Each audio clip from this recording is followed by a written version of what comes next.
I'm going to call the January 3rd meeting of the West Des Moines City Council to order and invite you all to stand and join us for the Pledge of Allegiance.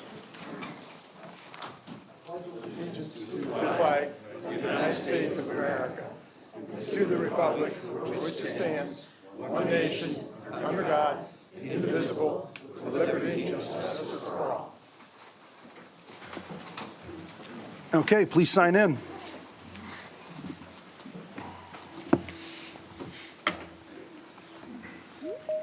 Four members present. Okay, Ryan, have there been any changes to the agenda? No changes, Your Honor. Okay, can I get a motion to approve the agenda as distributed? Motion to approve. Okay, second? Second. Okay, please vote.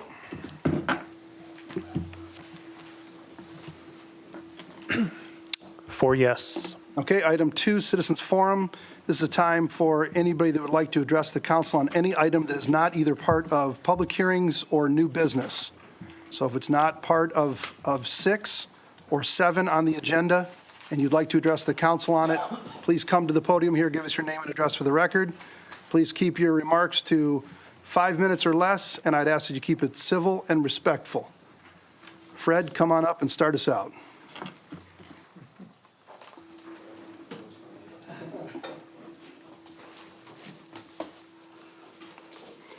I'm Fred Bell, address 3725 Green Branch Drive, West Des Moines. Just here about item 5B, which has already gone through one reading, but unfortunately I did not know that it was coming up for that first reading, so I wasn't here at that time.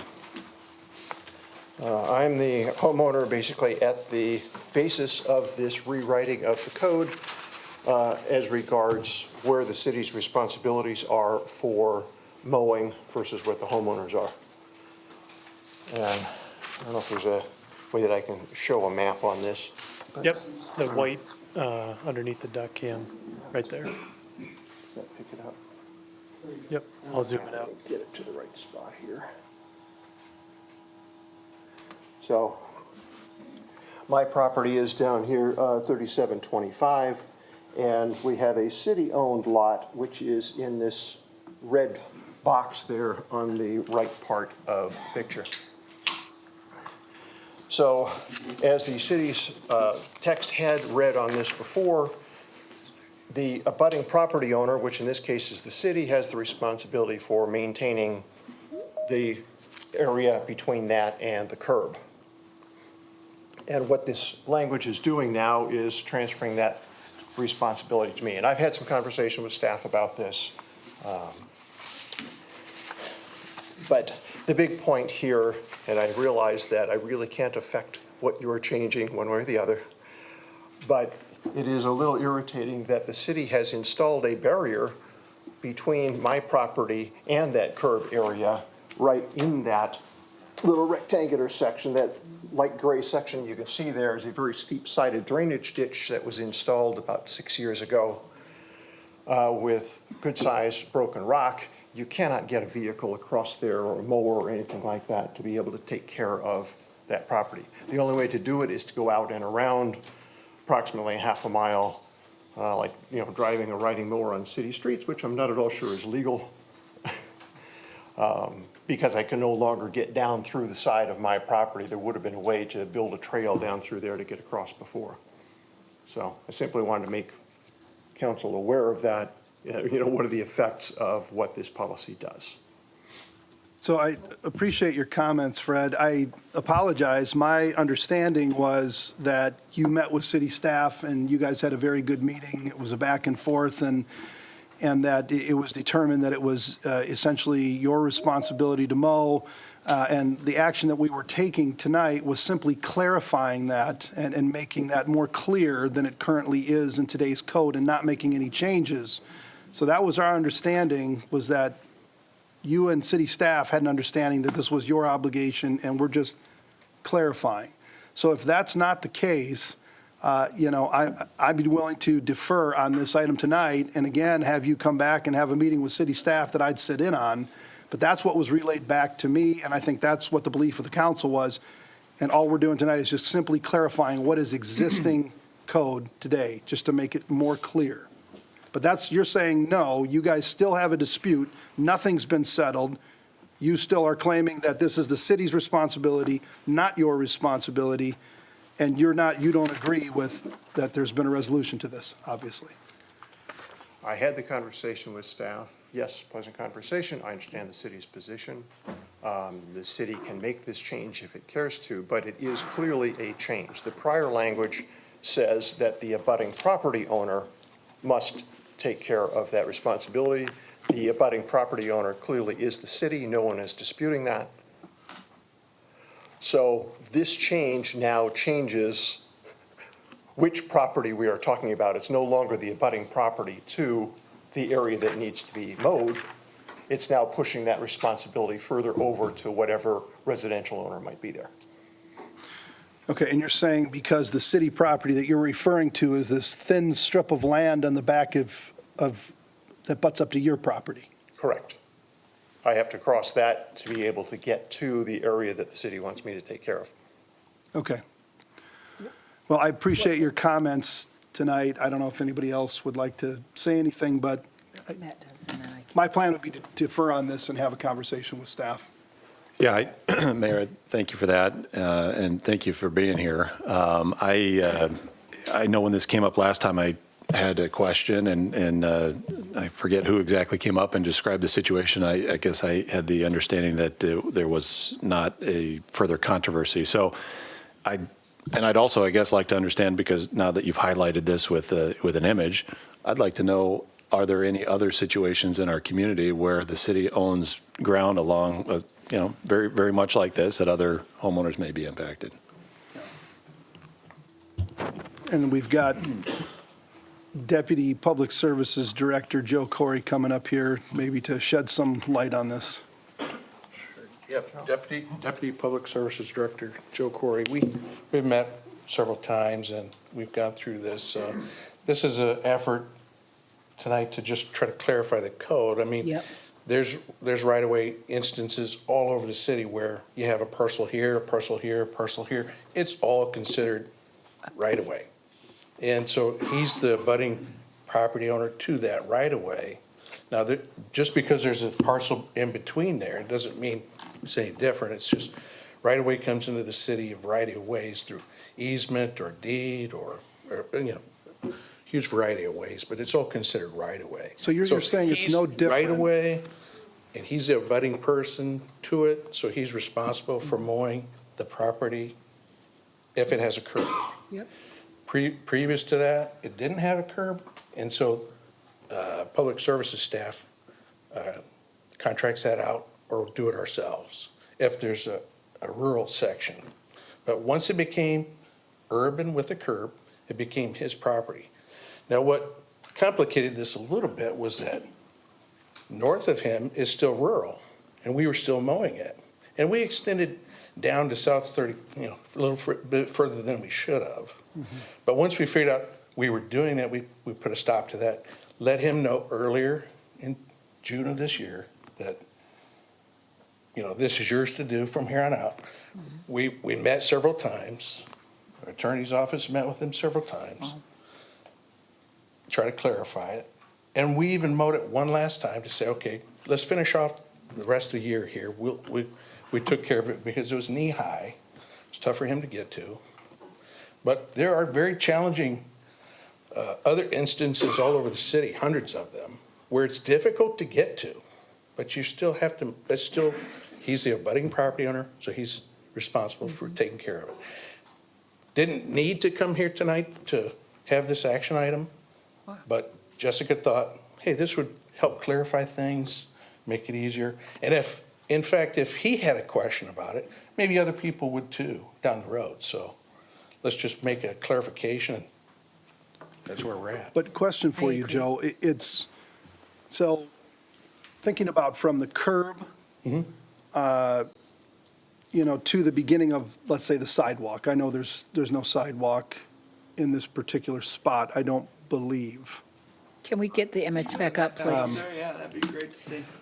So Fred's responsible for mowing along Grand. So, okay, Where at 35th here? Street is along this side. And along but- Grand. So but the- he's responsible for mowing this section here, all the way, and then, so as he mows this section, he's responsible to come down along his property there. But isn't, okay, I guess the question I have is if you're looking off of South 35th Street there, and you're going to what looks like a sidewalk here, I mean, between the curb and just before the sidewalk would start, that's right-of-way, right? That's right. On the other side of the sidewalk, typically, towards the homeowner's home, that's the homeowner's property. Right. But in this case, is there not another strip of land? Is it not right-of-way, sidewalk, So there's no sidewalk. right-of-way, then Mr. Bell's property? So there's no sidewalk. Well, what looks like a sidewalk? It looks, it's a drainage way that's got riprap Yep, in there to yep. keep it from eroding. Now, this is, Okay, it is a barrier, I understand what he's saying, but Okay. there's often places all over the city where you've got an entire creek right. or something else that's the barrier you're- to that sidewalk. You're saying this entire thing then, in my analysis, from the street, all the way past that riprap and all the way up to Mr. Bell's property is right-of-way? So he Right. truly Yeah, it's abuts all- right-of-way like everybody else abuts right-of-way? Yeah, it's often the case, there's parcels all over where they're adjacent to each other, but because he believes that because this is a city parcel in between that and the original road right-of-way, that now makes it our responsibility. Okay. But it's just not All the right. case. It's contiguous right-of-way, just like, the county has it recorded as right-of-way. It's right-of-way just as much as South 35th Street is, so. Okay. We're basically just asking him to mow, from his area here on Grand, Yep. and then all the way down along South 35th Street. Joe, can I clarify something? So that thin strip of land is the city's. The city owns that thin strip of land that's right along, that long skinny rectangle. That is a city parcel that was dedicated when the subdivision was entered into the city, and it was dedicated as right-of-way. Thank you It for says right-of-way, you go to the county website, it says dedicated right-of-way. So why is it, I guess, what differentiates between that specific long skinny right-of-way and everything else along here? Why is that long skinny rectangle in existence physically right here that we can't see in other places? So when that subdivision was submitted to the city, it came with that dedicated parcel, so that if we ever had to widen in the future, or needed lanes, or for whatever, it's just dedicated at that time. So it's been that way for a long time. But I think the thing that's confusing people is the riprap in the middle. I mean, really, the grass, right after the street, all the way up to Mr. Bell's property is one continuous right-of-way. And that's no different than anybody else's house where you've got curb, right-of-way all the way up to the sidewalk. After the sidewalk is Yeah, that's the right. person's property. So That's there right. is no No difference. difference. Okay. It's all considered I'd like to right-of-way. add, I think the key is it is right-of-way. If it was just city-owned property, then we would be the abutting property owner to the right-of-way. But as Joe said, that was county, 35th Street, and then when they developed, we just asked for that additional strip and made that public right-of-way. So theoretically, or technically, it's all right-of-way. It's just that it's divided into that little strip versus what's existing in the 35th Street. So can I ask, so that, the strip that we're talking about there is owned by the city? Right. Rectangular. Okay. And you're saying that, no, not the rectangular. No. The long, yeah, okay, that whole strip there, that is owned by the city. Is the city maintaining the property that it owns? Yeah, except if state code allows for the abutting property owner to take care of anything that they abut that is right-of-way, as long as we have an ordinance that puts that into force. So as I'm saying, that long rectangular, if that was just city property without a right-of-way designation, that would be our obligation to take care Okay. of that. So we have our own city, we decide that we're going to make it right away, and that results in the property owner having to maintain it? Yes. Okay. Fred, are you maintaining the south side on that corner? I guess from the corner all the way to where the yellow begins on the left, on the west side. Are you maintaining that portion right now? Yes, the portion on Grand? The portion on Grand, Well, yes. Yes. All right, so the question is just the There's only portion been a on short South segment 35th. Till recently on that I had to maintain, and yes, we've been taking care of it. But that whole 35th Street side has been maintained by the city Okay. for about 4 years, up until this year, Responsible for this, all right. when, as Joe said, they changed contractors who were doing the mowing, and somebody apparently looked at it and said, gee, I guess we shouldn't mow this far. Completely unknown to me, because I had submitted a letter back in 2017 to my then councilman addressing this subject, and the city had been mowing it ever since, so I thought it was all settled. Sure. Did you say there was a barrier in there that the city put up? Yes, that whole section there with the riprap that they're talking about. Oh, that's the riprap. that Okay, gray that's the area, specific that's a barrier. very steep-sided Yes. ditch. It's difficult to walk through there. Right. And like I said, impossible for anything wheeled. It would need some kind of a bridge across it to be able to access that property. Okay. And I would suggest that someday when South 35th gets paved, that would probably go away with the public improvements, maybe storm sewer or something else along there. But until that happens, then you have this hill with water going down through there to wash out without it. Yeah, the issue is that something that would have triggered South 35th from stopping being a rural cross-section and going to an urban cross-section was the development of that cornfield on the other side.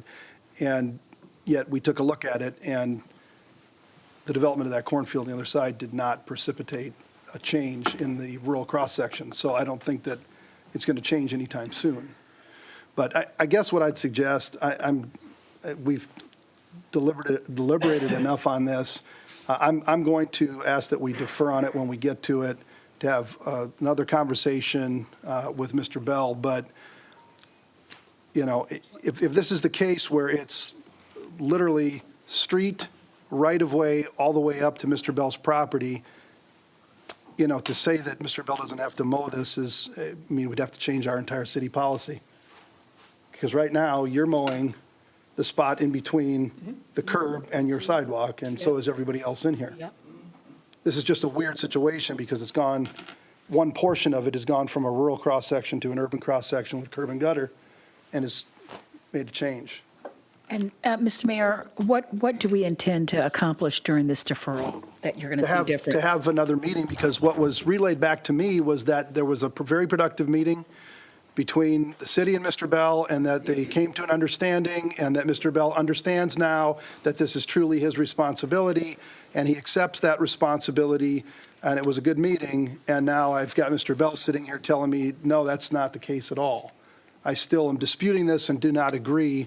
And so I'd like to sit down with him, with Joe, and have a conversation. And, you know, if we can't agree, at that point, we bring it back and you all get to vote on it and vote it up or vote it down, and away we go. But this is just a clarification. Just This doesn't So change. so It's just a way we're of- going to delay this a couple of weeks to see whether or not staff can convince Fred to agree to this clarification of a policy. And, I mean, I understand what Fred is saying, and I truly understand Mr. Bell's issues or concern. I also understand that this is a clarification of the rules and whatnot. So I guess I'm willing to allow for 2 weeks to see whether there can be a convincing of the ways, but it is what it is. It's clarification of existing policies. So we usually vote on stuff, and we defer when we think that there is some missing information. I just want to know, what's the missing information?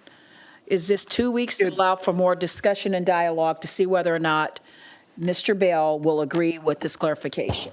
It doesn't have anything to do with that. It has more to do with the fact that it was relayed to me that there was an understanding that this was his responsibility, very good conversation, and we're just going to clarify and everything's good to go. We did the first reading, didn't hear anything from Mr. Bell, thought, sure, we're good to go. Now I'm sitting here listening to a constituent telling me this is not the case, and he feels like he's been hoodwinked. And No, I don't think, Okay. let's not put any Okay. words in his mouth. I didn't hear it. Can I ask a question, Mr. Bell? Make it any more than it is. But my point to defer to is to not deliberate this for another 20 minutes also. We can also So- vote on it. I have one really quick question. So you're maintaining the area on Grand today? Yes. Okay. What's preventing you from just walking your mower across and maintaining that area? Is this a good use of resources and time to, to essentially debate? So when you maintain that area on Grand, how do you, well, it seems to me that I would just walk my mower over and mow that and be done with it. If What am I we missing? Get there, yes. Again, what I've had done is that the person who was mowing the next door property, the one that's highlighted in yellow there, and the other property further to the west on Grand was also doing the small section that I have on Grand. That is no longer available to me, just due to personnel changes, we'll call it, in the area who was doing it. So it's putting the burden back on me. Okay, and to the point, yes, we had a discussion. We don't have to come to an agreement to understand each other's position. And I understand, as I said up front, that I understand the city can change this at will. It is not a clarification, it is a change. It's very clear in its face on the language today, and the city desires to make a change to something different. But that's what they're saying. This is just a clarification. Well, It is not a change, and that's what our legal staff is telling us. I know Of course, I you're was trying to also- take that position, but the language is absolutely clear on its face. It leaves no room for interpretation. And now the change puts in a different policy in Okay. writing. All Again, right. you can do that. I get that. Well, And I council understand has the the councilman's prerogative if they position want to about defer or not. I deferring. can't make a motion as mayor. If somebody wants to make a motion when we get to that to defer, then great, we'll defer. If not, then we will vote it up, vote it down. I don't see any reason to defer. I'm Okay. with Councilwoman Hardman. We'll take it when it comes up, as far as I'm Okay. concerned, unless Councilman McKinney and Hudson want something different, but. Okay. Okay. Thank you. Thank you so much, Fred. Appreciate you being here. Okay, anybody else who would like to address the council for Citizens Forum?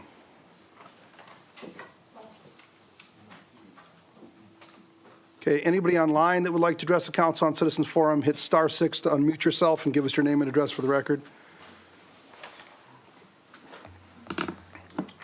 Okay, hearing nobody, Citizens Forum is closed. We'll move to item 3, Mayor, Council, Manager Report, Other Entities Update. And we'll start down here with Councilman Hudson. Mr. Mayor, I would love to make some comments, but I might save it for 2 weeks because we have a packed agenda, so I'll just say Happy New Year, everybody. Thank you. Thanks for that.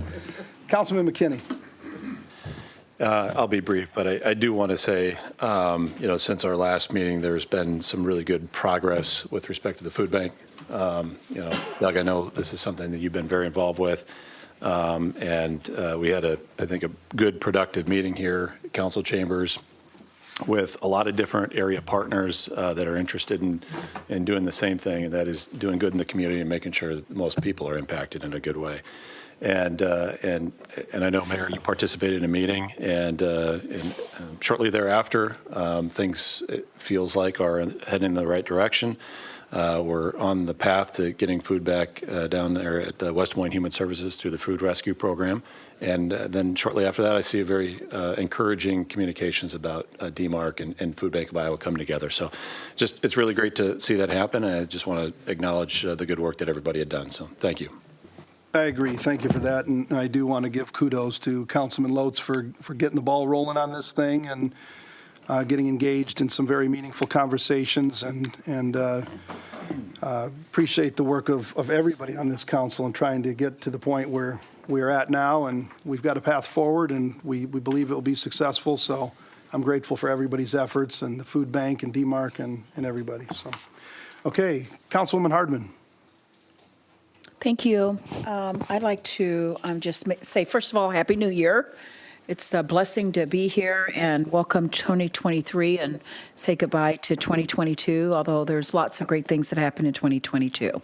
I'd like to also thank really Councilman Lotz for a lot of his leadership in this food bank food insecurity issue.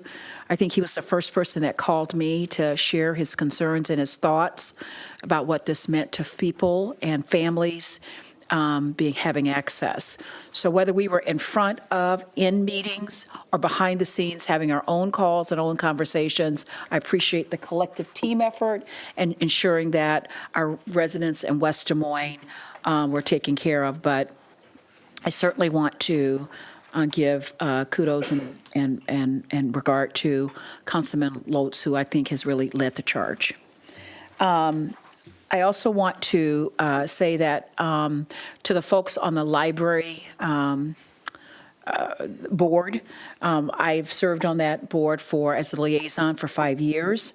I know that I'm going to be reassigned to the Valley Junction Foundation. I started a new job, which my trustee meetings for Broadlands Hospital coincide with the library meetings, so conflict, and you really want to be present at meetings, of course. But I want to thank the library for all that they do. The library is a phenomenal asset. I find refuge in a library, sitting there in a room. It's peaceful, it's tranquil, and the folks there are phenomenal. So libraries are really a cornerstone and an asset to any community for any families, and I want to thank them for all that they've done. I'll continue to support the library, the Friends of the Library, but I want to thank the leadership under Daryl and all of those that really make the library a phenomenal, wonderful place for children, teens, and adults and seniors and everyone in the community. Okay, thank you, Councilwoman. Councilman Lotz. Happy New Year, everyone. Thank you, Mayor. Thank you to the rest of the council members for their kind words on the food bank thing. I'm excited about the progress that's been made. And I have nothing else to report for the first time in a couple of months, so thank you. Oh, all right, we get a break. All right, and with that, we'll move on to item 4, consent agenda. Are there any items that any council person would like to have pulled and have a separate vote on? Otherwise, I would take a motion to move the consent agenda as distributed. Motion. Second. Wow, that's the first as well. Okay. I do have a comment. Okay. On the consent agenda items? Yeah. Okay. I just want to, are you going to read the Martin Luther Yeah, King Jr. I'll pull- Proclamation? I'll pull- I want that read. Yes, I'll pull It's important 4N. for us and our community. Yep, I will pull 4 and someone will move the remainder then. So moved. Okay, moved, is there a second? Second. Okay, please vote.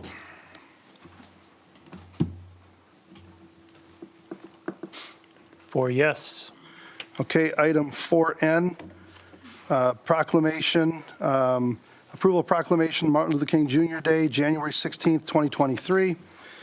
Whereas Dr. Martin Luther King Jr. devoted his life to advancing equity, social justice, and opportunity for all, and challenged all to participate in the never-ending work of building a more perfect union. And whereas Dr. King's teachings can continue to guide and inspire us in addressing challenges in our communities, and whereas we are forever indebted to him for his sacrifice, and therefore it is proper and fitting to highlight the life of a man who has had such a profound impact on changing not just the nation but our entire world, and whereas the King Holiday and Service Act, enacted in 1994, designated the King Holiday as a national day of volunteer service, and whereas since 1994, millions of Americans have been inspired by the life and work of Dr. Martin Luther King Jr. to serve their neighborhoods and communities, and whereas serving on the King Holiday is an appropriate way to honor Dr. King, meet local and national needs, bring our residents together, and strengthen our community and nation. And whereas the King Day of Service is the only federal holiday commemorated as a national day of service and offers an opportunity for individuals to give back to their communities throughout the year. And whereas each of us can and must contribute to making our communities better with increased access and opportunity for all residents, and whereas the residents of West Des Moines, Iowa have the opportunity to make it a day on, not a day off, by volunteering with Meals from the Heartland to help feed our most food insecure residents. Now, therefore, I, Russ Trimble, Mayor of the City of West Des Moines, Iowa, do hereby proclaim January 16th, 2023, Martin Luther King Jr. Day as a day of service in West Des Moines, and call upon the people of our community to pay tribute to the life and works of Dr. Martin Luther King Jr. today and throughout the year. Okay, can I get a motion to approve the proclamation? Okay, is there a So second? move. Okay, is there a second? Second. Okay, any discussion, any comments? Okay, hearing Well none, said. please vote.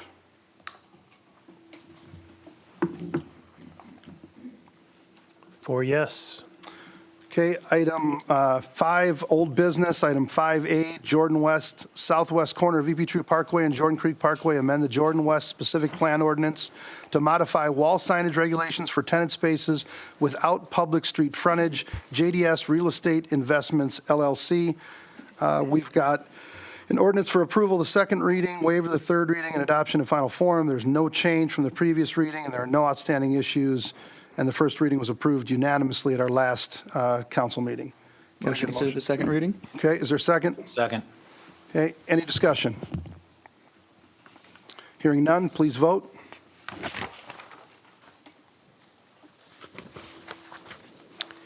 Four yes, an ordinance amending City Code of the City of West Des Moines, Iowa, 2019, and ordinance number 1749, 2097, and 2384 pertaining to Plan Unit Development, PUD number 87, Jordan West. Motion to approve the second reading? Second. Okay, please vote.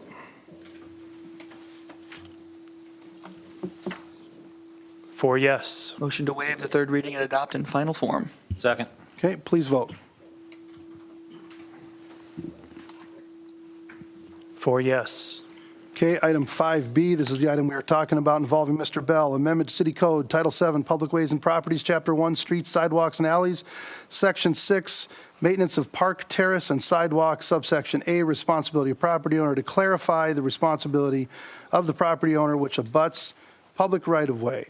We have got again, ordinance for approval, the second reading, waiver the third reading, adoption of final form. There's no change from the previous reading, which was approved unanimously at our last council meeting, and there are no outstanding issues. I will open up to a motion and a second. Motion to consider the second reading. Okay, is there a second? Second. Okay, any discussion? Yeah, I'll just start here. I guess when I looked at this 2 weeks ago, I understood it was clarification, right? And what I'm hearing tonight is that it's clarification and also not clarification. And so I'm looking at the language, and it says, in the first sentence, responsibility of property owner. It shall be the responsibility of the abutting property owner, and then it goes on. That's current ordinance, as I understand it. What we're saying is, under this ordinance, we're going to take out the word abutting. So now it's not the abutting property owner, it is the property owner, okay? So to me, that is a material change. You're going from the current property owner that's responsible to the abutting property owner. And maybe that is clarification, maybe it's not, but it is, to me, a material change. If we didn't think it was going to change anything, we wouldn't be changing something, but we are changing something.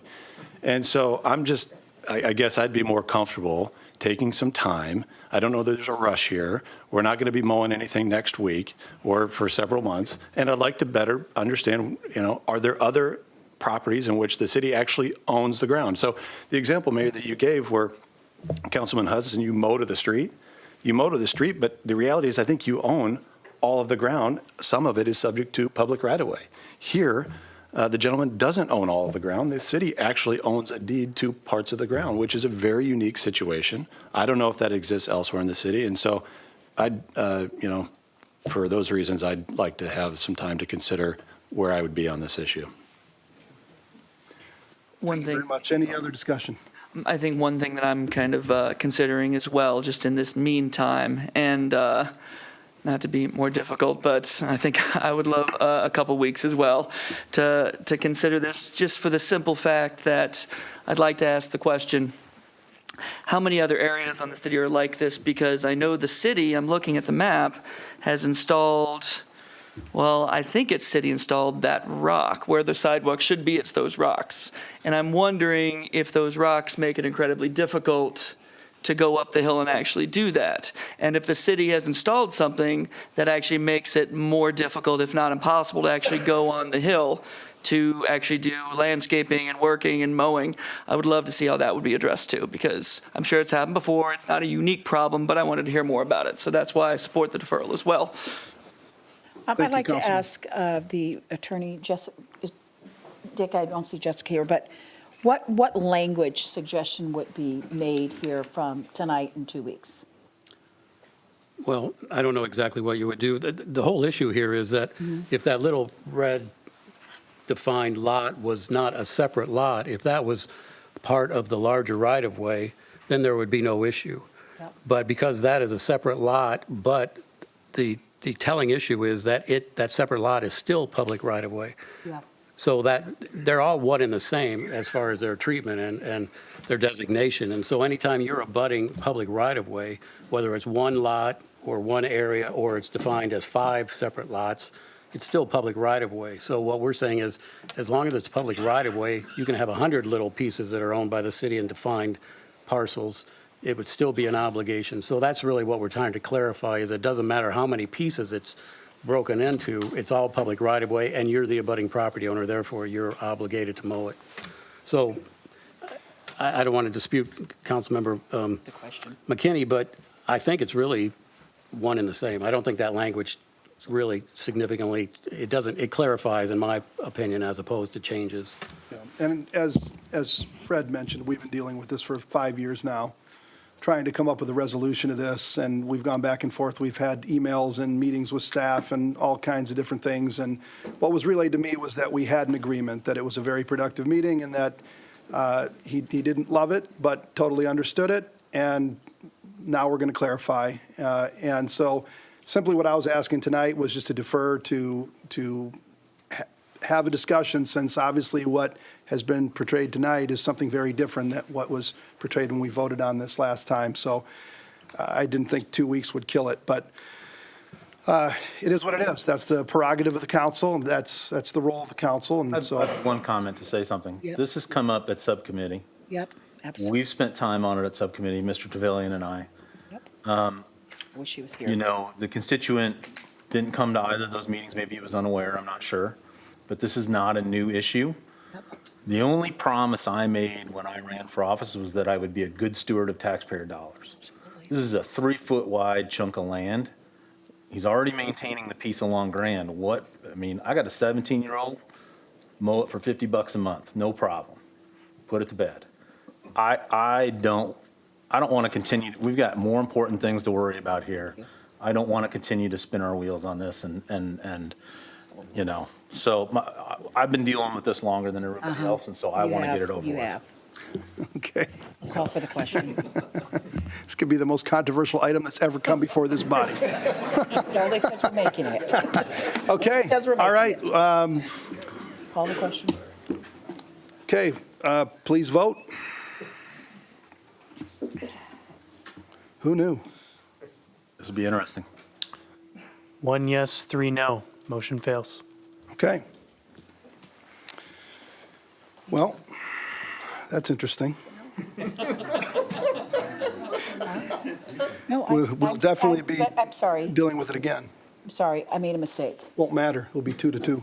Okay, But, yeah. I okay, made we'd a like to mistake. vote. Yeah, I We'd like to would, revote. because Okay. yeah. No, I'm Okay. sorry. Ryan, did you please clear the voting machine, and we're going to tally the votes No, again. I'm so sorry. No, don't. No, I'm sorry. No. Things are Yeah, moving. yeah, go ahead. So- Okay, What- please what are we- vote. Please vote, everybody. We're voting to, You are either voting yes to implement this policy and move forward, and Mr. Bell is going to be okay. mowing, Yeah, or okay. you're voting no because you don't believe that this is the appropriate time to move it Okay. forward. voting yes to move it forward. Okay, 2 yes, 2 no. Motion still fails. okay. So Back to it's- subcommittee. It fails. Well, we could do a motion to reconsider, and this is as good as deferring, so. I will make a motion to reconsider in 2 weeks and only 2 weeks, and then wrap it up in 2 weeks. Well, you can make that motion. Wait. You can And I make that do. motion. Okay. And I officially do make that motion Okay, Dick, can to you- defer for 2 weeks. Yeah, it would be appropriate to make it in 2 weeks. Okay, all right. Absolutely. Okay, he's making a motion to defer and take this back up at the next council meeting. Is there a second? I'll second that. Okay, it's been moved and seconded to defer and bring it back to the next council meeting. We're back at where we started. Yes, please vote. What are we doing, Tom? don't want to get too technical, but you probably should have had a motion to reconsider, yes. and then, well, We're getting back to where we started. Because that one- yeah, you're correct, so. So you don't even need to reconsider, it's just another motion. Okay. I confused it by saying motion to reconsider. 4 yes. Okay, so this will be deferred to our next council meeting in 2 weeks here. Moving on to item 6, public hearing. Stick with us, folks. We'll get through it. Item 6A, this is the time and place for a public hearing to consider Khatib East property, southeast corner Mill Civic Parkway and South Grand Prairie Parkway, amend the comprehensive plan land use map to establish multi-use low land use initiated by Accurate Land Company. Ryan, would you please read the date the notice was published? December 16th, 2022, in the Des Moines Register. And have we received any written comment to this hearing? The Plan and Zoning Commission, by a vote of 7 yes, adopted a resolution recommending approval of the comp plan amendment. Okay. Anybody from the audience who would like to address the council on item 6A, please come to the podium, give us your name and address for the record. We ask that you keep it to 5 minutes or less, keep it respectful, keep it simple. 6A, right? 6A. Thank you, Honorable Mayor, members of the council. Dean Rogero, CDA, here on behalf of Jared Johnson with Accurate. The 7.8 acres that we are proposing to, wanted to zoom out. This is at the corner of Mills and Grand Prairie Parkway. 7.8 acres that is currently land use for mixed residential, allowing up to 12 or 14 units per acre. What we are proposing is just the 7.8 acres in the northwest corner of the property. It's a little better view just to give you an idea. So the orangish red area on the northwest corner is the only area we're proposing to change for commercial. Like I said, it's at the corner of 2 major arterials. And we went through a council subcommittee, obviously Planning and Zoning Commission. There's a number of comprehensive land use action items that this complies with. Obviously, again, 2 major arterials. It's across the street from the exact same land use that we're proposing, mixed use. The comprehensive plan talks about in LU 1A and LU 1B implementing a planning approach for everyday living in proximity to homes to integrate complete live, work, and play environments. We talked to staff. My planning, in P&Z, we talked quite a bit about every single item. There's a big crowd here tonight, so I'm probably just going to hit the highlights, and you guys can ask me if there's other questions. But the other thing we talked about a lot was the walkability of this site. We've got a future trail that is proposed up this green belt that will connect up to Mills and to this commercial area. That's one of the benefits. We talked about topography and how this site will work no matter whether it's commercial or apartments or condominiums. The topography on this site works. We've done a great design on it, so there's no issues there. A couple of the questions and concerns from the neighbors to the east that came up at Planning and Zoning. I wanted to show another illustration. The 2 concerns I heard about were the proximity of the commercial to the home. So I wanted to show a graphic where it's 641 feet from the commercial area that we're proposing to the detached townhomes to the east. This is east. So I just showed a couple football fields so you can see how far apart that is. I just want to make sure it's clear everybody knows we're not planning for commercial next to the site. This is just the corner of the property that's over 600 feet from the townhomes. The other comment that we heard concerns from the neighbors was about traffic. So this site has very good access to the arterials. To the north is Mills, and to the west, Grand Prairie Parkway. We actually have 2 options for access on Grand Prairie Parkway and 1 on Mills. So there's very good access at this location. The concern was traffic from this area using their drive to the east of us and having traffic go through there.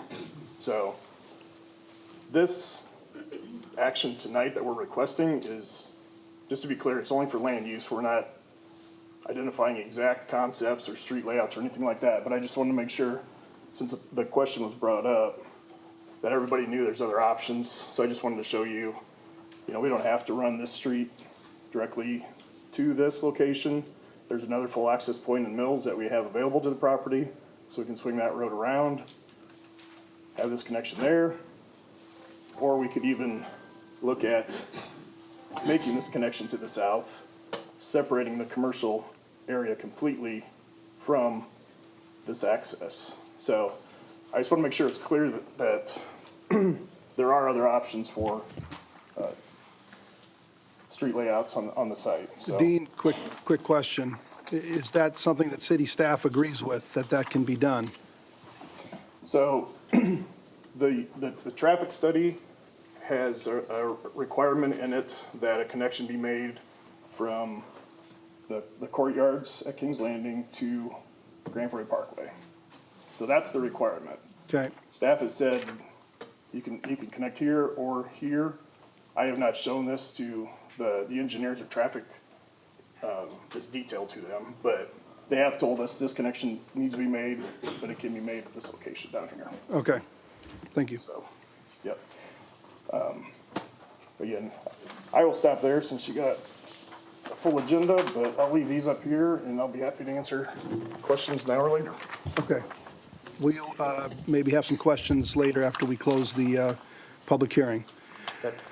Okay, anybody else who would like to address the council on item 6A, please come to the podium, give us your name and address for the record. If there are multiple people here to speak against this, please just don't repeat. If, we're hearing the same thing over and over again, it suffices to hear it just once. But anyway, go ahead. Thank you, Mayor and council members. My name is Rose Klevig Mitchell. My husband and I own a property at 924 South 100th Street at Courtyards at Kings Landing. And I'd like to thank you for your service to West Des Moines and for listening to our concerns. And we're hoping that you'll act in the best interest of the West Des Moines residents. This is a 55-plus senior community, and the vast majority of the residents are well into their late 60s and much older. There are only 2 private streets served by 2 entrances in the Courtyards at Kings Landing area. That's 100th and Alexandria in that development. The development was created with no sidewalks. The intent was to keep the area a small, private, relaxed, minimally trafficked community. Many people that live there are in their 80s and 90s, such as my 90-year-old parents. They are healthy, active, and often walk that neighborhood on the 2 internal, narrow private roads in the community. There's a rezoning request before you, which we just heard about, that wants to take the current residential housing zone for that corner we're talking about and change it to commercial, such as a gas station strip mall. This newly proposed zone plan was not recommended by the city staff as I understood it initially. And it calls for a city road to adjoin a private road at 100th and Alexandria to funnel regular traffic coming off of Grand Prairie to and from that proposed strip mall gas station. So we have a private road. It's small and narrow with no streets, no street lights, and no sidewalks. I believe this would be a disaster waiting to happen. Unnecessary vehicle traffic from this type of commercial development will interact with way too many elderly seniors walking on narrow roads, many who use walkers and canes, several with their dogs, others often with grandchildren in tow, many actually childcare for their grandchildren who walk from the grade school down into our area. There are no streetlights along these roads either. And that area was all by design, so we're not complaining about what we are, just what one is wanting to come into. That particular corner already has in progress and/or approved to build gas station strip malls on the north side of Mill Civic and up a block further along the Grand Prairie interchange area. There's not a public need for these services since the area will be well saturated with plenty of gas station and related type of commercial development. What we need is to preserve the contiguous area of tree line that exists there now and preserve a welcoming aesthetic look to that area south of Mill Civic. Surely West Des Moines does not need the minimal extra tax dollars a gas station would generate in place of a beautiful group of homes anchoring the southeastern corner of Mill Civic. The view coming from the north off of the Grand Prairie interchange would be much lovelier and project a better image for a growing West Des Moines than an ordinary boring gas station strip mall. Most importantly, though, is keeping the current zone designation in place to ensure the safety of a large senior community that was in this area first, which has those narrow roads, no sidewalks, and no streetlights. Please vote to keep this community private and safe. Please help minimize any increased general traffic by voting no on this rezoning request. And please agree with the initial well-studied evaluation and recommendation of your city staff to oppose this zoning change. We thank you sincerely for your thoughtful review and consideration of this request. It's critically important to these senior residents, including my 90-year-old parents, that we keep this neighborhood as safe as possible. Thank you. Thank you so much.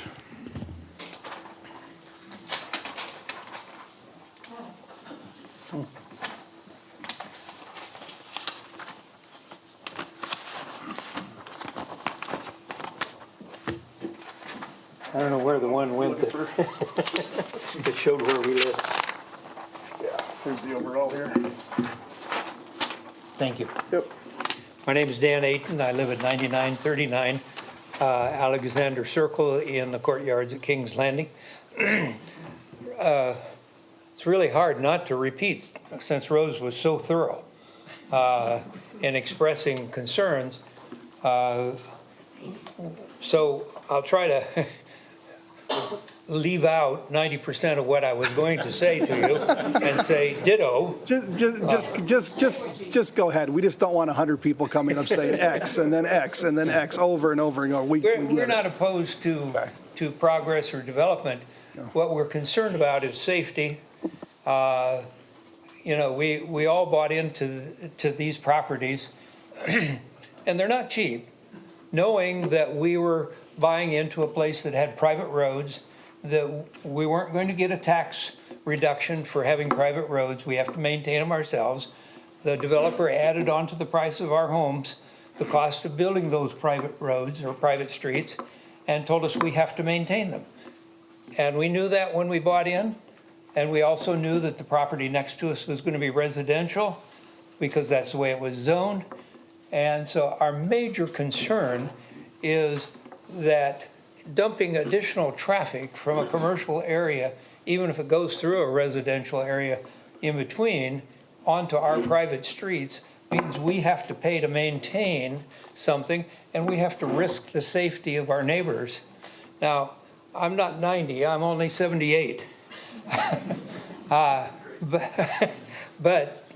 like to walk too, and having an absence of sidewalks, the streets are fairly narrow, they work fine for 2 cars, but they don't work fine for speeding cars, and they don't work fine for lots of trucks and other kinds of traffic that might choose to go through there. So I would urge you to vote no on this, and I also would urge you to look hard at whether or not a street connection to Alexander is even required. I mean, if you go out there and drive the area and look at it, the property that they're talking about sits about 16 feet higher than our street. So they're going to have to do a lot of moving of dirt. And we worry about when they move dirt, will they also be dumping a lot of water onto our streets? We do know that they plan that there's no way for us to enforce the limitation on traffic very effectively. We don't have our own police force, and the City of West Des Moines Police Department, I don't know if it has the authority, but doesn't want to have to patrol that little area, and we don't want them to have to patrol that little area. This is where we live, so if this weren't there, my personal objections would be less, but not eliminated. Thank you very much for your time. Certainly appreciate all you do. Thank you so much. Good evening, and thank you for being willing to listen to all of us. I'm Vicki Signor, and I live at 9914 Alexander Circle. And again, I don't want to repeat everything that you've already heard. It's hard to not repeat. What I will say is that Tom and I have lived there for 2 years. We made a choice to move to the courtyards at King's Landing because we were looking for a 55-plus community, and frankly, there wasn't one around. And we were delighted to find it. It's a gem. You know, it sits isolated over by itself, and it is the perfect mecca for people our age who want to lock the door and leave and travel, explore this wonderful world that we have, and have things taken care of. The snow, the grass, all of it. We have a wonderful community. You've already heard we have very narrow streets. They're walkable at our age. They're flat. We don't have hills. We don't have speed bumps. We do not have sidewalks. And a lot of us are very active, and the way our community is built, we have to walk in the streets to go to our clubhouse, to go to our pool, to go to our pickleball court, to meet our grandchildren as they're exiting school up the hill, to meet them, and actually to get to the bike trail that is so wonderful. And we're very excited to even have the trail go behind our home and connect up. We're not against progress at all. What I'm opposed against is really the idea of connecting Alexander Circle to Grand Prairie Parkway. We were very excited about Grand Prairie Parkway coming off the interstate and coming through and seeing that connection go behind our community. Very excited. And it's wonderful that it connected with Stagecoach. That's brought its own set of issues. If you look at the traffic coming off of Grand Prairie Parkway through Stagecoach, what you'll find is there's not a stop sign on the corner of 100th and Stagecoach. And we have people coming around that corner over 40 miles an hour, and they don't hit their brakes till they get up over the bridge going to the school. And we've had near misses at that corner. And fortunately, most of us have learned, look very carefully before you venture out. I'm using this as a landscape because as you have traffic coming in on Alexander Circle, if that street is put through, we have yet another entry point into our neighborhood. Again, we pay for the streets ourselves. We don't get help with that. We have HOA dues we pay every month, and we have to maintain all of that. So bringing extra traffic into the neighborhood and having to worry about the safety of people walking in the streets, walking their dogs, meeting their grandchildren. There's lots of bicyclists that are out there, and a lot of folks bicycle only in our own neighborhood and then onto the bike trail because it's safe. We don't have a lot of cars, and the cars that are there, we know the people that are driving in our neighborhood, and we watch out for each other. So I'm not against the progress. What I would ask you to really look at is there really a need for Alexander Circle to go through? When the developer brought the pictures up, he said it hadn't gone in front of, I don't know, was it city planning and zoning, whatever, the traffic control. And the question is, why does Alexander Circle even have to go through to Grand Prairie Parkway? We already have an entrance and an exit. They're already there. So why spend more money bringing extra vehicles into our neighborhood and then having us take the impact of the expense of maintaining the streets? I think you want our community preserved. I think you want it to grow and be a wonderful neighborhood for people and a model that West Des Moines can actually look at, taking that as a typograph into other communities in West Des Moines. And so I think that there's a lot of eyes that are on our community right now, and I would really ask you to vote no on this situation. I'm not against the convenience part of it. I'm against Alexander Circle going through. Thank you. Thank you so much. Okay, next speaker. Please give us your name and address for the record. Good evening. Thank you for having us here this evening so that we can address our concerns. My name is Jackie Foltz. I live at 741 South 100th Street. My husband and I were one of the first 10 purchasers in Kings Landing, and we were drawn to the area for a number of reasons, many of which have already been mentioned here, but specifically the fact that we were paying a premium for our lot because it butted up to a wooded area, which butted up to another residential area, which had been zoned that way. We understood that even though there would be development over there at some point in time, that if it was residential, it would most likely maintain a lot of that barrier of the tree line there between the new area and Kings Landing. Our concerns with the commercial recommendation or proposals here are the same as everything that's already been mentioned, so I won't repeat myself. But the other thing that I did want to call out, our home is actually located, I think I'm looking here, we're this property right here. So we're at the very end of 100th Street on the west side of the property. The right of our property is going to be butting up against the greenway that goes through there, the green belt. And the other concern that Pat and I have is the light pollution. With any type of commercial development over there, yes, I understand that there's, a fairly significant space between our property and where that commercial real estate would be built there on the corner. But we all know that with convenience stores, gas stations, things of that nature, you've got 24/7 lighting. We're going to have the same thing right across the street on the north side of Mill Civic. So that's the other thing that I would add that we would be opposed to. So we strongly encourage you to please vote no, and thank you for listening to us this evening. Thank you so much. So I'm Jared Johnson. I'm the one actually purchasing the ground or working to purchase the ground. Okay. I think there's some misconceptions of what we're proposing. These roads on here, these roads absolutely mean nothing besides just propose trying to show what we can do. If city staff would allow us not to connect to that road, I'd prefer not to. So that's... And I'm, okay. I appreciate the passion here. I'm going to ask for no more clapping. We are having fun. I'm going to ask city staff, after I close the public hearing, I'm going to ask city staff to come up here, including our city engineer, Brian Hemseth, and our fire chief, Chief Lou, to discuss when this parcel gets developed someday, what the requirements are for a road. So we'll get clarification on that, but go ahead. So the main thing we're trying to do is all this zoning in here, all of that is I want to keep the same exact zoning what is. I don't want to change a single thing.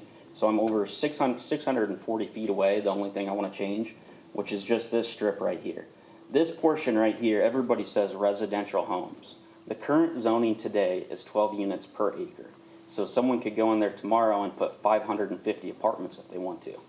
The plans I'm working on are 180 single-family lots and townhouse lots.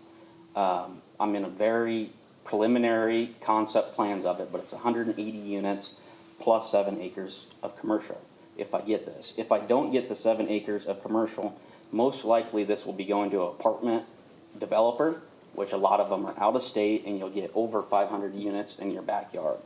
Obviously, you got 2 major roads. If you're going to have residential backing to 2 major roads, they're not going to be higher end like all the residence homes that are up here speaking.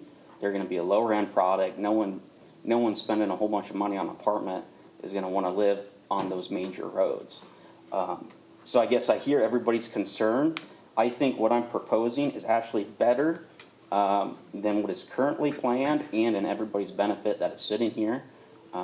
So I think there's a little bit of misconception of what I'm proposing. So I'd love to answer any questions if I could. I can leave this plan up here or any of it. Okay, I appreciate your comments. We'll have question answer after I close the public hearing.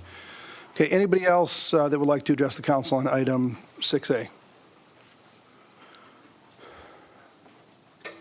I guess let me, for the people that are here that are against this, anybody here against this, I would ask that you stand up. Okay, if you could sit back down. Anybody here, including the developers and the representative of the developers that are for this, please stand up. Okay, thank you. All right, anybody else for the public hearing, anybody online that would like to address the council, hit *6 to unmute yourself, give us your name and address for the record. Okay, hearing and seeing no one, I'm going to declare the public hearing closed. We've got a resolution for approval or denial of the comprehensive plan amendment. I'd like to have Linda Schimmel and Brian Hemseth and Chief Lou please come up. And I guess I want to start with maybe Brian and Chief Lou, because I want, if we could have that map back up there, someday this land is going to get developed. Whether it happens now or some other time, it's going to be developed. What are we requiring of somebody to do once they develop this in the way of roads and connections and through streets and? Sure thing. Okay. Brian Hemseth, city engineer. If if you'd like, I could just give you a brief history of why this connection is necessary.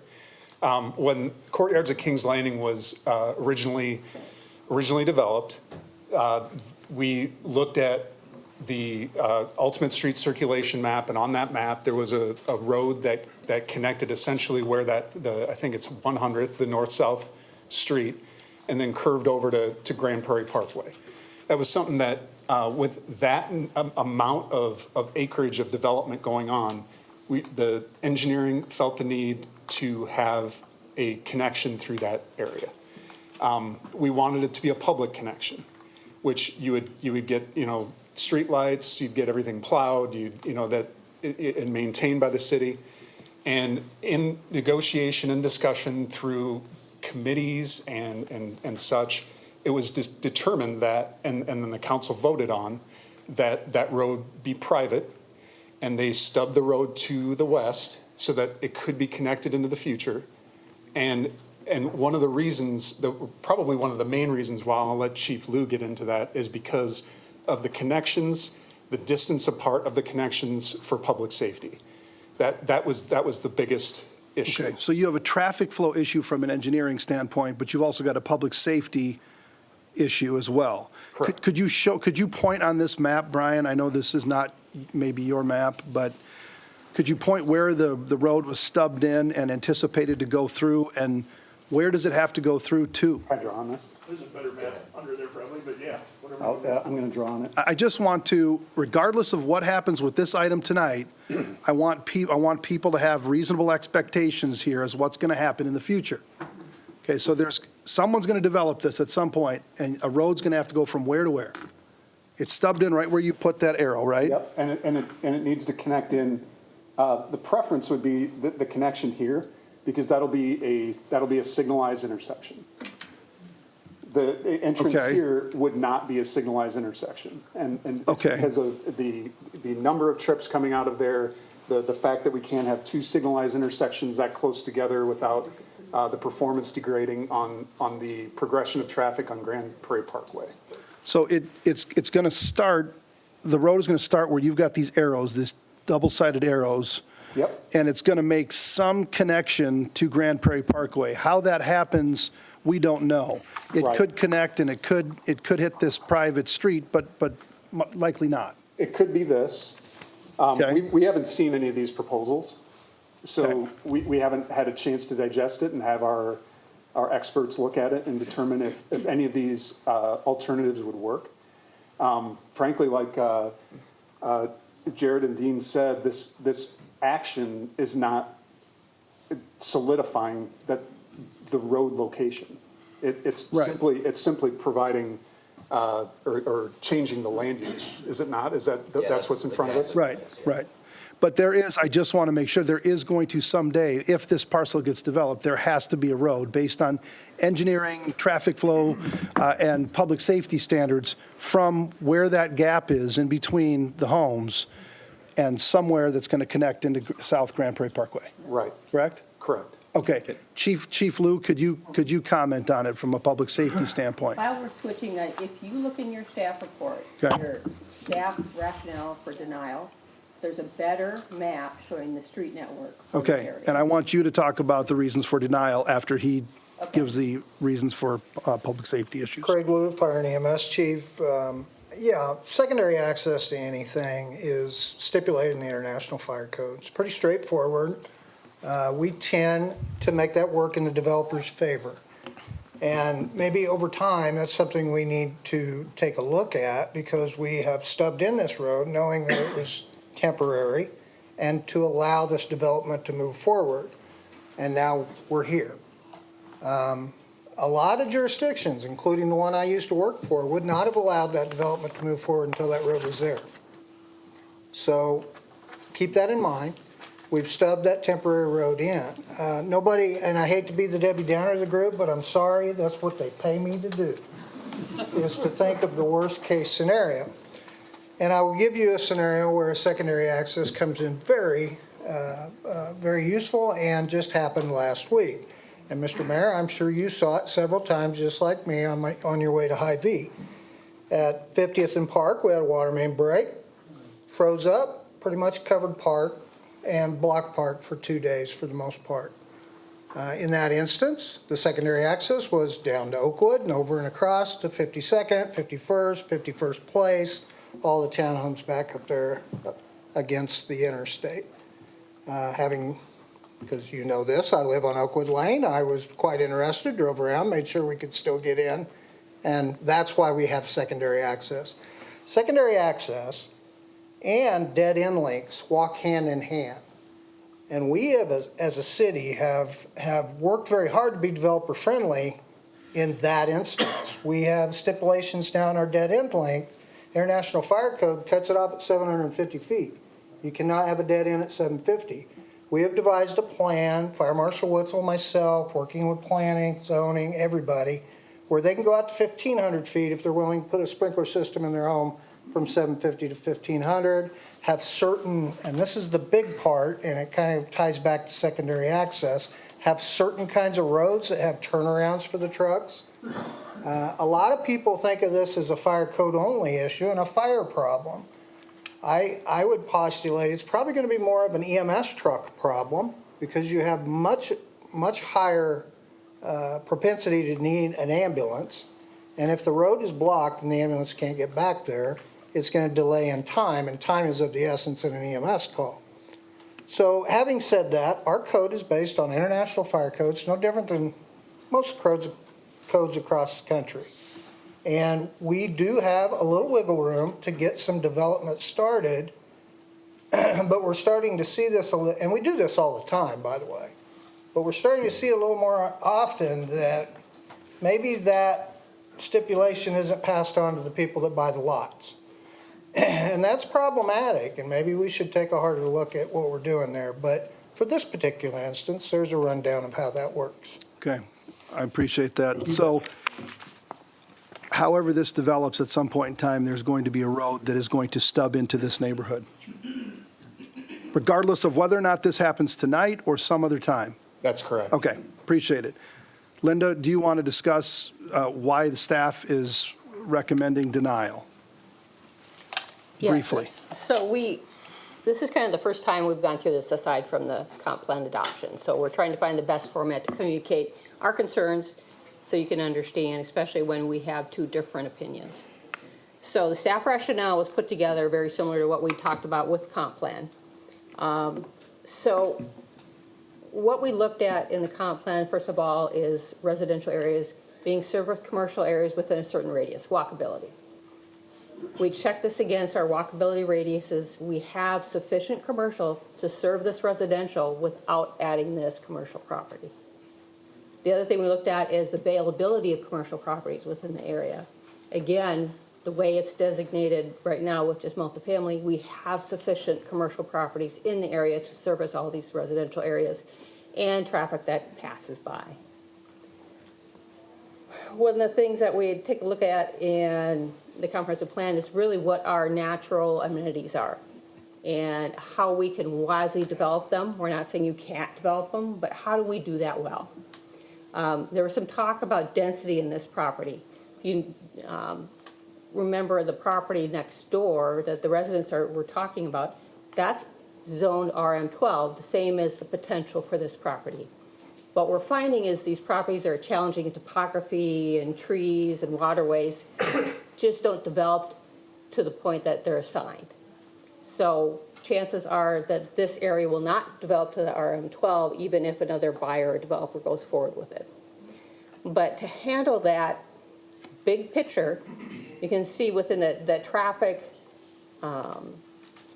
way that's dotted in between the connection at Courtyards of King Landing and as we go farther west. When you look at the other side of Grand Prairie Parkway, there is a large water body there. If we raise that road alignment as the applicant is proposing, all of a sudden that property owner on the other side is going to have to decide how can I get that road to connect west and avoid that water body. So when we lay out these roads, they're still kind of connect A and B, but we have to look at what's in between. So by pushing that connection up, we're making the property owner on the west have to deal with something that he didn't have to or shouldn't have to. So when we're talking about connections and navigating the area around it, having that access to the north causes problems on the other side of the road. Okay. Thank you so much. Okay, council, any discussion, I guess? Yeah, Chief Lou, if you have a moment really quick. Thank you. I know you were scurrying back to your seat, but I had a really quick question. We're talking about international fire code regulations requiring 2 entrances or 3 entrances? I knew you were going to get into something that is not in my wheelhouse. Oh, This is okay. a Mike question, but it's Sure. based on square footage, how many people live there. There's a formula. He's got a calculator, some slide rules. Abacus. But yeah, we're very consistent with it across the board. I can get you an answer to that question. It's all good. There's Brian, by all one means. quick clarifying issue I want to go over. I have this entrance shown, which is currently an entrance. So there's 2 entrances here, and you might ask, we have 2 entrances, why do we need this 3rd entrance? This entrance here was a temporary fix that we negotiated with the developer until such time that this connection would go through. We have an agreement with the developer to remove this entrance in the future because I'm sure people don't use it as a one-way. I'm sure it gets used both. And this bridge. Okay, hold on, Brian. We're getting some boos and hisses from the crowd here. They're saying this is not the case. That's not the case. It sounds like that there isn't an agreement to take this out. Well, there is. It's recorded. Okay, And I sent we have a recorded, Yeah, we have a recorded agreement with the developer. Okay. That entrance gets removed when this connection goes. and approximately, I mean, I'm asking this question, I can't even remember what I had for breakfast this morning, but when was this recorded? I mean, are we talking It was recorded with the site plan for this development? Whenever It this was, it was part of the conditions of approval as part of this Okay. development, and it was recorded as part of this development. okay, so it's been there for as long as these people have been there? Right. If they would have looked it They up. would have looked when- at that. Yeah, when they came in, they would have found that. Can I ask, Brian, help us, or me, I guess, understand, because I've got it pulled up on an aerial here. You've got the 2 streets going north off of Stagecoach Drive there, South 100th and the street with no name, right? Why is it, I understand things are recorded. I understand there's this agreement with the developer, but at the end of the day, I understand also that this development is also getting transferred from the developer to the HOA. And if the HOA, on its own accord, decided to, I don't know, rescind the agreement or whatever the appropriate terminology is, and to keep both of those, does that provide sufficient access? It does not. Okay, and can you help us understand? You can probably. Yeah, Craig Moon, Fire Chief. It does not meet the secondary access code as written today. It is they're too close to one another. so it goes back to the point I'm trying to make. At some point in time, whether this development happens or not, there's going to be a road that goes through that's going to connect where we're showing this. Essentially, it may be a little bit different than that. Correct. But between these 2 roads, there's going to be a connection in this one spot where you've got the blue arrow, and at some point on Grand Prairie Parkway. Whether this happens tonight or not, at some point in the future, that road is happening. That's correct. Okay. So I have a question. I'm not sure if it's for Chief or for Mr. Hemisath, but that road that's stubbed in to the west of King's Landing there, where the top arrows are in blue, the private street connection right there, yep. What prevents a homeowners association from putting in a private gate that maybe they give a pass to the fire department so if they need to get in? I mean, that doesn't, it covers Chief Lou's issues, and he has the ability to put in certain types of locks or breakaway. I can't remember your exact wording. Knox boxes? Yep. But it doesn't cover the issues of the traffic issues where you need multiple ways in and out. Well, I'm not sure I follow that, but Okay. the question that I'm thinking about is I'm interested in protecting, the property owners there. It's kind of funny. I've driven through several times in the last week or so, and I get these looks like, who's that dude driving through, right? Because they know I don't belong there. But I figure I have a friend in Tim over here and several others that I didn't know about living in there. But, the thing that I wonder is they're concerned about, they're paying for their streets. They're concerned about, random people walking through. And we've got other examples in the city that I'm aware of where, when commercial development happens, they get people coming over the hill through the woods into these private developments. What types of protections can they potentially do as a homeowners association if this street has to happen? And how do we explore that with them? That's beyond my purview. That's something that we need to discuss with probably the police chief, maybe. I don't know.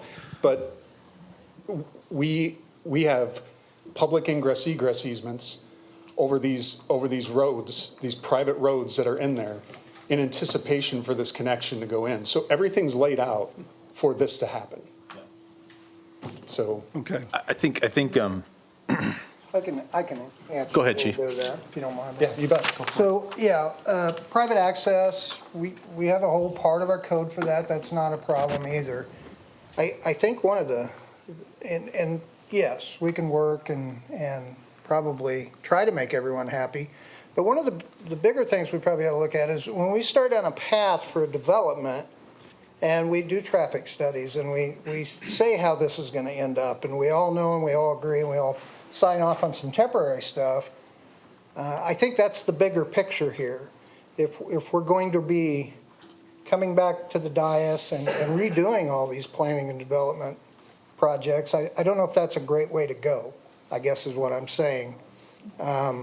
In the long run, we kind of had a plan of how this was going to go. There's been some other issues with this development that we've had to work through. But in the end, we have a code that you tell us to follow. We follow said code, and that said code we want to be shaped in a way that protects people. And a lot of times there are protections we have to give people that they haven't thought through completely, and that is our job, and we do said job. So I guess in the end we can make some things work with private access. We can do all of that. But this is nothing we haven't done before many times. Done temporary roads that were expected to be taken out and put in wherever they need to be put in.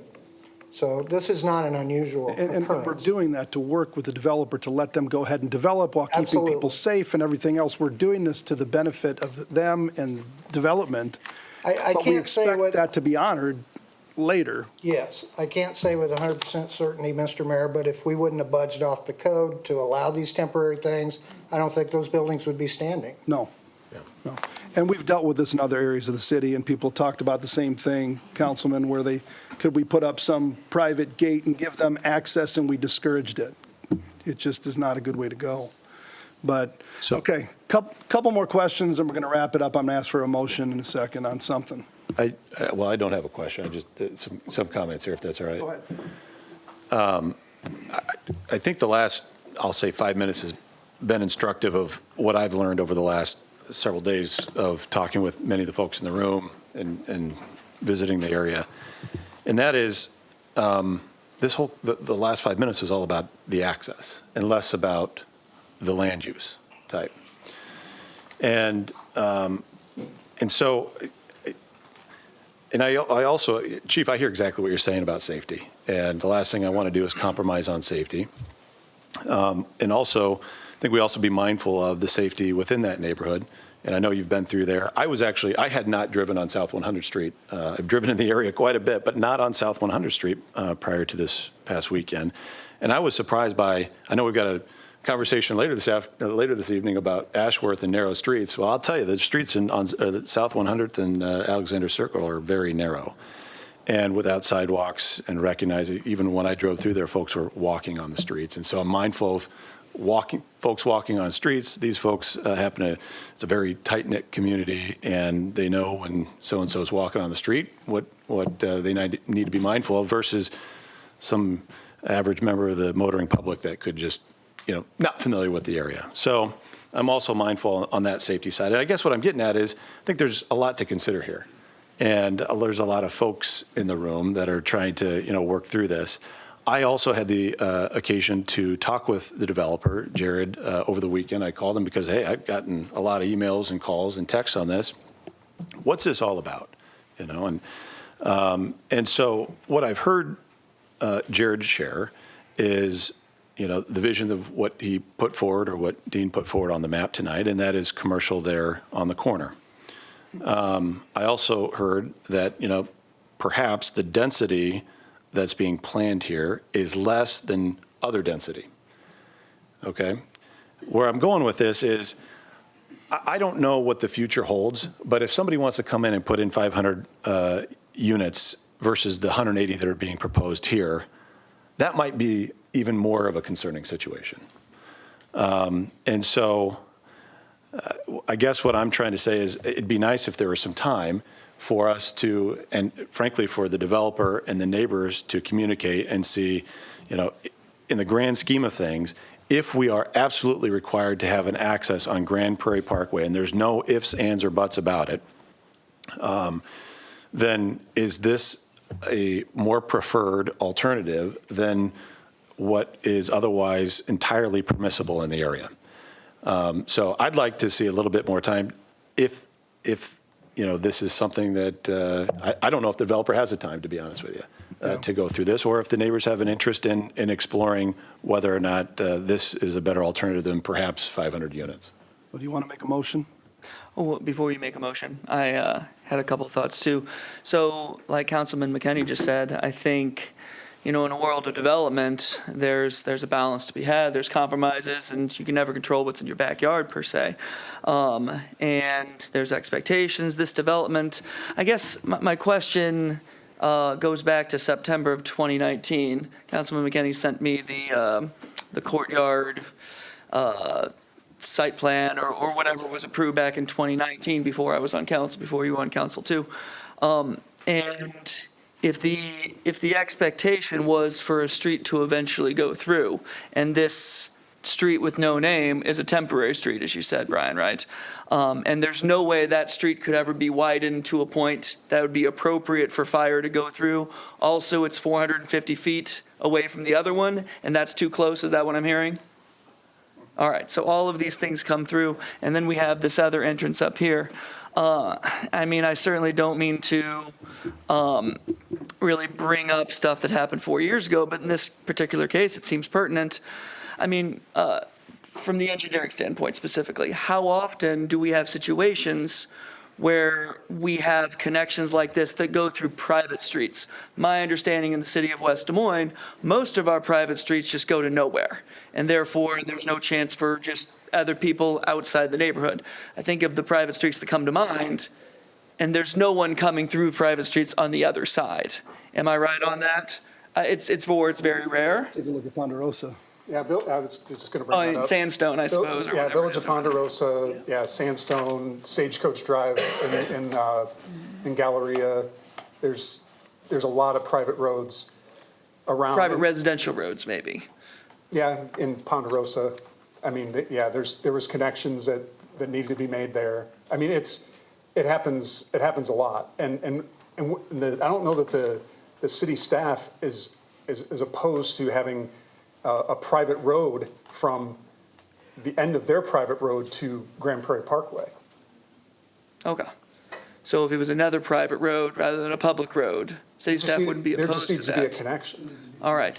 But if it was, I guess, Brian, the other question would be, so if we approved this back in 2019, these are private roads, but knowing that could be a public road, is this something that we want to encourage for the future, where we know there's going to have to be a road that spits out here, right up here, knowing that that's going to be just lots more traffic potentially going through a private development in the future? Should we discourage such things, or is that just going to hinder development? Yeah, it would. That was our preference as a staff to begin with, but that wasn't what ended up happening. And back then, there was just no way to put a second entrance anywhere because Sugar Creek's over there on the right side, and there's nothing. So that was the agreement with the development. Amy, I had a question. Is it Amy? It's Vicky. Oh, Vicky, excuse me. Sorry, I was going through the. Vicky, I wanted to ask your thoughts because you come on up. Come on up to the podium. Or Vicky and, or Come on up Dan, to the or some, podium yeah. and- yep. I know you wanted to share something, and I know the public hearing is over, but I did want to hear your thoughts because you looked like you wanted to share something. Thank you. So first of all, I just have a couple of comments, and I mean this in the most respectful way, so please understand that this, taps into emotions as well, because it's where we live and we love and we have our families and our neighbors. So when you look at this picture, and you have these two roads, there's this one coming in and this one coming in, you said it's not enough. We need this one. Well, tell me why it's not enough when we've been living there for over 2 years and it's been enough. So I'd like to understand that. Sure. So I can maybe we answer can that. do that one first. Would you like me to answer that now? Or Yeah, yes, I'm sorry. Do I need to move? No, you're fine. I mean, as long as they can hear me on the microphone, it's totally fine.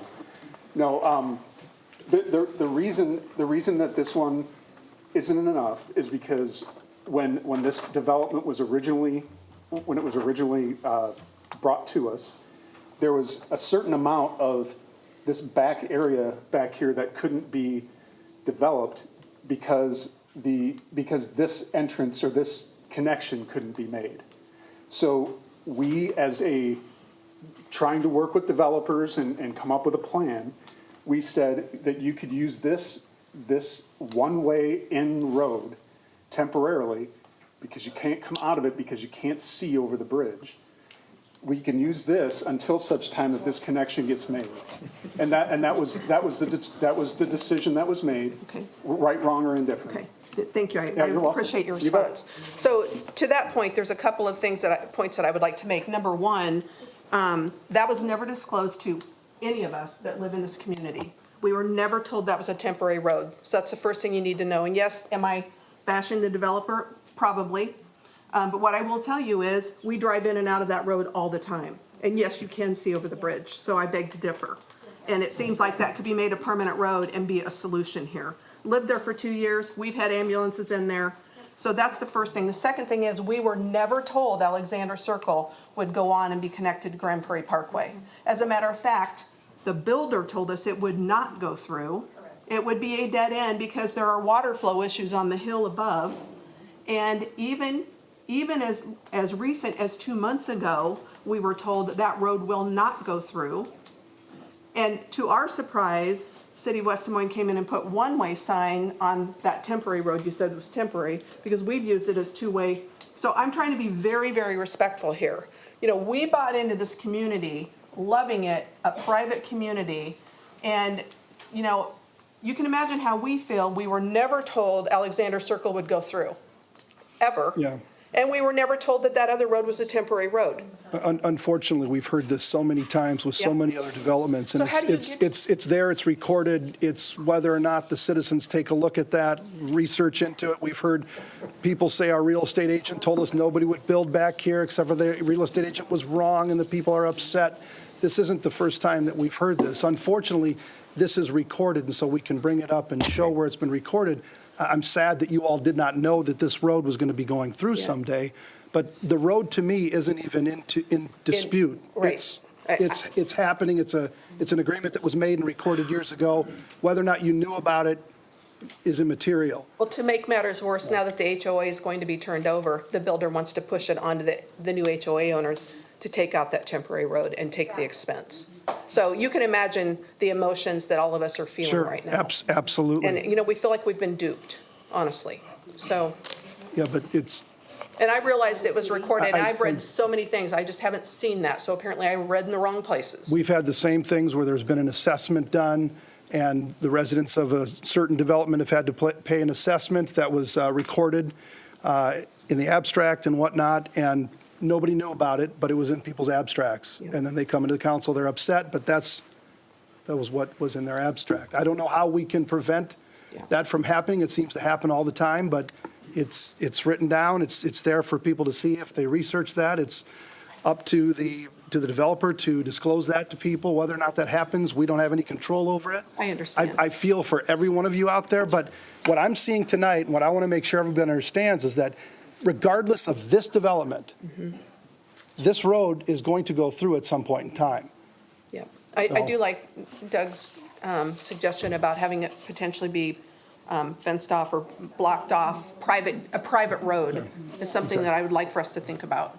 Okay. Thank you for your time. I know Yeah, I've taken us over yeah, time. Appreciate yeah, it. No, the public hearing's closed. She was asked a question, so she was able to come up and respond, but we closed the public hearing, so I apologize for that. Unless, do you want to ask this gentleman a question, Greg? I wanted to hear. I mean, I know. I'm gonna tell you, we've I got. know. We do need to move on, but. We're gonna take 3 minutes here, so. No. get out whatever you can in I'm 3 good for minutes, right now, but I'm and we'll gonna. take action in some way. Matt said that he wanted to spend some more time on this, Okay. and so I would be willing to support him in that, because what it strikes me as is whether it be the developer, we'll just call it a miscommunication, because that might be the most generous way to describe it right now. And as the mayor said, this does happen quite a bit. And I think you'll find that we're trying to find a solution. We really, really are, because there's a lot of things at play. And I think some more time would be really, really helpful, specifically for the residents here, to find out more from the city before we make a decision tonight. And I know this is on the northwest corner, and we're not even talking about streets, which we have brought up several times. All right, we have brought that several. This is not about the streets at this, but it feels like this is a domino, which leads to the next domino. And so at this point, the public hearing was closed. And once that was closed, then we heard a lot of stuff from city staff. And thank you, city staff. You all do a fantastic job. And if we don't say it enough, you all are fantastic because of the hard work that you put into this. And sometimes you have to share tough truths, and that just does happen. However, since the public hearing was closed, folks in the audience, you haven't had a chance to respond and learn more and ask questions and have a back and forth. And that's not this. I want to give more time for that. And that's why I support Councilman McKinney and what he wants to do Okay, is there here. a motion, Greg? Did you want to make a motion? Yeah, I'd move to defer it. Okay, is there a second? Second. Okay, it's been moved and seconded to defer this item and defer. You want to defer and bring this back to the Development and Planning Subcommittee for further discussion before it comes back here? You're going to defer it for a couple weeks and bring it back to have another discussion? I guess I'd move to defer it for a period of 2 weeks.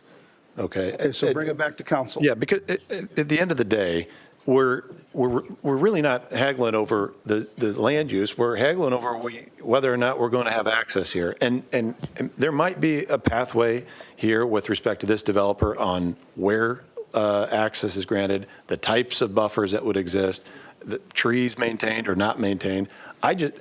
A lot of the things that came up, and they may be able to work it out. But if there's no discussion between now and 2 weeks from now, Yep. then we're going to be back here at the same place. That's why I think there could be some great discussion. Mr. Johnson, right?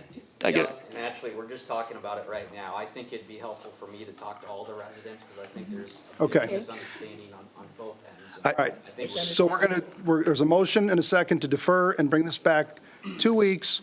And in that time period, we are going to expect that you are going to lead a neighborhood discussion to figure out where And thank you we can for go. doing that, by the way. Okay. That's It's really, been moved really and seconded. kind of you.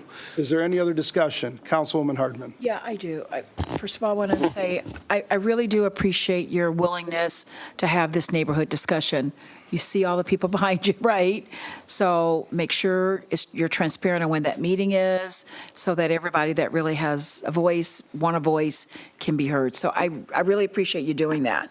And I want to just make sure that we're clarifying, because what's in front of us, and we talked a lot about roads and access, and I loved hearing, learned a lot.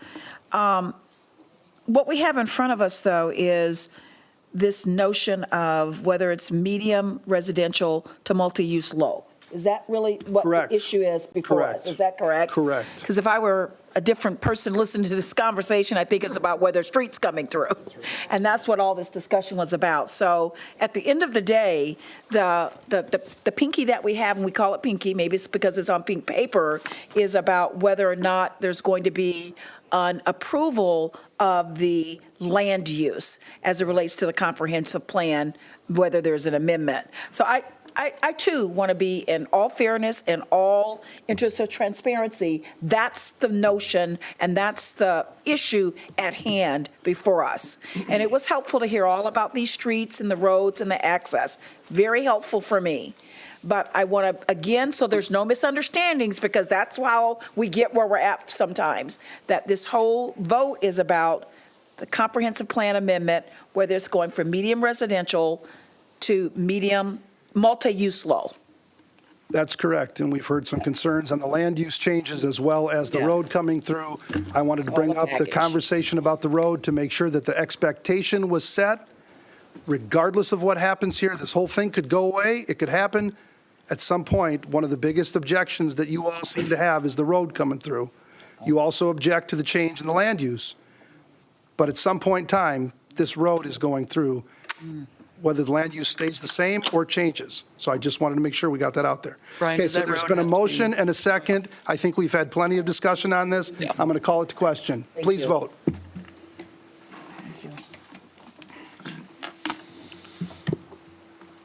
Four yes. Okay, item 6B, and please feel free to get up if your item is done and walk out. You're not being rude to us. Sir, I'm sorry we couldn't go to you for comment. We closed the public hearing.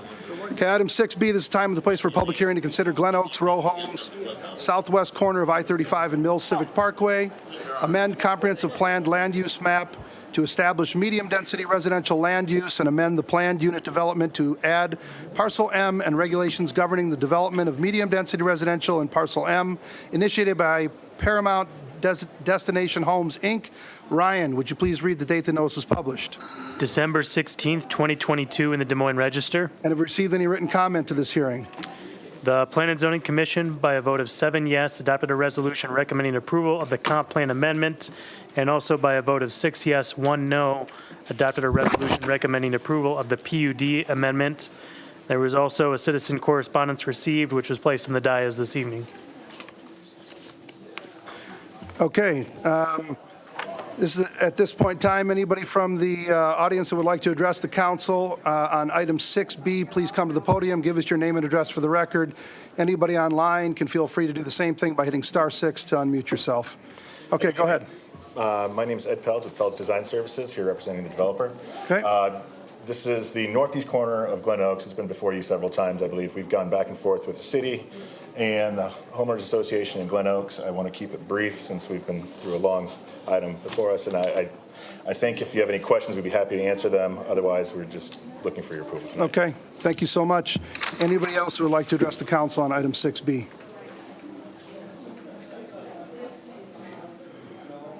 Okay, I'm seeing nobody in the chamber. Anybody online, please hit *6 to unmute yourself. Going once, going twice. I'm going to declare the public hearing closed.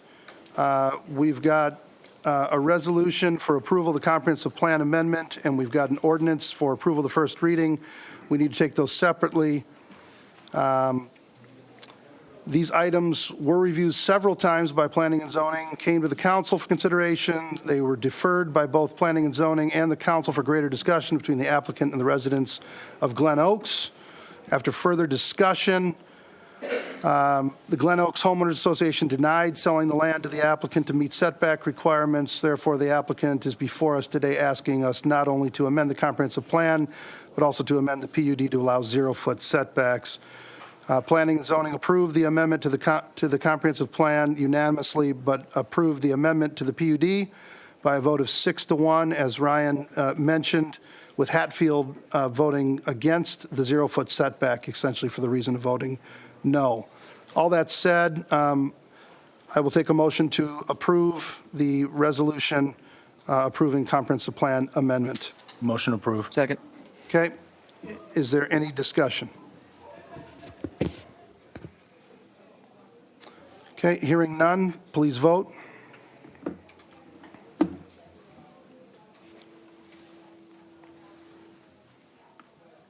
Four yes. Okay, now we have an ordinance for approval of the first reading. Motion to consider the first reading. Second. Okay, any discussion? Hearing none, please vote.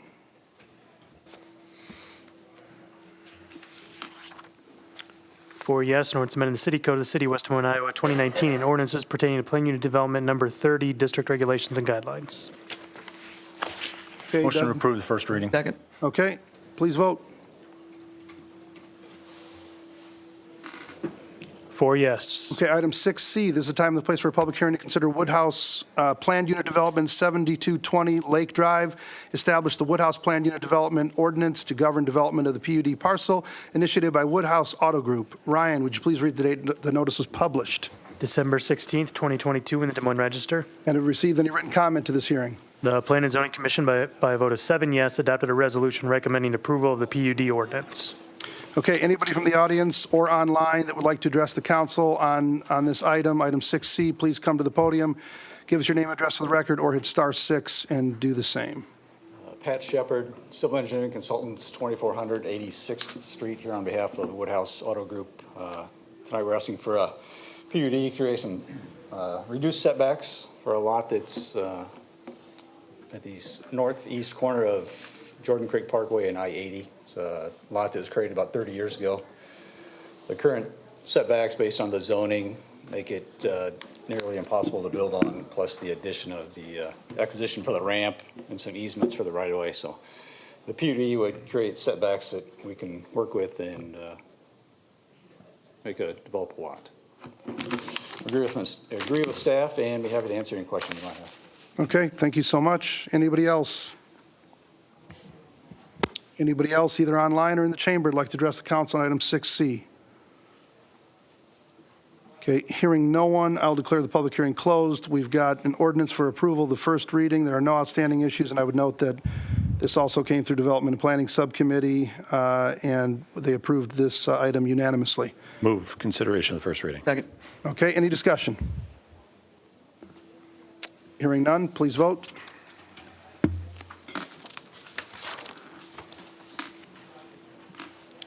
Four yes, an ordinance amending the official zoning map in the city code of the city of West Des Moines, Iowa, 2019 by amending Title IX zoning, Chapter 9, Plan Unit Development District pertaining to PUD district regulations and guidelines. Move approval of the first reading. Second. Okay, please vote. 4 yes. Okay, item 6D, this is the time and place for a public hearing to consider amendment number 6, the historic West Des Moines urban renewal area initiated by the city of West Des Moines.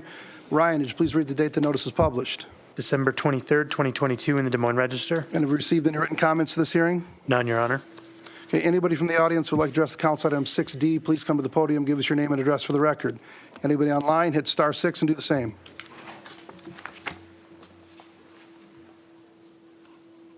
Okay, hearing and seeing no one, I'll declare the public hearing closed. We've got a resolution adopting amendment number 6 to the historic West Des Moines urban renewal plan. There are no outstanding issues, and I would note this came through the Finance Administration Subcommittee in both October and November with unanimous recommendation. Motion to approve.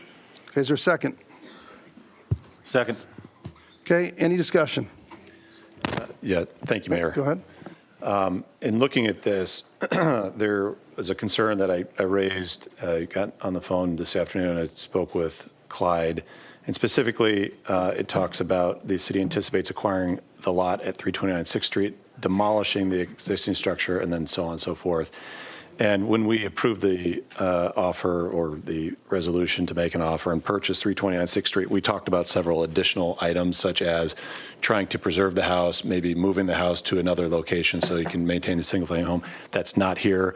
My understanding in talking with Clyde today that remains the intent. And so it would be my understanding that this would include, as we discussed before, trying to maintain that house, not demolishing it, moving to another location, possibly phasing the parking, but that's what I was. I read the same thing. Okay. I figured it was just a typo or wasn't corrected in the pinky. Okay. Well, actually, this is if we can't get rid of the house by moving it, then we have a urban renewal plan that actually addresses the demolition. So it's kind of a worst-case scenario. So it's really not an error. It's just that, that was, if necessary, then it's in the plan that we have the funds to use that money for. It's a certified expenditure under TIF, Right. if that's the case. Gotcha. Doesn't bind us demolishing it, right? No. No. Okay. No. Okay, thank you for that clarification, Matt. Any other discussion on this item? Okay, hearing none, please vote.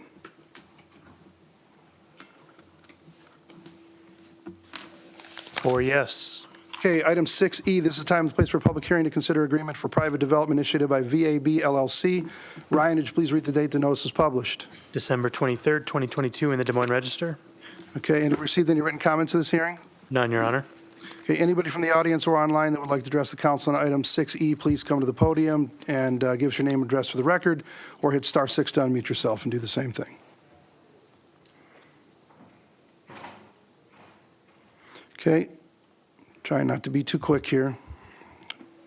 Hearing and seeing nobody, I will declare the public hearing closed. We've got a resolution for approval of the development agreement. There are no outstanding issues, and this came through Finance Administration Subcommittee with unanimous approval. Move for approval. Okay, is there a second? Second. Okay, any discussion? Just really quick, this is very exciting. I mean, Valley area is such a historic part of our city. So many, so many important moments throughout. So it's exciting that someone came in and said, hey, we really want to redevelop this into a great site. I know Doug and I heard the presentation and just talking about what they plan to do to this facility. It's exciting, and I'm very supportive.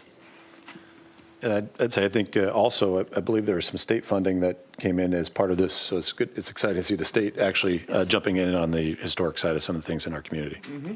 Yeah, it's nice to keep this historic structure. It's going to be a phenomenal, I think, investment, bring a lot of people, a lot more people to the area to enjoy concerts, have nicer amenities.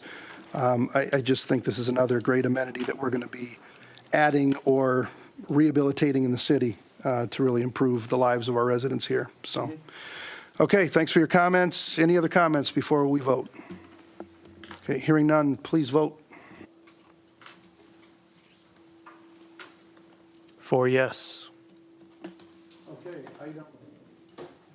Okay, item 6F. This is the time and place for a public hearing to consider Blue Creek Stormwater Detention Facilities initiated by the City of West Des Moines. Ryan, would you please read the date the notice was published?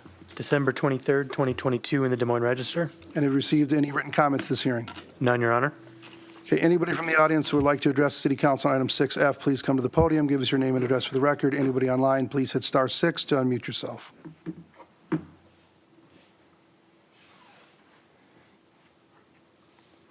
Okay, hearing and seeing no one, I'll declare the public hearing closed. We've got 2 resolutions and a motion, which we can take at the same time.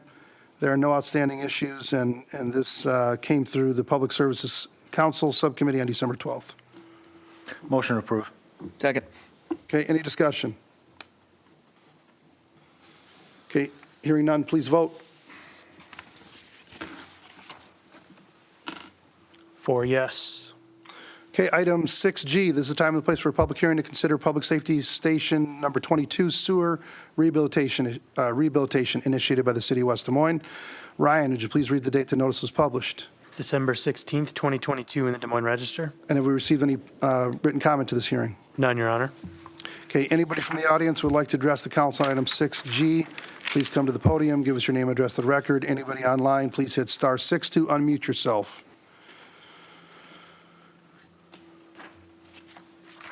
Okay, seeing and hearing no one, I will again declare the public hearing closed. We've got a resolution and a motion which we can take together. There are no outstanding issues, and this came through the Public Services City Council Subcommittee on December 12th as well. Motion to approve. Second. Okay, any discussion? Hearing none, please vote. 4 yes. Okay, item 7, new business. Item 7A, Stonewood Plat 1, northeast corner of Boonville Road and South Grand Prairie Parkway, accepting surety and approving and releasing final plan to create 40 lots for single-family residential development, 4 outlots and 4 street lots, Stonewood, Inc. We have got a resolution accepting surety and approving and releasing the final plat. There are no outstanding issues, but several recommended conditions of approval, including the following. No occupancy permit, including temporary occupancy permit, shall be issued until such time that the plat associated public improvements have been approved and accepted by the city. No final occupancy permit shall be issued for any dwelling within the plat until such time that the city confirms the required buffers have been installed compliant with the approved buffer planting plan and all vegetation is alive and thriving. Number 3, the city council approving the placement of public utility easements in the front yards of all lots within the single-family portion of the property. And number 4, the developer acknowledging and agreeing that the completion of the West Des Moines Waterworks punch list and acceptance of the public water main in the plat by the West Des Moines Waterworks Board of Trustees is required before West Des Moines Waterworks will release a water meter for any dwelling in the plat. The developer further acknowledging the availability of water may impact the allowance for the placement of combustible materials within a home site, as well as for the allowance for above-ground construction. Motion to approve the resolution. Okay, is there a second? Second. Okay, any discussion? One thing I want to bring up, Thorn Drive will go through the middle of this property, so let's all pay attention to that. Okay, thank you. Mayor, it talks about, one of the conditions is the vegetation is alive and thriving. How do we determine whether something's thriving? Well, I would leave that up to our urban forester, who we've hired to make that determination. I will rely on his expertise. Fair He's enough. pretty good. Thank you for that question, though. Okay, with no other discussion, please vote. 4 yes. Okay, item 8, receive, file, and/or refer. We have no items to receive, file, or refer. Item 9, other matters. Are there any other matters that any council person would like to bring up at this point? Okay, hearing none, we are adjourned. We will adjourn into our planned workshop on Ashworth Road. Okay, why don't we take literally 3 minutes, and then we'll be back here to start the workshop.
We're ahead of schedule from the last one. Are we? I think it was like 8:30.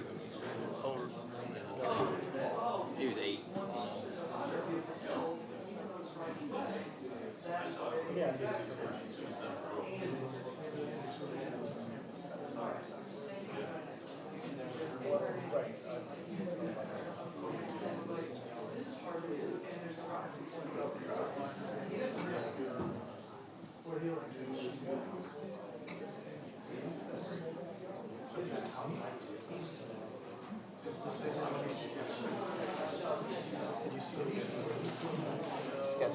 drawings from of the streets. Oh, no. Different, right? What a good place to bring that forward, isn't it? Yes. Right, it's something else.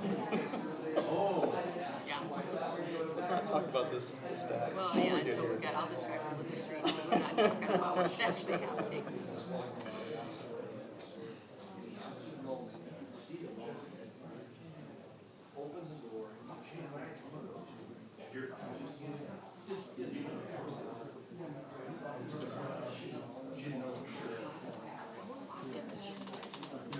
Okay, we're going to start back up here in about 2 minutes. 2 minutes, we're going to start back up.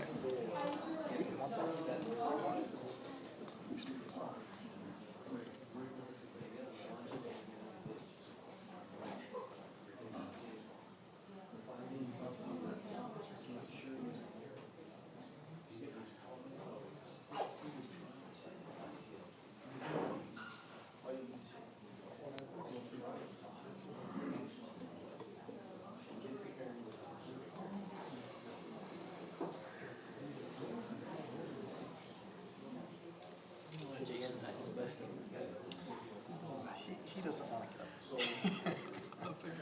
He wants to be a fly on the wall. Yeah, he's a background kind of guy. I guess you should have done that.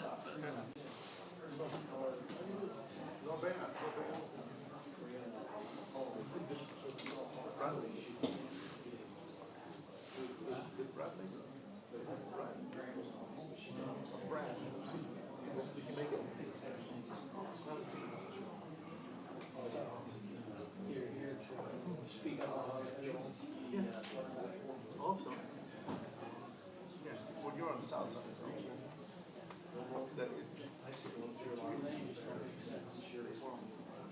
I don't know, we'll see.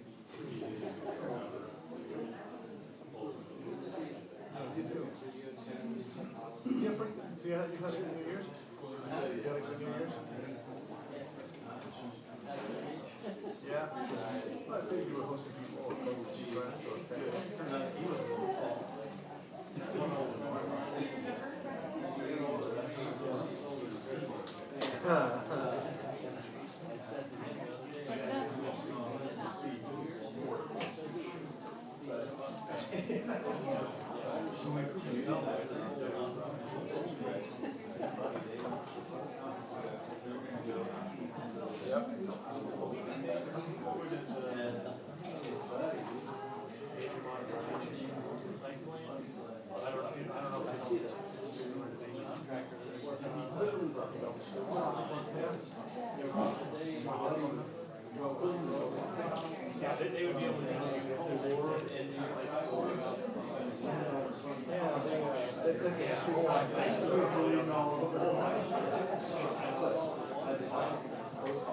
That's nothing to do with this, but yeah, they're taking the time to whatever.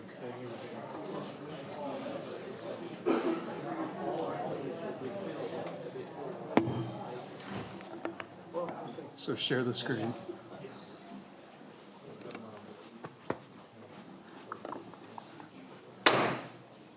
Whoa. I like doing that just to wake everybody up and scare everybody. I have no ear. Okay. All of this. Well, we appreciate everybody waiting for the conclusion of our council meeting to get to this workshop. It's been a long time coming. We've had several discussions on this item, and last time we left off, we were going to explore some different alternatives and maybe the pros and cons, and I think we're going to have Brian Hemeseth, our city engineer, as well as maybe some others go through. Yeah. Okay, well, I'll have some friends join them. Brian, do you want to start us off then, or who do you want to start us off? And Well, Brian Hemeseth, city engineer. I met with some of the council members about this, and one of the council members can't Correct. here tonight, and that's Councilman Trevilian. And I've got a letter, I appreciate that. I've got a letter that I will start off reading, I guess. Yep. Okay. And we'll listen to that, and then I'll go into a presentation, and then we can, I'll answer any questions from council members, and then we can go into comments from the crowd. Okay, sounds good, appreciate it. You bet. Okay, as he mentioned, this is a letter from Councilman Trevilian, who Really wanted to be here, but was unable to attend tonight. Ladies and gentlemen, as I am unable to attend the city council meeting on January 23rd, I would appreciate it if the following letter would be read during the workshop for the Ashworth Road project and make it part of the permanent record of the meeting. So we will go ahead and make this part of the permanent record for our workshop. I've had several discussions with our city engineering staff and residents about the Ashworth Road reconstruction project. Although I understand staff's reasoning for recommending a 3-lane configuration with a dedicated turn lane the entire stretch from 1st Street to 50th Street, I do not believe this is the best design. This is a residential roadway with over 150 driveways and 49 intersections. A large number of the residential properties have driveways that require the cars to back out onto Ashworth Road, and by having only 1 lane east and west, it will be difficult to get a break in traffic to be able to get onto Ashworth. With so many intersections that are controlled by a stop sign, it will be difficult to turn onto Ashworth. Also, there will be drivers waiting to turn into a driveway or side street and having to wait for a break in traffic. I am concerned that drivers will get frustrated with waiting and will, quote, take a chance, end quote, and cause a crash with another vehicle. There will also be the issues with delivery vehicles, trash collection trucks, and mail trucks stopping on Ashworth, causing traffic to stop and wait. This will cause a backup, and then drivers will be pulling into the turn lane to pass the stop vehicle and causing a crash with a vehicle wanting to turn.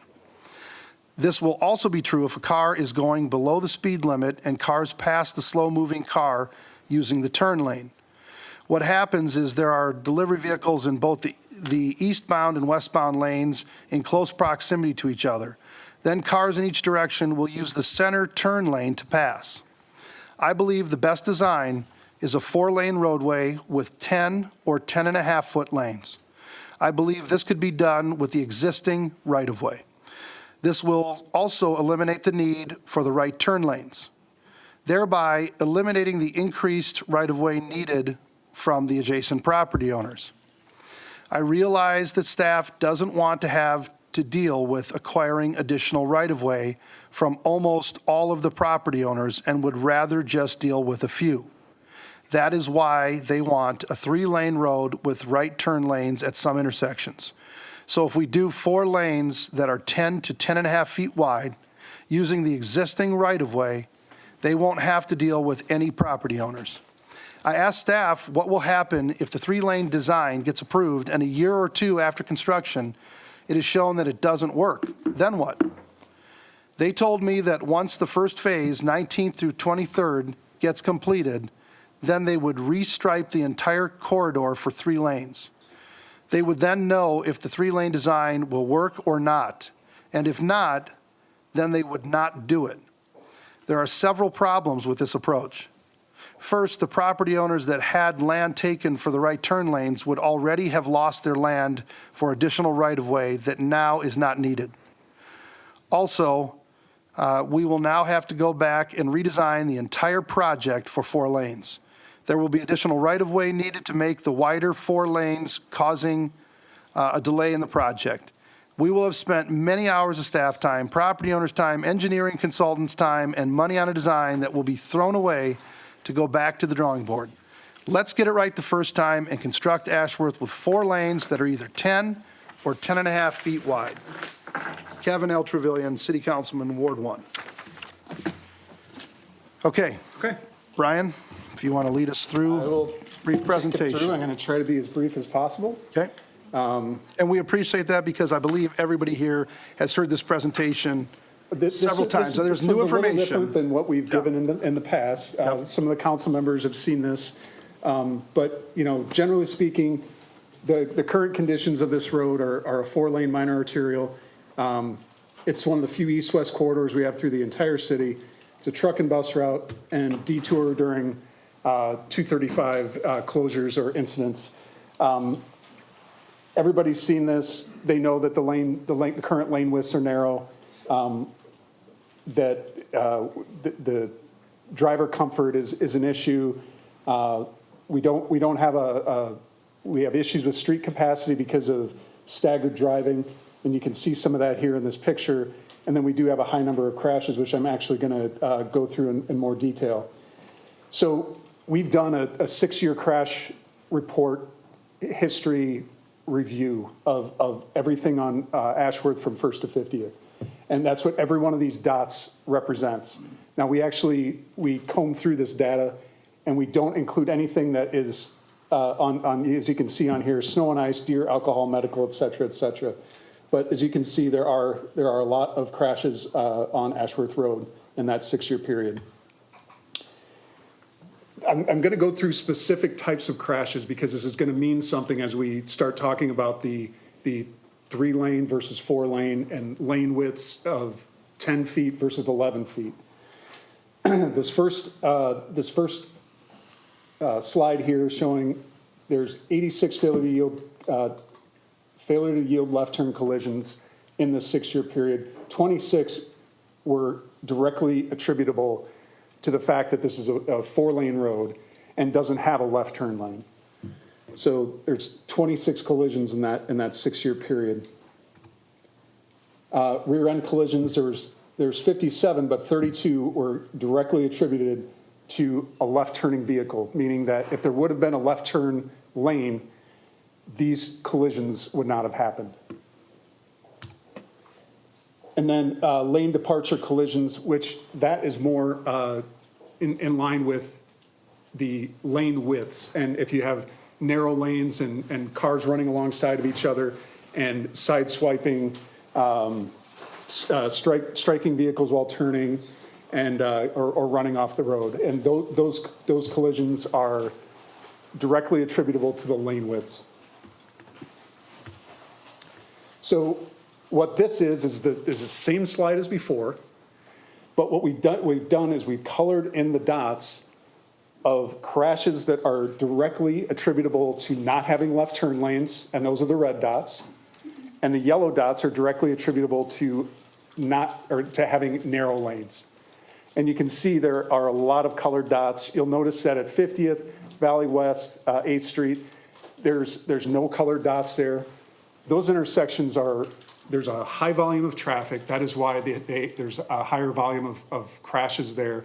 And those intersections are already widened out to the maximum amount that we would ever widen them out to. So we're not going to correct any crashes no matter what we do to Ashworth at those intersections.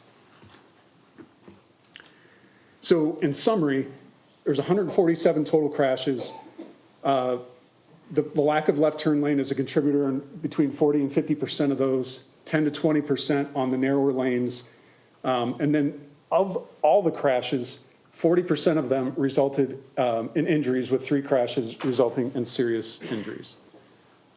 And is that 40% of the total crashes, or of the crashes that are attributable? 4-lane sections. Okay, that are attributable to the 4-lane sections. Brian, can I ask a question? Sure thing, yep. Could you just go back? Sure. So are you saying that 50 to 60% of the crashes are attributable to the current configuration on Ashworth? Correct.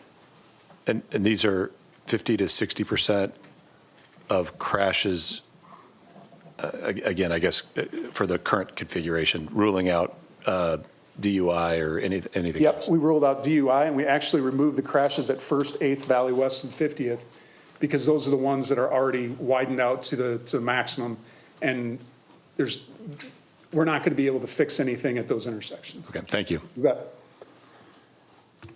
Okay, so and I'm not going to take any credit for really any of this, because Eric actually wrote this whole thing, so thank you, Eric, for putting this whole thing together.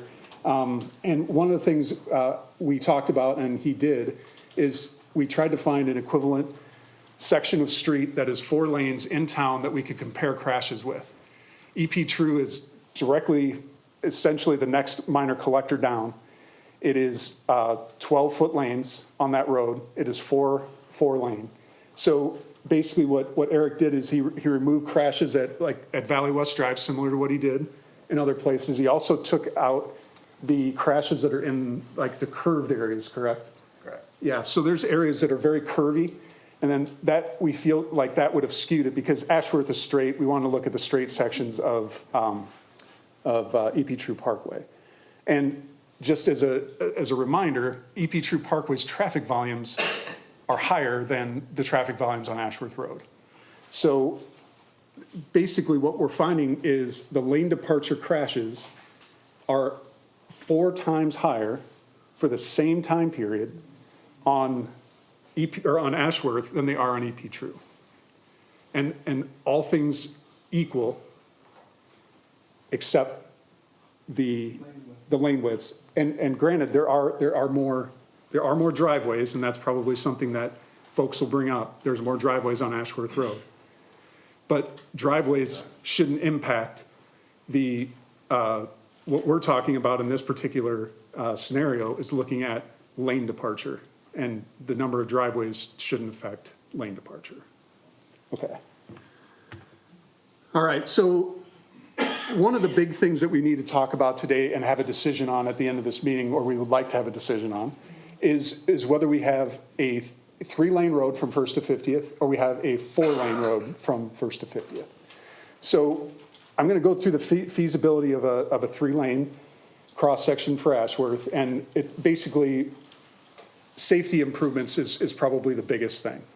We eliminate those 2 crash, the 40 to 50% of the crashes that I showed in an earlier slide, those virtually are eliminated because of the introduction of a left turn lane. So we've done a lot of research on different studies that have been done across the state, and obviously with the help of some of the residents that have given us some of these studies to review. We found that research is overwhelmingly clear 4 to 3-lane conversions provide safer operation.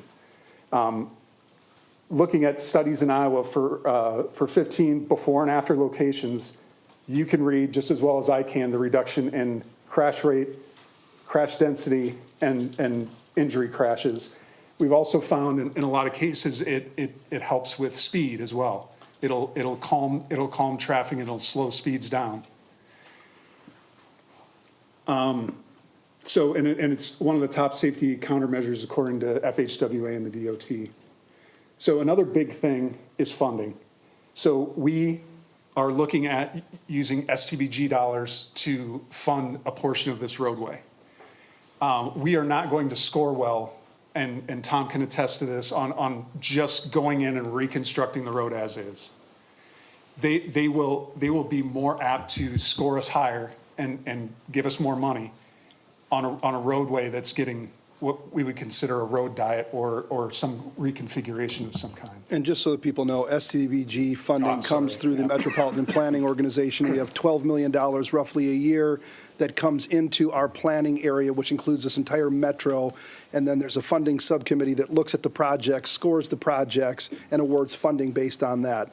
There's probably $100 million worth of need and $12 million every year that gets allocated. So it's very competitive funding to get that. And that typically will comprise, up to 80% we can of the project. 80% we have to match 20. We got to match 20, we can have up to 80% coming in from the federal government to the state, to our metropolitan planning organizations, which we are members of and sit on. And on the STBG funding subcommittee is our very own city manager, Tom Hatton. So it's not, thank you for clarifying that, because I throw out a lot of acronyms and sometimes people don't understand or know what I'm talking about, so thank you for stopping me there. There is another grant that's out there right now that the MPO, Metropolitan Planning Organization, is helping us get work on, and it's called a RAISE grant. And that is a minimum of $5 million award, very, very competitive. But we're going to see what we can do to get our hat in the ring on that one to get funding available or funding from that. And a 4 to 3 lane conversion would do a lot in getting that. Eric has told me that if we don't do that, that there's no business even putting in an application for that one, because it just there'll be too many other competitors out there that are doing things, to do road diets and slow traffic down and traffic calming and that sort of thing. So, center 2-way left turn lanes, we got them all over our city. They're all over the metro, and they're safe. People call them a suicide lane. That's not the case. They're a two-way left turn lane. There's some things I'll go into later about those that are important, that cover some of the things that Councilman Trevilian was talking about in his letter. This 3-lane cross-section would minimize right-of-way along the entire stretch. We would take right-of-way, we would purchase right-of-way from a small number of properties adjacent to the turn lanes that we have to put in at 19th and 22nd. We've gone through and we've minimized that before we even started the workshops, and we've gone and minimized it even more. So we're working as hard as we can to minimize these things, and I'll kind of go through some of that of what we're doing to minimize. You know, will 3 lanes work from an analysis standpoint and a capacity standpoint? We're 100% confident that it'll work. We've modeled it. We've got a lot of experience on staff. Between Eric and Jim, traffic engineering experience, we're upwards of 60 years of experience with just those two. So we're very confident in the modeling that we've done and that it'll work. We can't do a do-nothing option. We have to replace Ashworth Road. I think that's something that is pretty evident. We've also heard folks ask about doing a pilot project. We could do a pilot project. What we would, the idea of doing a pilot project would be to let it sit for several years and analyze the crashes and how it works and so on and so forth. And in that time, 19th to 22nd is going to deteriorate to the point that we're going to have to spend potentially hundreds of thousands of dollars, up to $1 million, to re-overlay that so we can buy ourselves more time.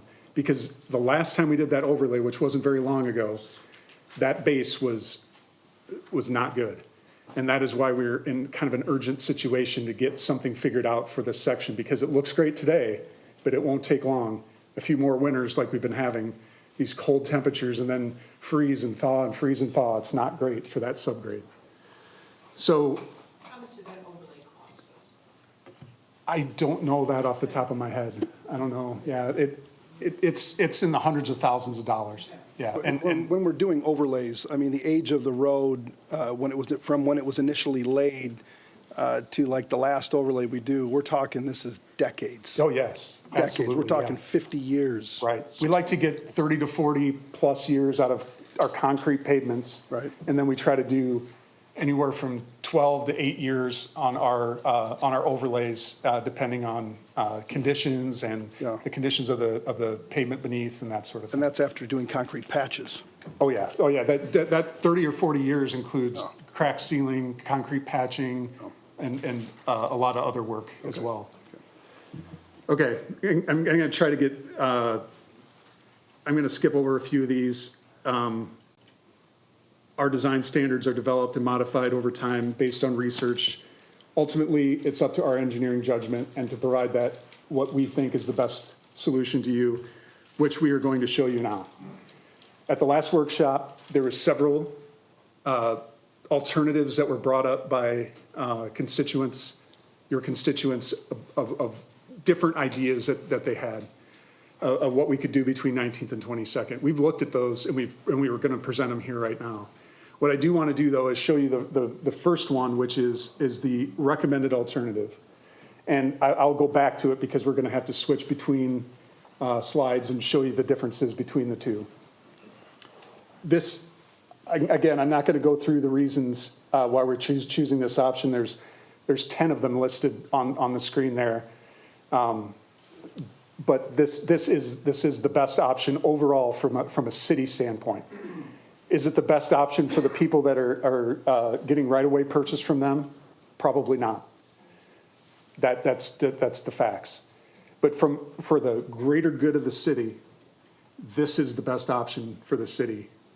And I'm telling you that as a professional and you know, giving you that advice at this point in time.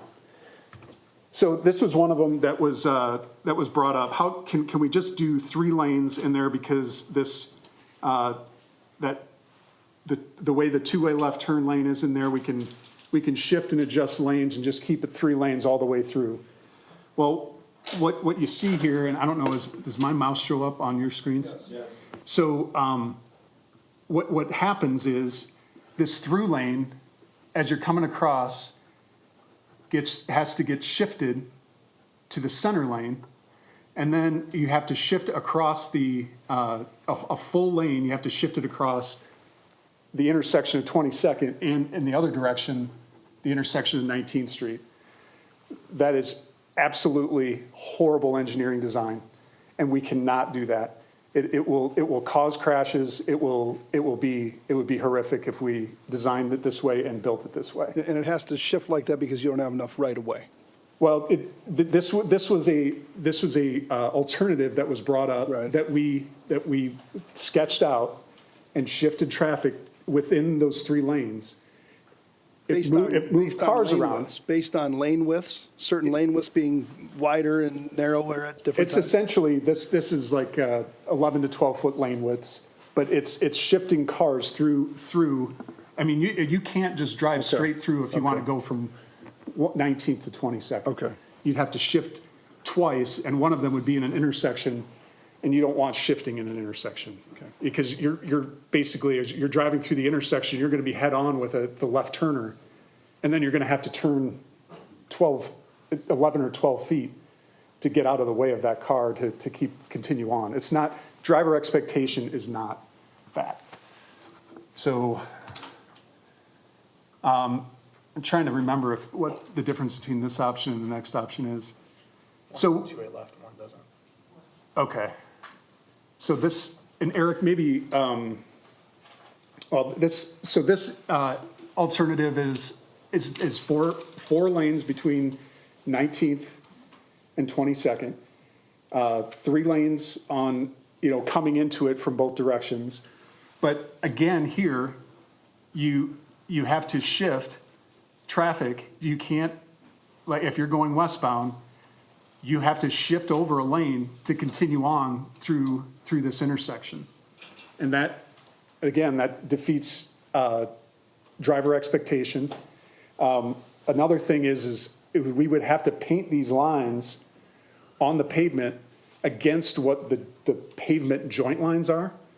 And the de facto lanes are, when you can't see pavement markings, are the concrete joint lines.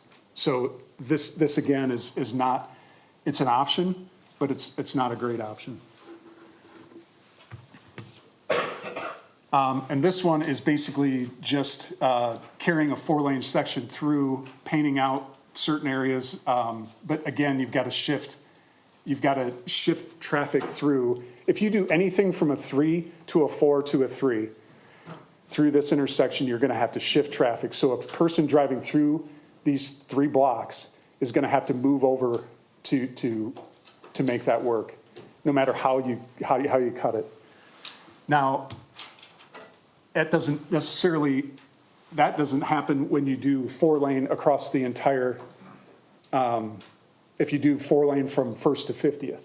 So then you don't have that lane shifting. But what this does is it doesn't eliminate the crashes, the 40 to 50% crashes that we were talking about earlier with rear end crashes and left turn crashes.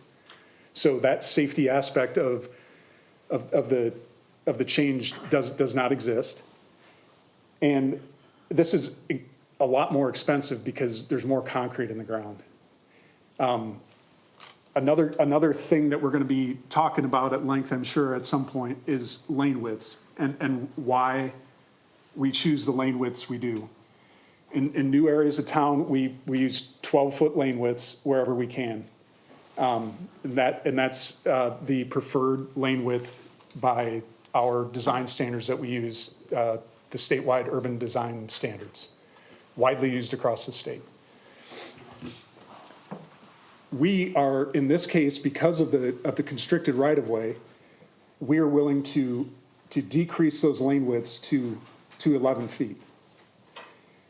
If you do that in this cross-section, you will end up having to buy right of way from every property owner from First to 50th. And it'll look a lot like it does here in that, like these, I'm colorblind, so I think it's blue or purple. You'll have to do that along the entire stretch of the road. Now, can we eke in a little bit here and eke in a little bit there? You bet. But ultimately, if you want to fit this road into that cross section, into that right of way, you're going to have really narrow parking, which is the area between your back of curb and your sidewalk, which is where all of the utilities lie, which I've got a list of the literally dozens of utilities that are in here that we would have to try to fit into that small, narrow parking, which isn't going to be physically possible. Unless you want to stack them 15 feet in the ground all the way up, and that is not a good design. That is not a good way to go. And if anything were to happen to any one of those, you'd be tearing out the ones above them to get to the ones below them. Okay. So ultimately, we are recommending this solution. It meets current design standards and improves safety. It's a strong candidate for grants, accommodates trucks and buses, and minimizes right-of-way needs along the entire stretch of the road. And not to be Captain Obvious, but can you state what this is? Three lane? Sure. 12 feet, 11 feet? What? Yep. So what we've come up with is a cross-section that has three lanes. There is an 11-foot lane, a 12-foot center turn lane, and another 11-foot lane. But then you have to add on a curb offset on each side, which is 1 foot, because people don't drive right up against the curb. So that is a requirement. And then there's a half a foot of curb. So essentially what we're looking at is from the back of curb to it's 12 and a half, 12, 12 and a half. So it's essentially the exact same cross section that we have today.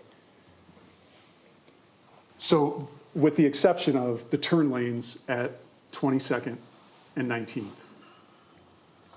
Now, there is one thing that we noticed today in some of the discussions we had is when we add these turn lanes in this location and this location, it essentially makes this lane right here and this lane here a through lane, which could be reduced. You can get rid of that curb offset so you can save a foot on each side.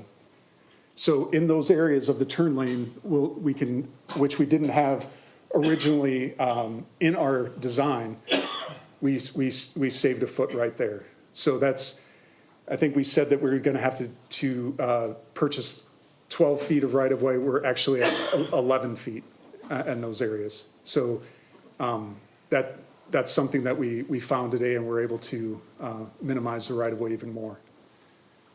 Are there any questions? Brian, why do we need a right turn lane from 19th through 23rd, but we don't need a right-hand turn lane on the other sections? Yeah, it's a great question.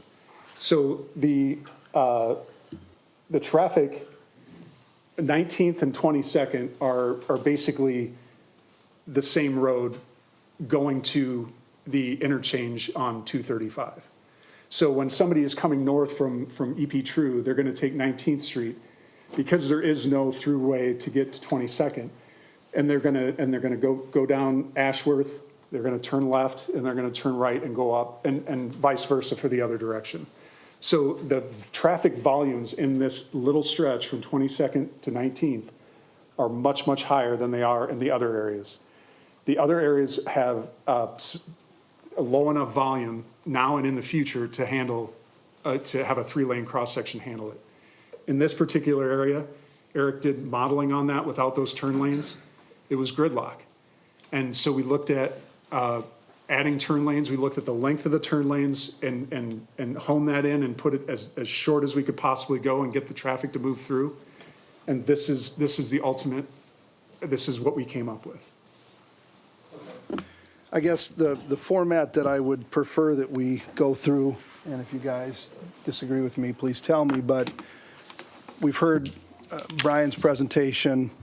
I could open it up to questions of Brian now from the council, or we could wait and let the homeowners present and then save the council questions to the end, kind of like what we do for a public hearing where we close the public hearing. What would you prefer? That sounds good, since Brian went first and Okay. shared his thoughts. All Now we right, can so talk let's about save your public. question for Brian. We'll come back to that. Okay, anybody from the public that would like to speak, why don't you come up to the podium, give us your name and address for the record. Come up, come. Okay. Okay. 12 feet in the middle, 11, half a foot, and then the right turn lane is how wide? And then the the parking is how far from? Can we blow that? I've can we got blow that a up? cross-section that I can bring up. Yeah, it's small, I apologize.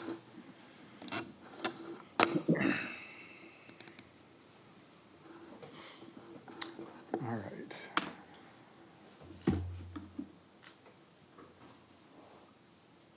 I believe this is it, is it not, Nate? That's the one at 22nd, yes. The one at 19th is the same, just on the other side. Here it is, right here. This is what we're proposing. Can you make that even bigger, Brian? Can you blow that up a little bit Sure. more? Or? Yeah.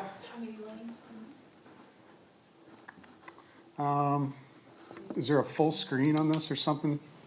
I don't know. I'm not. Or it's just zoom Plus in. the sign up above in the middle where it says Yeah. 43.7. Oh, yeah. If you close the right. Go 32. Oh, yeah, close this thing, yep, got it. So this is essentially three 12-foot lanes with an 11-foot right-hand turn lane in between 19th and 23rd, and 9.5 foot. 11 foot. Well, 11 foot, not counting the curb and Okay, the gutter. I see. It's essentially, Right, this is just where the turn lanes are located. This is basically I think this is really the crux of the situation of the areas where right-of-way acquisition is happening. And those are those areas in purple that were on the PowerPoint slide. but we're at a 4-foot sidewalk, Correct. 9.5-foot parking. Correct. We're at 11-foot right-hand turn lane. Parking's a rural term for in between the curb and the gutter. Call it the grassy knoll. I don't know. It's in between the curb and the sidewalk. Or, I mean, curb and the gutter, no, curb and the sidewalk. So we have 11-foot right turn lanes, right? We've got 12-foot center lane, Yep. then 11-foot other direction, and again, 11-foot right-hand turn lane. Right. And these are all the minimum allowable in SUDAS. And we don't typically do this, but in this situation, in the context of the situation, we believe that this is the best solution to minimize right-of-way and to make it a safe roadway for this area. And who is SUDAS for people that don't know? Yep, SUDAS, statewide urban design standards and specifications. It's a statewide, there's multiple jurisdictions that work together on it. We meet frequently to go over changes and updates in the standards and specifications and. But they're the determining- standards that all cities follow. Most cities in Most Iowa cities follow, follow, not yes. all. I can't say all, because Okay. technically, we don't follow them for our subdivisions, we follow them for our CIP projects. But our standard specifications and design standards are very similar. Okay. All right. Anybody from the public that would like to speak on this? Jump right up. I'm going to ask one thing of the public. Come on up. Keep your comments to 5 minutes or less. Get it all out, so we're not having people come up and speak 2 and 3 and 4 times. So get it all out, 5 minutes or less, please. I'm Dell Christensen, 932 32nd Street, right on the corner of 32nd and Ashworth. And if these, Ashworth, it becomes a 3-lane road with the center lane for passing, what is going to be the traffic backup behind? There's 147 driveways along there. For the trash man going down the street, you can't pass them in that turn lane. So all that rush hour traffic in the morning especially will be lined up behind that trash man. Now, the way we have it now with the 4 lanes, they're narrow lanes, but they can still get past. And another thing, I don't understand why, when they are designing these streets, that they use only at the max of 25 radius on the corners. Trucks and stuff, the trash people, the city buses and stuff, it's pretty difficult for them to make a right-hand turn with that small of a radius. And simple things like this that I think could help the traffic. And I can't see where a 3-lane road is ever going to help anything. That most of the accidents are on intersections, not in the lanes. We've lived there on 32nd and Ashworth. I think it's probably around a little over 30 years, and there's never been an accident out on Ashworth anywhere near us. There's been on Vine and Ashworth, the intersection, it's not uncommon. It's just, I don't see where the 3-lane street is going to improve anything. It's going to be more problems. Another thing is, when you have an emergency vehicle coming down the street, you need to stop. Where's that emergency vehicle going to go? Is he going to be in the turn lane and you got somebody making a turn in the turn lane? You got an accident waiting to happen. I am totally against a 3-lane street. And EP True has a lot less traffic than Ashworth. And Ashworth, with the growth out in the western area, is only going to increase traffic. So, thank you. Thank you so much. Okay, I'm writing down some of the questions you've come up with, and I'm writing down the questions that you've come up with, and I'm going to ask, at the very end of this, we're going to have, public is going to speak, and we're going to close the public hearing essentially, and we're going to ask, the council's going to ask questions at that time of Brian and staff, and if they have questions for the public, they'll ask those questions as well. Come on up.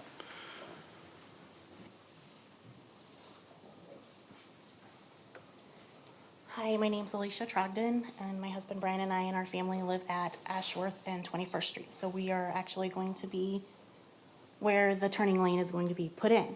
I'm not sure, on his slide he did show our house. It is going to be quite a bit of yard that they are taking.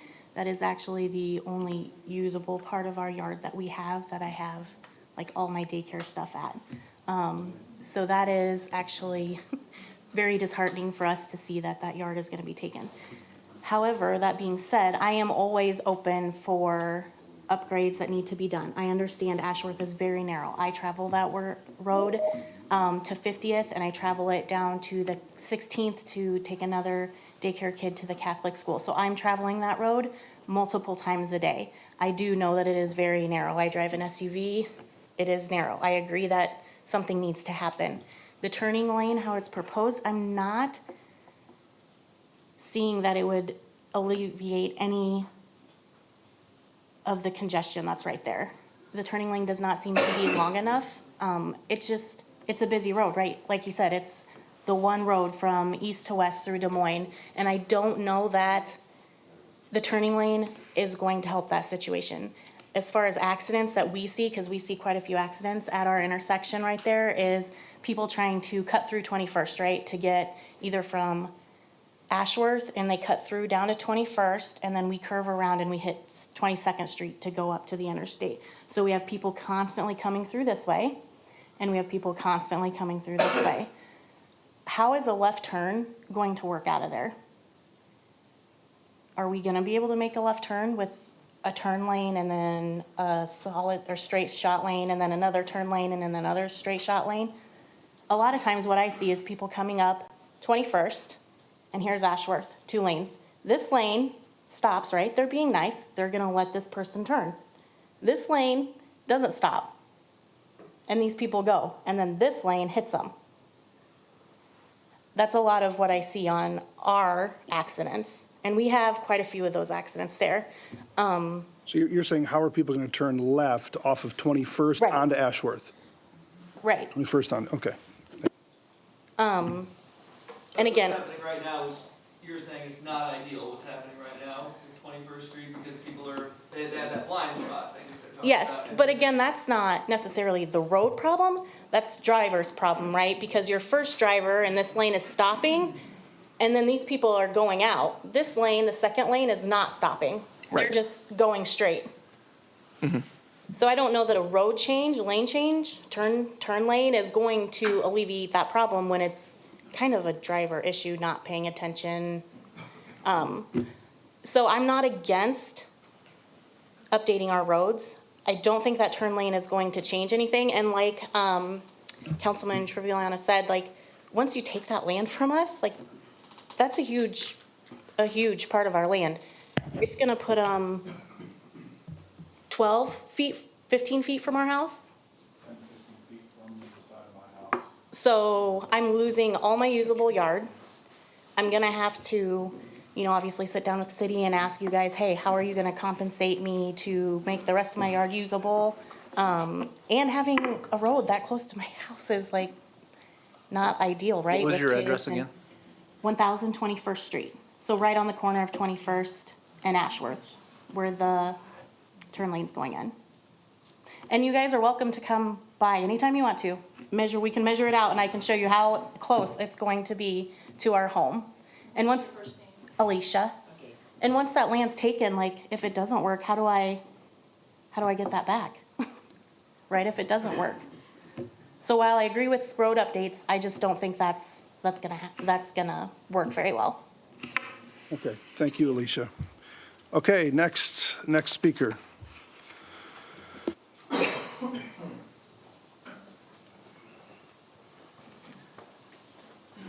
My name's Ross Peeler, and I'm representing 409 Ashworth Road. I have 2 real simple questions. I just want to clarify, the whole stretch will be 3-lane per your suggestion, short of 19th to 22nd.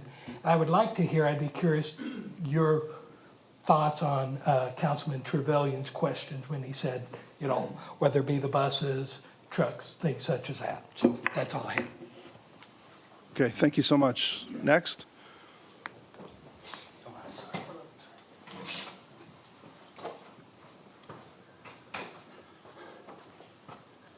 My name is Eric Bush. I live at 3901 Ashworth Road. It's corner of 39th on the north side, across from Valley High School.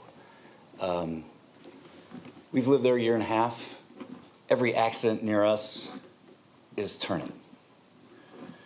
It's all at the intersection. I'm not sure about, the stats that show the side swipes. I suspect those are mirrors. Those aren't terrifically dangerous accident. Is somebody's losing a mirror and that's counted as an accident? I don't know. There's so many Amazon and FedEx going down that road, and now with 4 lanes, you just easily slide over into the middle and you're off. And those people do not pull into driveways because they do not want to back out. The stat that said EP True Parkway is slower than Ashworth is clearly said by somebody who's never driven those 2 roads. There's no way. And there is a big difference on how many driveways there are on Ashworth Road versus how many there are or are not on E. Petrie Parkway in that same stretch. The other thing I saw was a listing of accidents and serious accidents. I think everything is relative. From my understanding, it's what, 12,000 cars a day on Ashworth? Is that a correct number? 12,000 cars a day? It varies. Yeah, it varies from section to section, anywhere from 8,000 to 16,000. All right. The average between those is 12. 12,000 cars a day, 365 days a year, and that's a 6-year number. That wasn't over 1 year, that was a 6-year number of like 14 accidents. There's over 26 million cars driving, and you've got 14 accidents. So my question is, how acceptable is that compared to other metros? I suspect that's a tiny number, and there's no reason to spend 50. Last question. We're doing this so fast because there's grant money available. What I hear is there's $100 million request for that grant money and 12 million available, or 6 million available? 12 million available. So on average, I'm guessing we'd get a 1/12 of that number. You're looking at $700,000. There's another $5 million grant that's possible if you do the 3-way and you have 12-foot lanes. What is the overall cost that we're talking? We're talking about $50+ million. And you're looking at doing these special things on behalf of $5.7 million. And you know, government contracts, that $57 million is going to balloon to at least 75 or 80 by the time you're done. The $5.7 million in grant you get will be totally wasted by the contractors messing up. Don't believe me that they've messed up? You didn't live on Ashworth when they resurfaced that road, right? How many intersections did they have to come back and redo things? Every single intersection. I would love to see the stats of whoever that contractor was that put in that road, hey, you're going to be no access to Ashworth on this stretch for 2 days because we're putting in new, and they just kept having to redo and redo, mostly at intersections, over and over. How much was that overrun? What percentage was that overrun? I think you can safely assume that whatever your bid, the overrun's going to be that much. 20%, 30%, we're talking $50 million. 20% overrun is $10 million. You have to resurface the road, make it 4 lanes like it is now. I suspect that those accident numbers are tiny. I suspect they're tiny when you consider other 100,000+ metro areas. So there's a lot of stuff that was just said, oh, here are all these accidents. They're all because of turn lanes. And if you go to 3 lanes, I am telling you, they speed up. Especially at my intersection, what do you got? For 9 months of the year, you have inexperienced drivers that are frustrated because somebody was slow. Somebody's traveling 30 miles an hour on a 35. Anybody here get frustrated at that? You're going to have frustrated drivers. They're going to get in that left turn lane. It's yellow. I'm yanking it across, and that's where it's trying to get through that intersection. I live right there. It's already fast. It's going to get faster with 3 lanes because people are going to be flying to try to get through that light.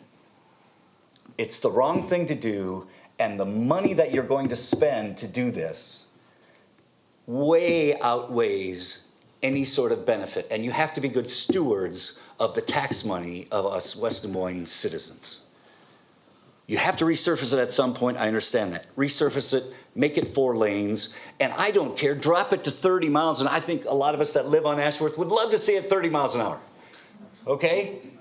Drop it to 25, we don't want that to be a major artery. Minor artery is more than enough. $57 million, come on, you know it's 75 or 80. Am I right? Do you believe that? No, I'm not sure that you are. And I'm Go not sure find where for you're- us, I'm there's not- my question, go find for me that last resurfacing, all it was, blacktop. How much did they go over after you incorporate all of the extra work that they had to do to fix what they didn't get right the first time? What was the bid? What was the final dollar amount? As a citizen knowing these government, I just about guarantee it's 20% over, if not more. Maybe it's double, I don't know. But that was an easy project. It's just resurfacing, right? They didn't move curbs. Does anybody know? City manager? No. What was the cost of the? If you could wrap it up, you've been going for a little bit longer than 5 minutes. I'd appreciate it. I would like to know all of those answers. Thank you. Appreciate it.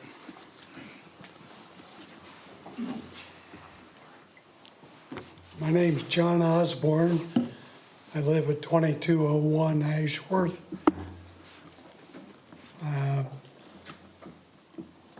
With the discussion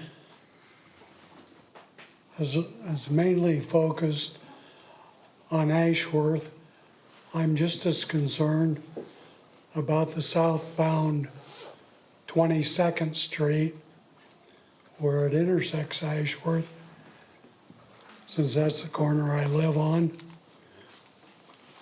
So I'd like to know how much of my property is going to be taken not only from the Ashworth side, but with adding a right turn lane on southbound 22nd. Plus, does that proposal also involve moving the traffic signal and the control box that are already on my property? So I'm getting kind of a double whammy. I've got stakes still in my yard from the original proposal, and I'm not sure how much taking out the multiple use trail will add back. Because now you're still talking increasing the Ashworth and the 22nd side. That's all I have. Thank you. Thank you so much. Eric, I apologize wherever you are. I wasn't trying to be rude to you, just trying to give other time for other people to make comments. And there's a lot of people here who'd like to speak, and you'd gone on for quite a while. So we've got everything written down, and we're going to get some answers to your questions. So. Shane McClinton, 1910 Ashworth Road. I've tried to submit my thoughts to you all ahead of time, so we all kind of be thoughtful about this. I do appreciate a lot of the conversations I've had with engineering, and I know that a lot of work has gone into this, a lot of thought has gone into this. And I would like to think that I've prompted some further consideration of the evidence as well. And as an evidence-based decision maker, I appreciate that, and I think that can help us to make the best decision there. A lot of what's been presented tonight, I'd love to be as confident as Brian is, 100% confident. He said everything is overwhelmingly clear. I've looked at the literature, and again, I've looked at it from as critical of an eye as I can, and there's a lot of assumptions within this project that I feel like we're still being egregious with how much we're doing, especially in the current option here, really hasn't changed very much. Let me just read a couple things. We talked about SUDIS and the guidelines there, and that's why we're going to 11 and we're trying to go to 12 feet, of which perhaps there's some room for improvement there that we could reduce what we're taking even with the current plan, or if we decide to go with 4 lanes all the way through or in certain sections. But these are assumptions that continue to ask for more from homeowners than what I think is necessary. So are we putting a plan out there that is nice in a retrofit situation? This would be entirely different if we're building this in a cornfield. This is a retrofit situation with existing homes, existing properties, and existing travel patterns as well. So SUDIS, recently I learned, and thanks to our engineers here, considered changing our plans. Instead of having 12-foot be preferred and 11-foot be acceptable, because of the evidence that's out there, it's It's been proposed that they change it to 11 and 10. So 11 we preferred, 10 would be the acceptable range. They chose not to do that to allow the designers to have flexibility. Not because the science says it's safer, not because the science says it improves flow, to allow flexibility. And they go on to say that they feel like if they reduce that, then in new construction, they would underbuild the lanes based on those guidelines. So again, I think in support, we look to the evidence. What is nice, okay? And what can we do and still maintain safety? I want this road to be safe. I live on it. I want everyone on the road to be safe as well. But from the science that I've read and that I've tried to reveal to you all, we can be working all the way down to closer to 10 in certain places and 11. And in the studies that have been done, they measure it from the curb. They don't say they need an extra offset. They don't need to take more and grab more land. They say if it's 11 feet on the outer lane and that's safe, it's 11 feet from the face of the curb to the next lane. And the inner lanes can be narrower. Okay, even the two-way turn lane. The studies have shown that that can still be narrower. It doesn't have to be 12 feet. It can still be narrower as an inner lane. So I think there's still some things that we can do to accommodate.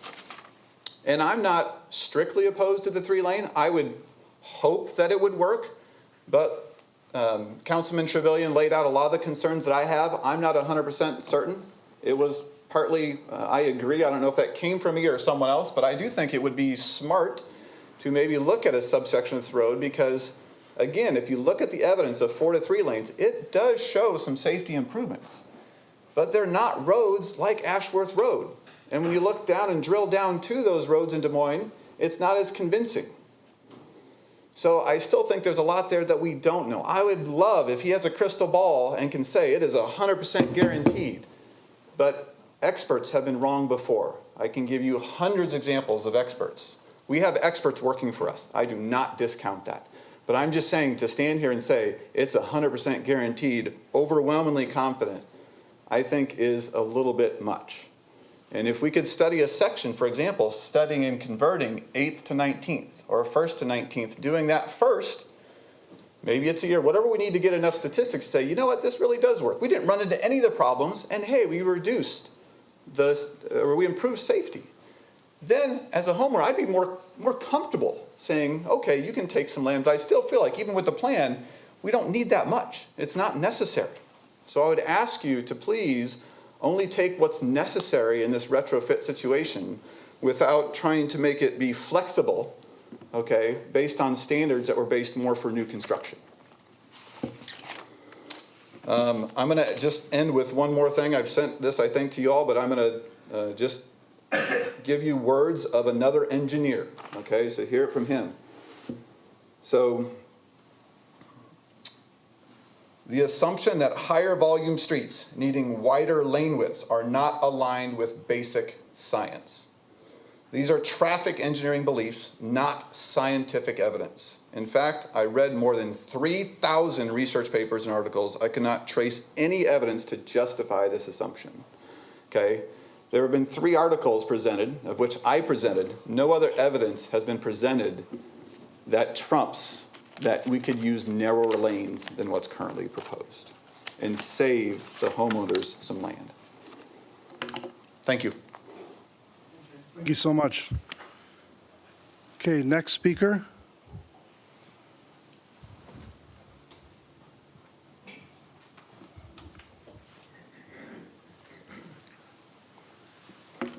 Good evening. Go ahead.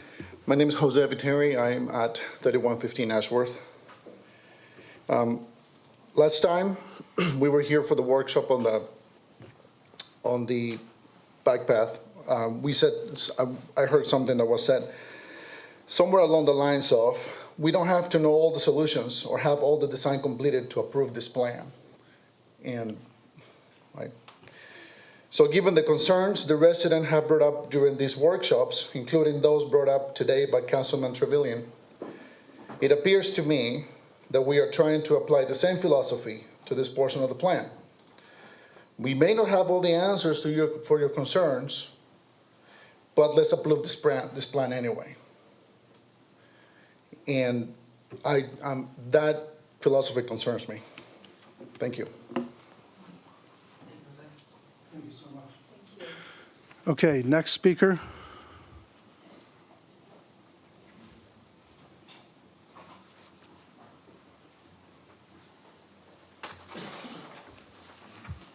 Hi, Greg Ferris, 2000 Ashworth Road. I live kind of right in the main part of this.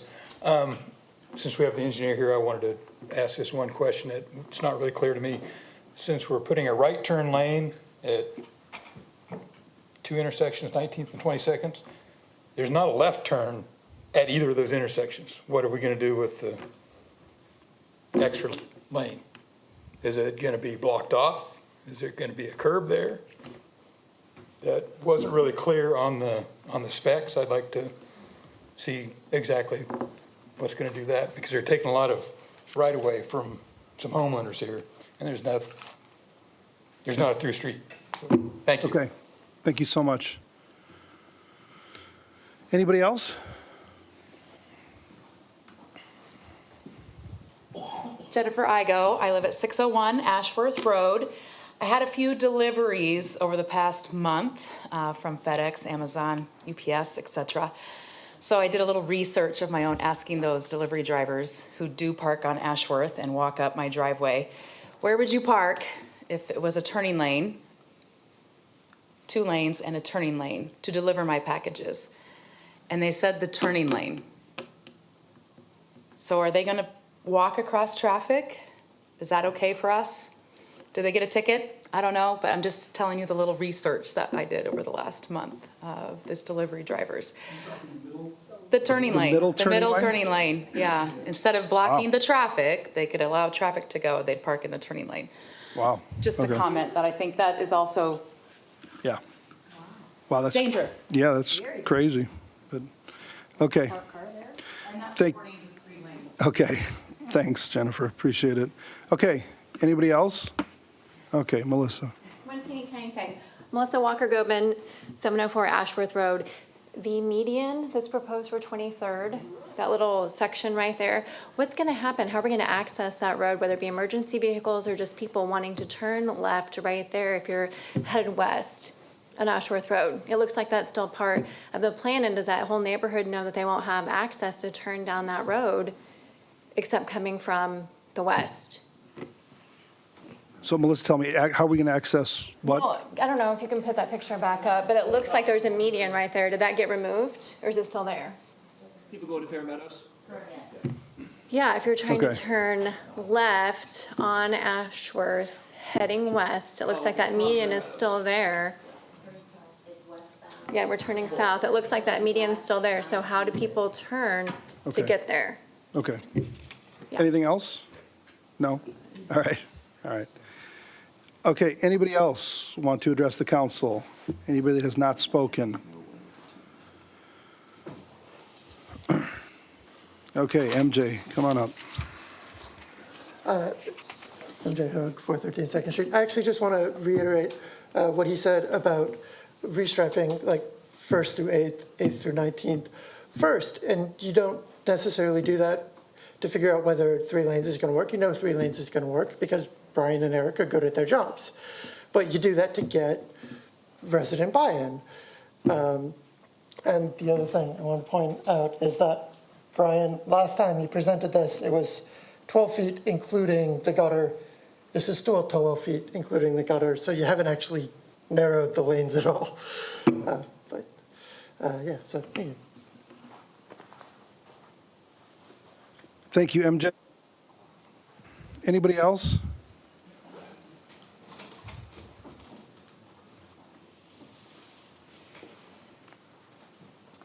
My name is Michael McClinton. I also live at 1910 Ashworth Road. I just want some clarification, especially when I am looking at those of us that live live off of Ashworth even, and you're turning left. Probably one of my biggest concerns is turning left across a 3-lane, potentially 3-lane plus the turning lane for some of us that are impacted with that. And how we do so safely. So we're talking about safety.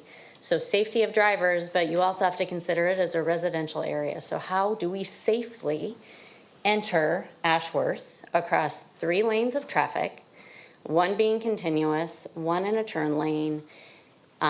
We've heard turn into that middle turn lane. Well, if you think about it, where we turn, if we would turn left, they're also turning left off of 20th Street during a busy time of the day, 7 to 9 o'clock in the morning.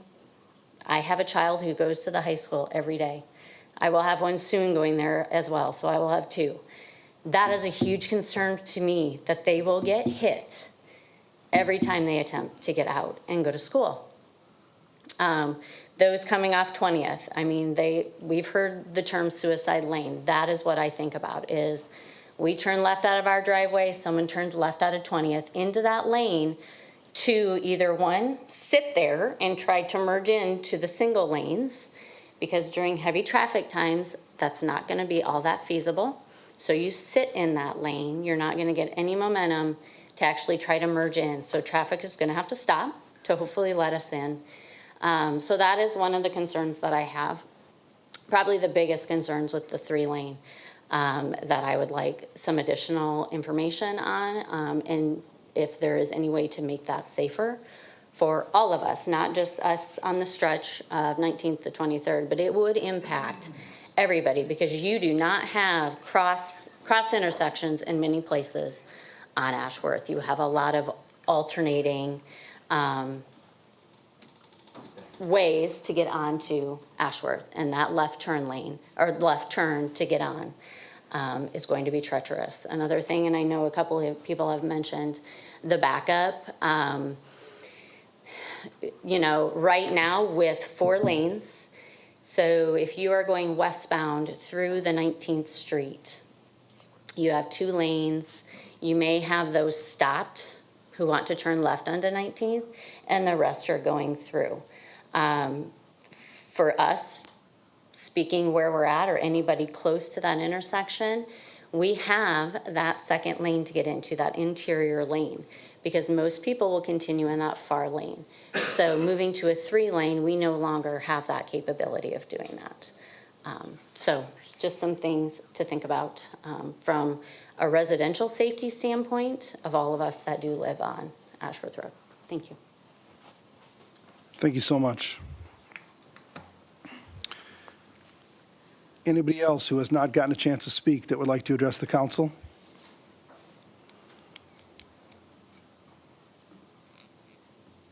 Okay, going once. I want everybody to have a chance to speak.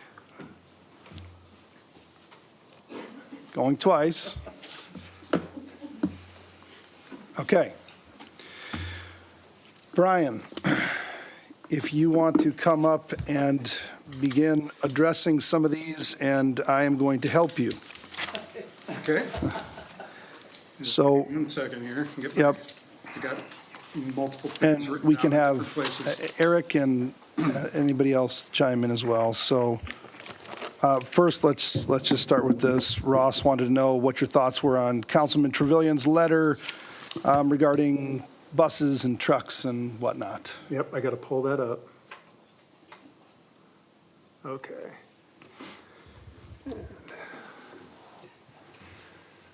The buses and trucks, I can address that. Essentially, if there's vehicles stopped in the through lane, whether it's a garbage truck, mailman, delivery truck, you can legally pass them in the 2-way left turn lane. It is a legal maneuver. Can we put that intersection up 19th to 21st? I feel like it'd help us if we could see that. Sure thing.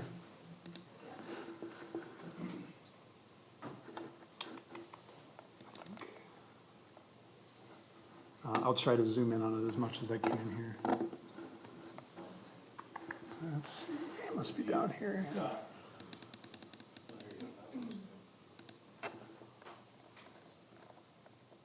There, I think that's as close as I can get without starting to lose stuff.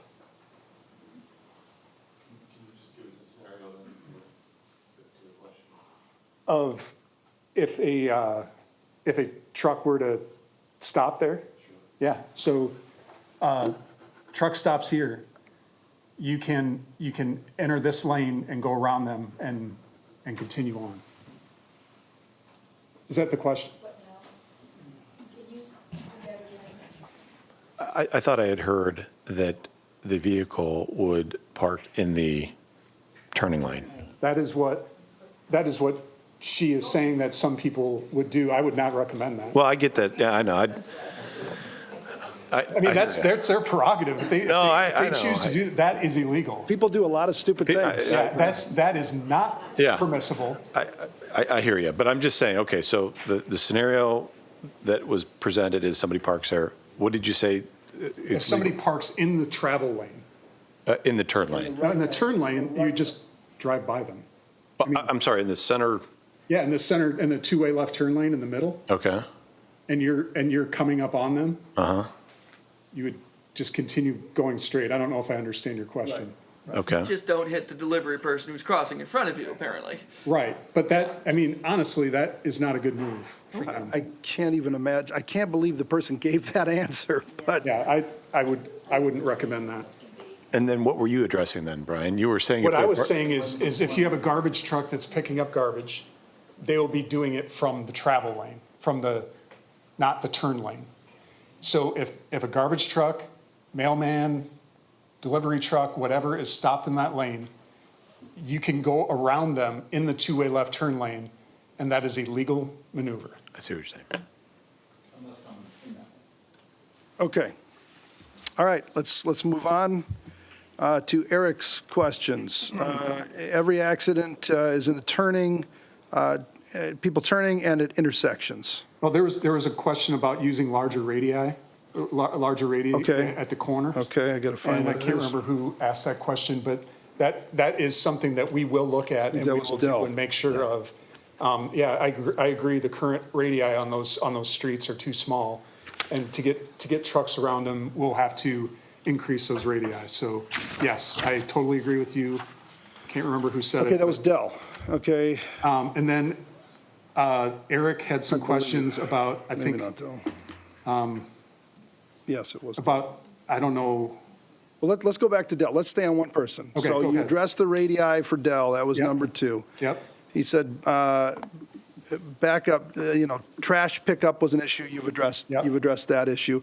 But also, aren't the trash people going to come and pick up trash on this road much earlier? Yeah, Aren't we going to work with them? And that's the thing is like school buses and garbage pickup and things like that. We can work with those folks to schedule things in such a way that it's not going to be either like the garbage trucks won't be. We can have them come earlier. We can have them come at a non-peak time. Okay. And we can work with waste man or the waste collector to do that. Like the school buses, for example, if they stop, we can work with the schools to manipulate their routes so they're maybe not picking students up on Ashworth. There's enough side streets there that we can probably work with them and minimize the number of stops on Ashworth Road to pick up students. All right, let's move on to the next one. Most accidents occurring in intersections. Eric, are you still here? Are you behind Brian? Do we have any data that shows where these accidents actually are occurring? Can you go back? Are they mainly in the intersections? Are they mainly with people turning?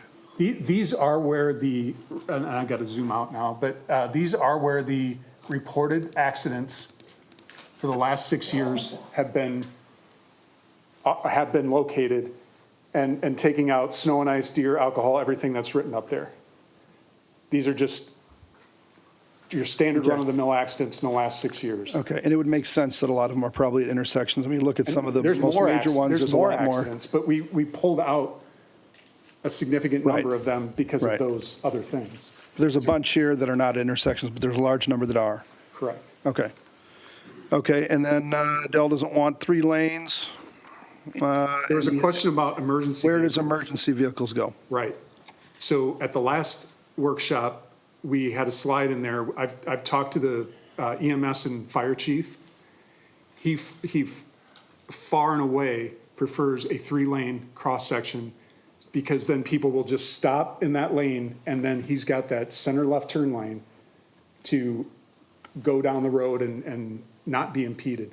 As it stands right now, with the 4 lanes, people just stop, and then there's, you know, they panic and they don't know where to go, and then they're weaving in and out, and that's just not safe for them. So that is directly from our fire chief, EMS chief. Okay, moving on to Alicia, taking only usable part of her yard.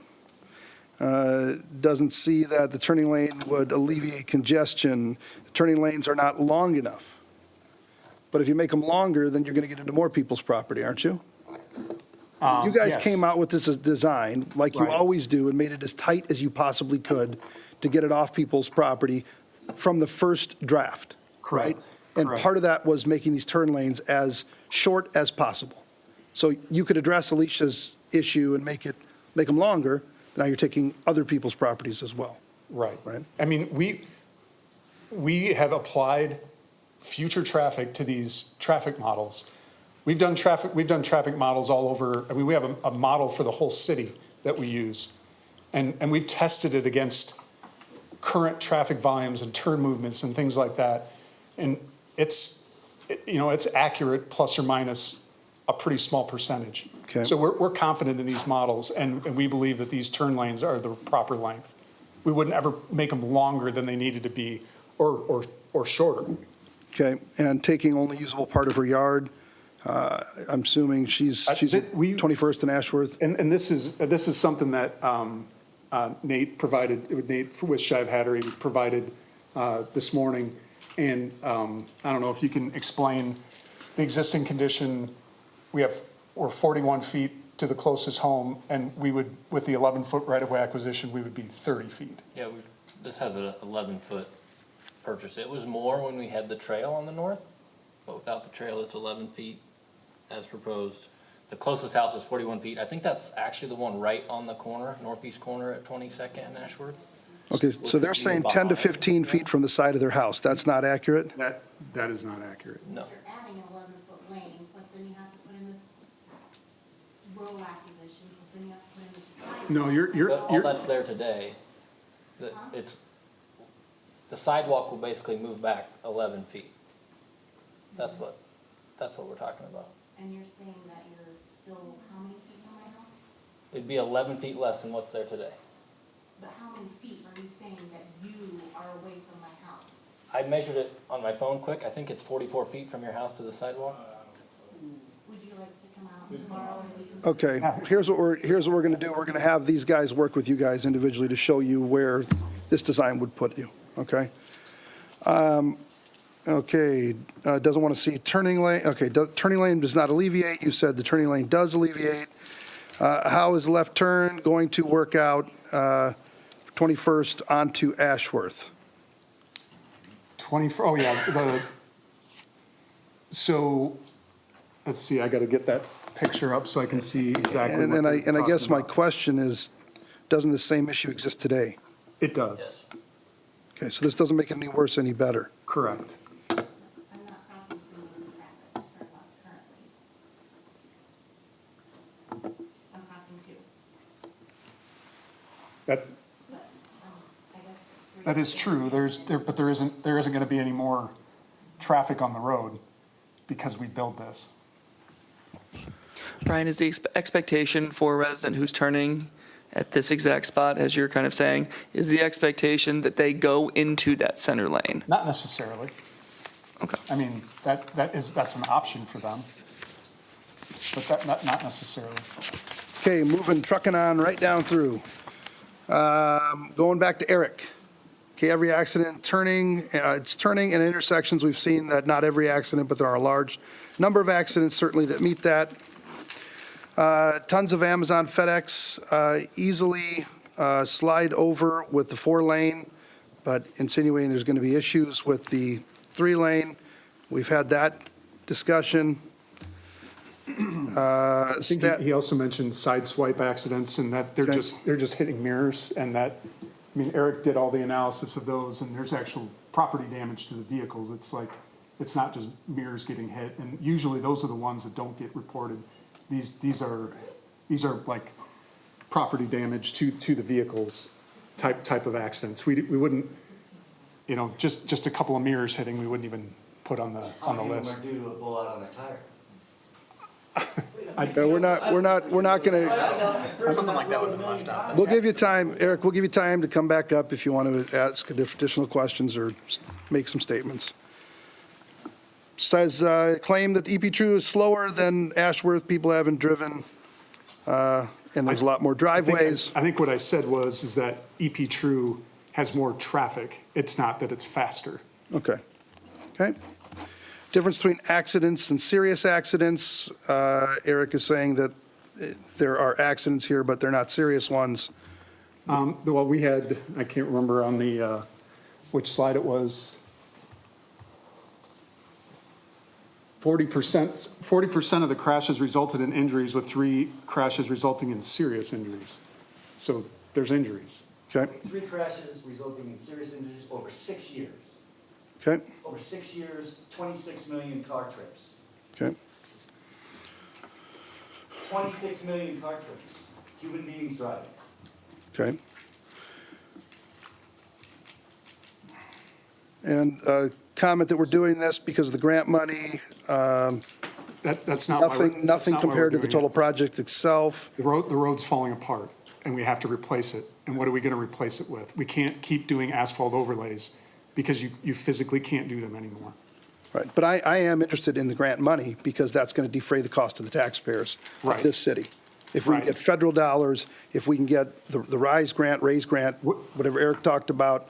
But we're also, the other thing is, it's not going to pale in comparison to the total cost of the project because we can apply for funding and receive that funding over multiple years and Right. have for Right. many projects. And that's what we would intend to do with the Surface Transportation Block Grant funding from the NPO is continue every year, ask for that money. And we could get potentially, if we're doing these things, we could potentially get $1.5 million each a year and Yep. just keep putting it in the coffers to pay for this road.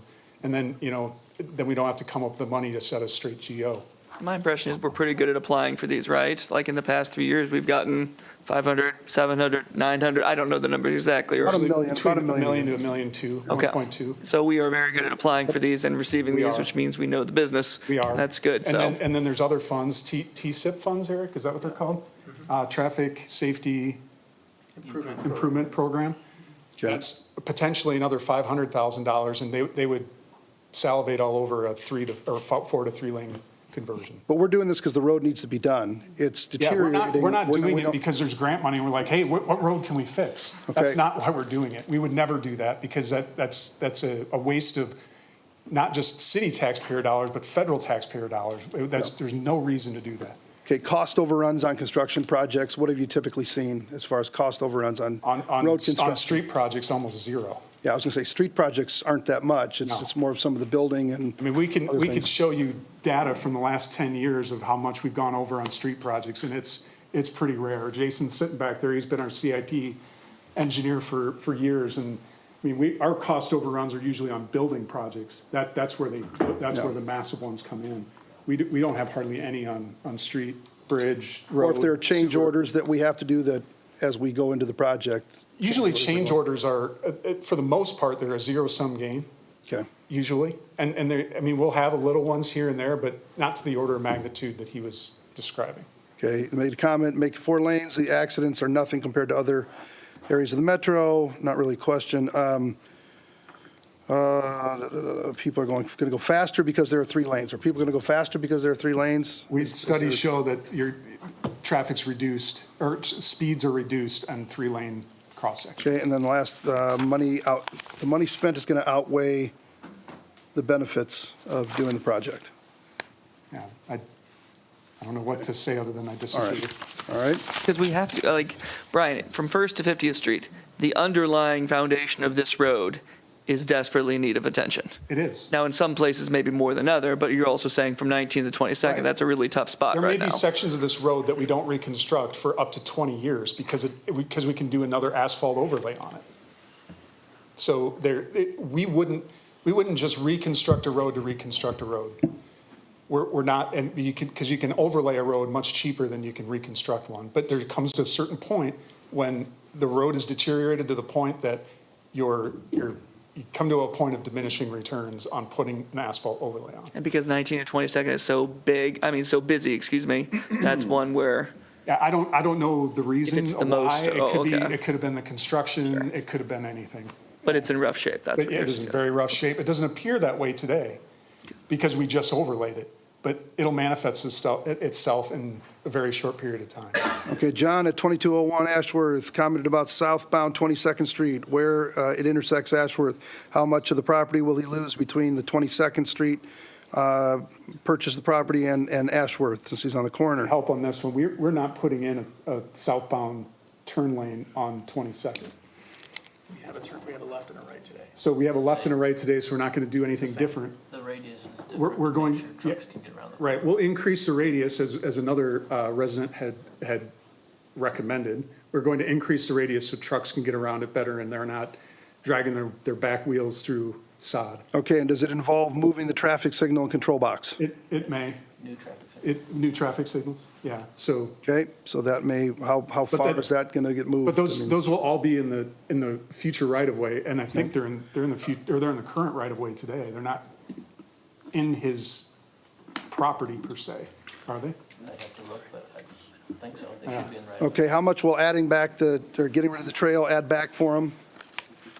Well, 10 feet. Okay. Okay, Shane, evidence-based decision maker. Not confident as to what you were saying, Brian. Commented that the options haven't changed much, and Sudas was, let's see, what does he say here? Asking for a menu of, for homeowners, this is a retrofit situation. Sudas, because it's evidence looked at changing the standards from 11 to 10, but they gave flexibility instead. Didn't make those changes, but they Yep, were looking at it. so I sent this information to Shane because, full disclosure, these are the conversations we have as as an engineering group and engineers across the state. We sit down together in districts and discuss changes potentially to our design standards and specifications.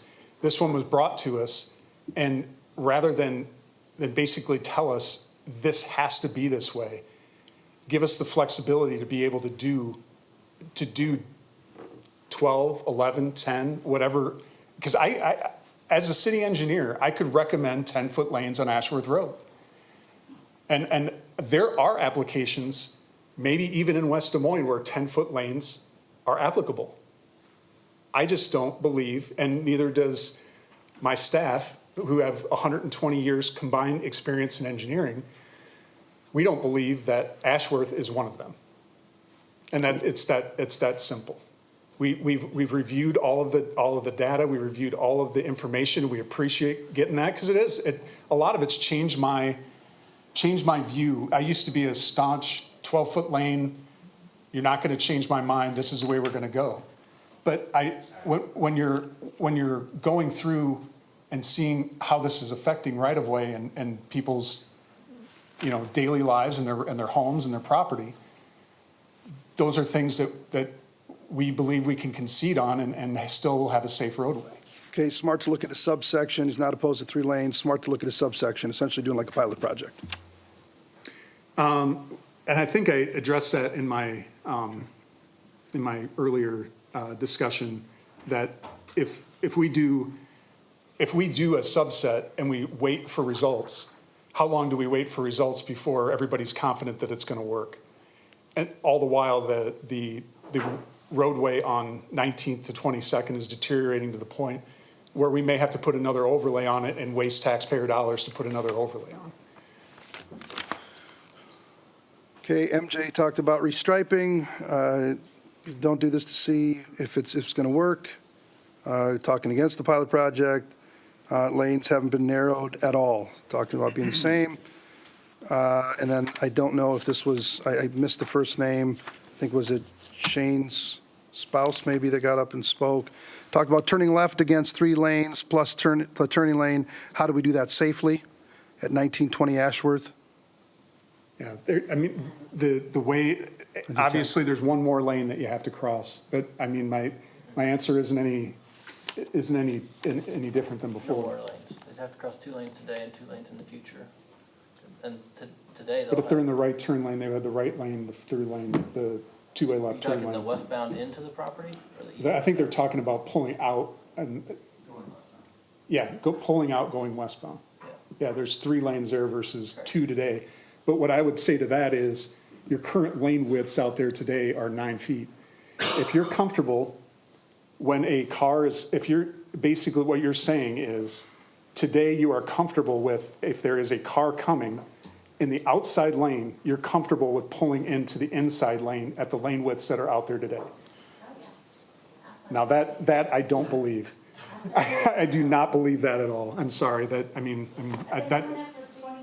yeah, All right. it's not a safe maneuver. Okay, where does she turn left, or others are also turning left, was another question.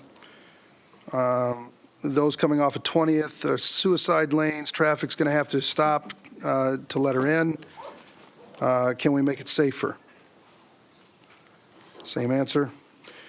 Right. Okay. Maybe I'm jumping ahead. Somebody asked about the left turn lane. Am I jumping ahead? The left turn lanes and how, I can't remember who came up and asked that question, but it was about the left turn lanes and how they're at 22nd and 19th, you don't need a left turn lane going, at 19th, you don't need a turn lane going north.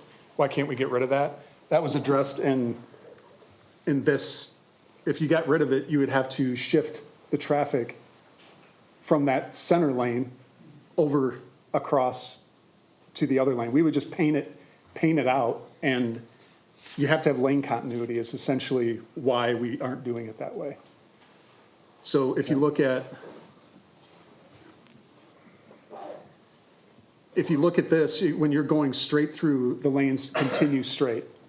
If you look at any situation where you take that turn lane out, like this one, you're going to have to shift traffic back across an intersection. Do you see those red lines at the intersection? That's not a safe maneuver. Okay, what about going back to Shane's comments about evidence-based? What evidence-based do engineers use? Is there some other evidence-based design standards or some kind of a scientific study that you guys do, or? We follow the statewide urban design standards. Okay. And if there is any information that people want to propose to us, we'll look at it, and I have the ability to go less than that, but it's not advisable, because if something happens, if you go less than the minimum permissible or minimum allowable design standards, you potentially set yourself up for liability if there's an accident and you have a smart enough attorney. I think it's something Dick and I discussed earlier today, and he agrees with. Okay, Jose talked about at 3115 Ashworth that we were having a conflicting comments here, saying we don't have to have all the design completed to approve this plan, but then try to provide the same philosophy to the portion of the plan, and it concerns him. Yeah, we have the design, the preliminary design essentially done for the stretch The from whole First to thing. 50th. I mean, are there things that we have to do, like tweaks we have to make? You bet. But for us to go in and design the entire road now, that would be hundreds and hundreds of thousands of dollars of engineering time that wouldn't make any sense to do. Okay, Greg at 2000 Ashworth Road said, since putting a right turn lane at 19th and 22nd, no left turn lane, what are you going to do with that? Say that one again, I'm sorry. Since we're putting a right turn lane at 19th and 22nd and no left turn lane, Yeah, what are we going to do? I with addressed that one already. Okay, okay. Jennifer talked about the delivery drivers, and they park in the center lane. Right. People are crazy. Apparently they do it. And then Melissa talked about the median for 23rd and how we're going to access, or how Yep. people are going to go from Fair Meadows. Yep, and I can talk about that. So that median is shown right now. That is something that if we wanted to remove that as part of this design, we would be okay with, and we would monitor the situation and see if we have issues with either crashes or backups or anything, like people, what you run into is people that are trying to turn left to go northbound on 22nd. If somebody's coming down here and wants to go southbound. Brian, we go to the other one. This is the option that doesn't I'm work. sorry. Thank you. Yep. So if somebody wants to go southbound and then come down through here, if this island was gone and there was a backup of cars, which we see in our modeling, this car would sit here and it would potentially back up cars this way and this way. So the idea is to eliminate the ability for folks to turn left into or out of that street to make this a safer area, essentially. What Eric and I have discussed is the potential of leaving the median out and building it to potentially put it in like a dowel-on median in the future. And that's something that we can do, and we can watch it and determine if that's something that we need to do based on crashes. Anybody else from the audience want to make some quick comments, and then we're going to go to city council, ask any questions of people, and then we're not going to be making any decisions tonight, but we're going to get some kind of consensus as to which direction the council wants to move. Anybody else from the audience want to come up and make some quick comments? Thank you, Brian. Yeah, this will be quick. So just a couple points too, and I again appreciate the further insight as well. But the other thing that I guess has bothered me about this decision-making process too is he kind of talked about, again, I trust their experience, but when we look at an evidence hierarchy, experience is still at the bottom of the evidence pyramid. And if there is higher level evidence that exists, and again, I'm not a lawyer, but maybe you can comment, if there is higher level evidence that exists, it trumps an expert coming in with X number of years of experience. If there's evidence that has thousands of data points that says this lane width can work and we can reduce what we have even more and it still is safe. So we make this decision based on evidence that is above an expert opinion. Some of the other crash data evidence as well is still below the thousands of data points that come from these other studies. Okay, so again, that's the concern I have, is that we're basing decisions based on lower evidence, saying it trumps. That's like me saying my ace high beats 3 of a kind. We're saying this trumps higher level evidence. And to me, that should stand up in a court of law. In fact, that was one of my thoughts earlier, is if a homeowner said, you're taking too much land, can you justify that? Here's evidence that shows you don't need to take that much because this width is safe, and it's as safe as what you are taking or what you're using. Doesn't that make sense too? And I guess that's my concern too, is I appreciate if we don't have this evidence, then yes, we rely on the experts. Absolutely. But when it's there, we can't trump it. All right. Last point on that, though, too, the data, the crash data, comparing two roads is very dangerous from an inference standpoint. We would never do that in any study, compare one road to another. That's like saying, I'm going to look at your diet, and you weigh less, so guess what? You need to be on his diet. And the thousands of other people that are on diets that we might compare that might actually tell us what diet works, we're going to ignore that, but instead just look at you two and make that decision on two places. So comparing two roads like Ashworth near the high school, which there's some young drivers, I have one of them, they're not very good, so I understand they get more accidents. There's a lot of spurious findings that can come from that I would question putting a lot of validity in support behind that. Okay. In contrast to other studies of higher evidence. All right, appreciate it. Anybody else? Jennifer. I just have a question about the intent with the 4-lane and the option for a 4-lane, continuing with 4 lanes. At the last meeting, were we not wanting to look and see can a 4-lane still work? Was that an option for us to see? Brian, will you go back to that one? Yeah. Really quick? And if we do get a 4-lane, is the option, or if we can look at a 4-lane, can there be an option to reduce speeds on Ashworth to circumvent the safety that we're pushing this project with? Can we reduce the speed 5 miles per hour? I would tell you no, not unless it's warranted. And I can tell you that based on experience. When we did that on Grand Avenue, that was probably one of the dumbest things I've ever done. Reduce. as a council person. Reduce Yep, speed? Yep. Reduce speed. I got more comments that it feels like we're crawling, and there's no reason we're going this speed. I got more people that were upset with that. It made no sense. We didn't How do wide it. is how wide is Grand? It was after we widened it, but it didn't matter. It's based on warrants and people doing traffic studies to determine what the speed of that road should be and what the 85 percentile of speed is that people are going at that time. That's how they determine it. But for us to reduce it to some amount, it doesn't make any sense. And we've done it before and we've learned from it. And we could certainly study it again and see what that 85 percentile is that people are going, and maybe we need to reduce the speed. Maybe we need to increase the speed. I mean, we could study it, but and without studying it and doing the warrants, just doing it willy-nilly like we did on Grand Avenue, it was a disaster. And we put it back. We had to put speed back. And then the other question I have is, we continue to say that, I mean, it sounds to me, what I hear is that this section between 19th and 23rd is literally going to crumble tomorrow. What is the realistic time frame? How much time do we have? I hear that it's going to crumble tomorrow. That's what I hear from you. But realistically, what is it? I'm guessing we've got 4 to 6 years, maybe. And knowing that that's going to be the first section that we would do, that's the reason why we would do it first, because it's crumbling. Yeah. Correct. Okay. Okay. And So then you the want to question address about the 4-lane? Yeah. Yeah. Basically our number one recommendation is the 3-lane with the 2 turn lanes at 19th and 22nd.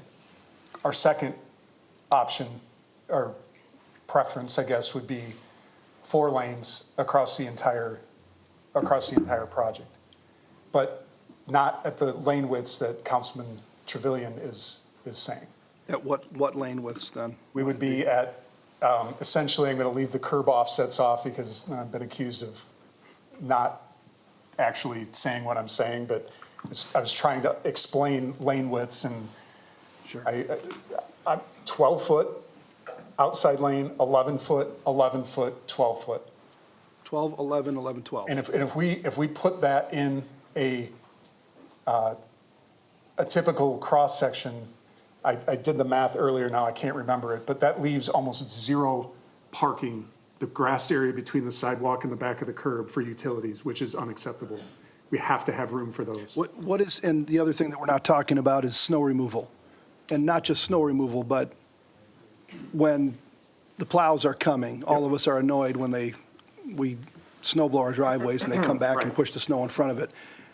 What is, and I see Brett sitting back there, what is the minimum parking width area that we can do to make sure that we're not having the snow plows come through and brush all the snow for the entire length of the people's sidewalks? So no offense to Brett, his guys do a great job, but I live on 50th Street and I've got 12 feet between my sidewalk and the back of curb, and I still get plow stuff on my sidewalk. So it's just the speed at which they do it, and they're doing their job. Right. And it's no fault of them or what they're doing. They have to get it done efficiently. So the minimum, I don't know that we really have a minimum. The more you have, the better.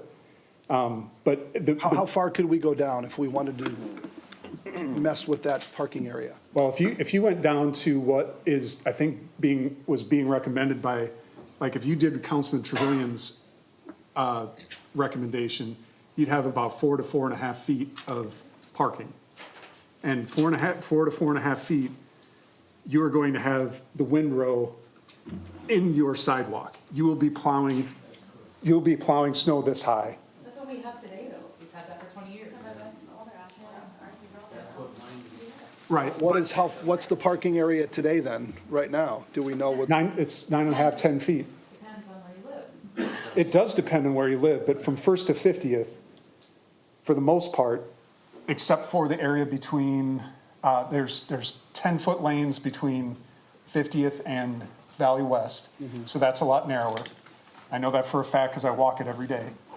It's only about 6 feet, and I got hammered by a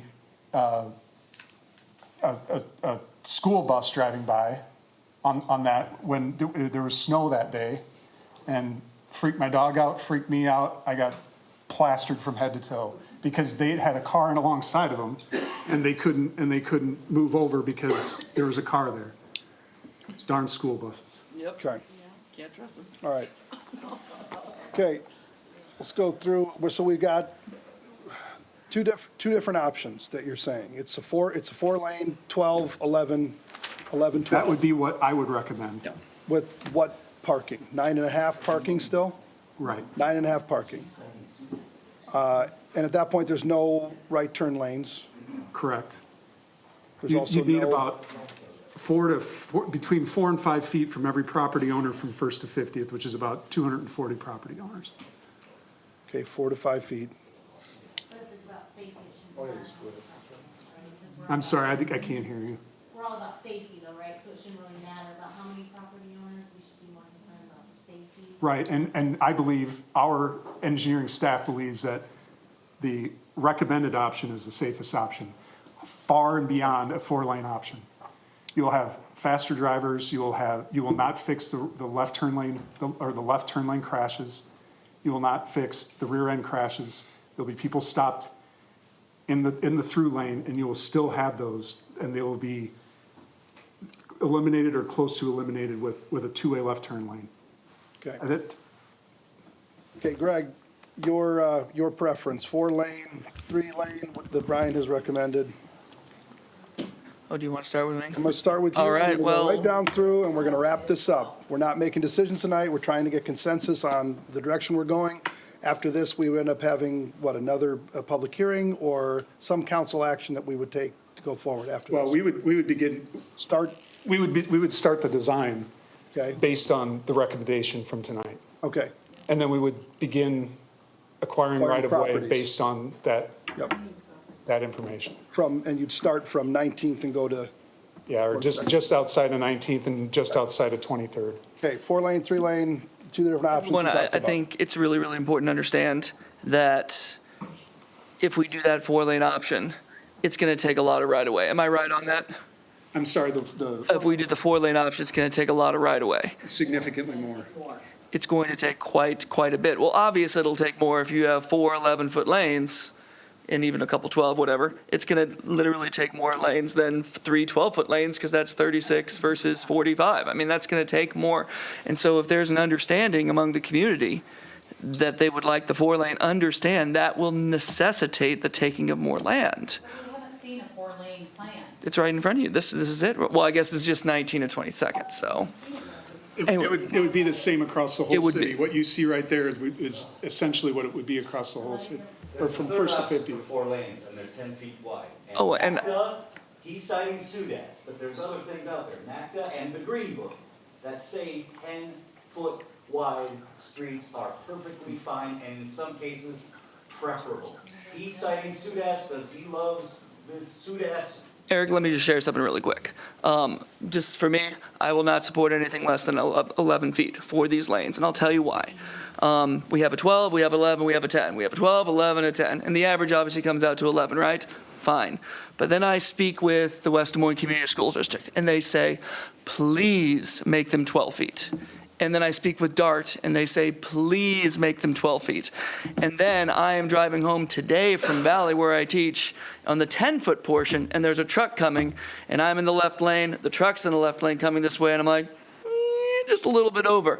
And because trucks use it, because city buses use it, because school buses use it, I will not support an option that's less than 11 feet. Now, if there's a 12, 12, 11, 11, something like that, and there's a foot for the curve, we can talk about that. I don't want to get into inches and feet, but I just want to let you know that based on conversations with school bus drivers, the West Des Moines Community School District, where I work, and understanding DART, all those things make me not support 11, which means if we're going to go a 4-lane option, it will take right-of-way from everybody. I like the 4-lane option. I do.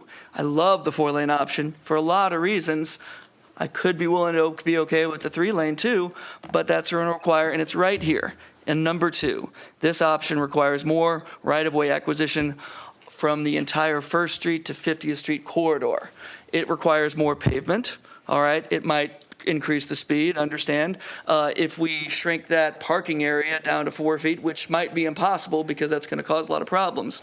So understand, if we go through the 4-foot lane option, it might be very, very, very, very, there might be some consequences in the terms of right-of-way acquisition for everybody. And because, as I said, I'm not going to support anything less than 11 feet. Councilman Trevilian proposed the 10. I do not support that. I support at least 11 for those reasons, because school buses. So You're the if, four I would 11-foot prefer lanes. that, but if it means taking right of way and everybody's going to be angry, then that's going to be trouble for me. So Okay. So you're at 3 12-foot lanes. I like the 11 feet, 4-foot lanes. I'm sorry, 4-foot lanes. I like the 4 lanes, but with the understanding that it's going to take a lot of right of way. Okay, so you're for Which one are you supporting? 4, 11-foot lanes. yes. Okay, Even though it's going to take more right away.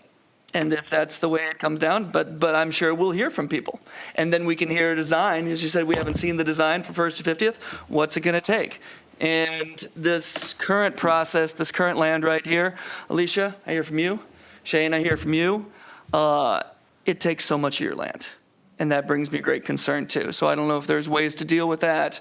But the specific takings of land on the north side near 22nd Street and the south side near 19th Street, those things, and Brian, we've talked about this before, like that stake that was in the yard. Did we find out about the stake, by the way, at all? We did, Yeah. and that was done for the property owner at the corner of 19th and Ashworth. And there's multiple stakes around there, so it's hard to tell. They weren't written on, and they weren't done with a survey. They weren't done with survey equipment. They were done with like pulling a tape from curb and things like that. So they're not, dead on accurate. And so they didn't write anything on them because they're just trying to give people an idea. Who's they? Shive Hattery went out We with. met with that homeowner, he was there, why we did it, marked them out, explained what each one was. okay, so you're for your 4 11-foot lanes. With the caveat that there's a lot of consequences to that people need to understand. So that's me. 4 11-foot lanes. Matt? I wish it was as easy as, well, I prefer option 1.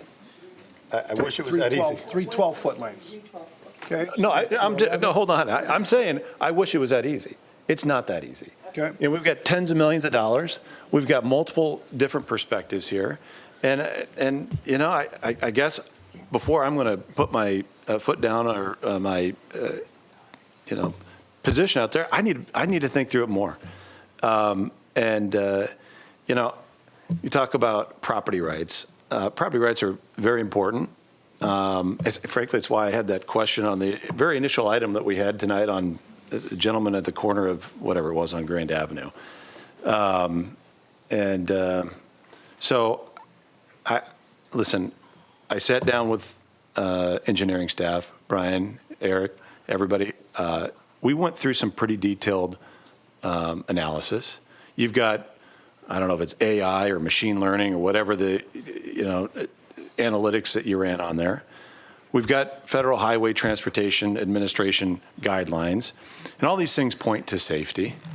I'm hearing, Shane, I hear what you're talking about in terms of the hierarchy of data. I guess I need to get a little bit more familiar with the hierarchy of data here. If I'm going to be asked to weigh in on a 57 million, 70 million, whatever it is, dollar project. I've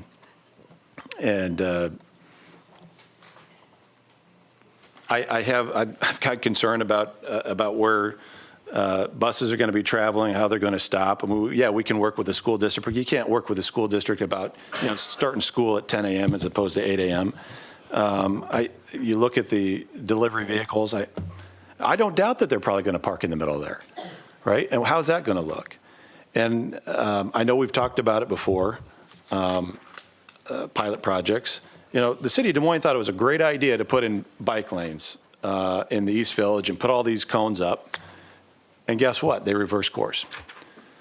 City of Des Moines thought it was great to do one-way streets in certain areas, and guess what? They reversed course. And the last thing I want to do is come up with a great idea and reverse course. And I know you've got a runway of 4 to 6 years. And then we got to back out of that in terms of design and in terms of bidding and in terms of implementation. And you know, we're probably pretty close to the point to hit that 4 to 6 year mark.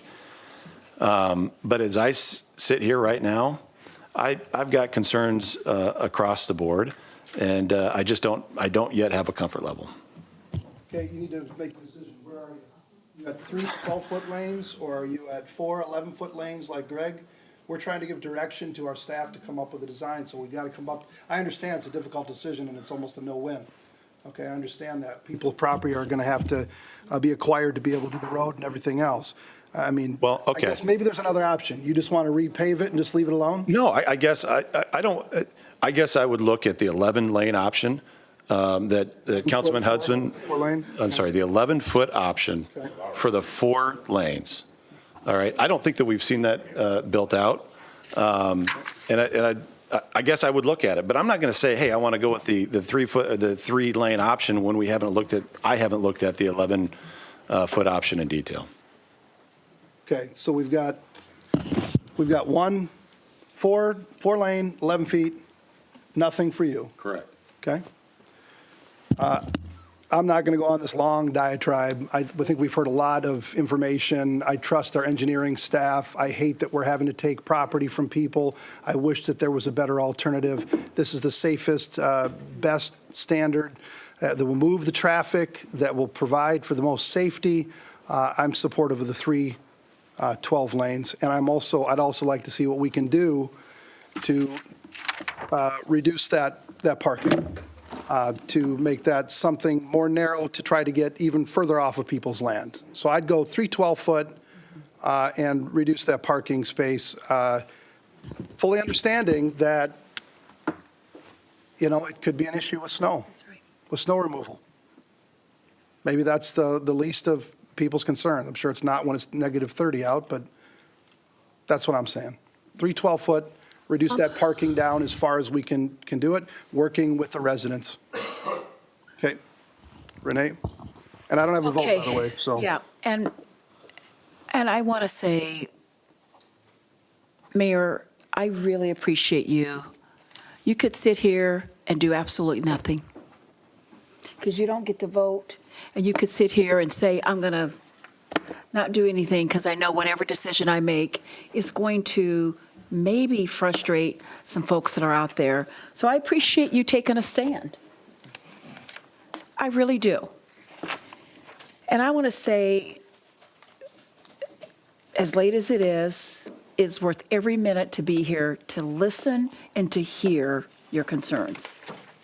This is citizen engagement at its finest, because you come out because you care about your property.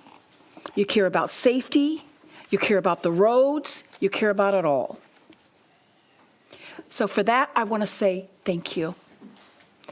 I see senior citizens here. My mom is in bed by 7:45 every night, okay? 80-year-old woman.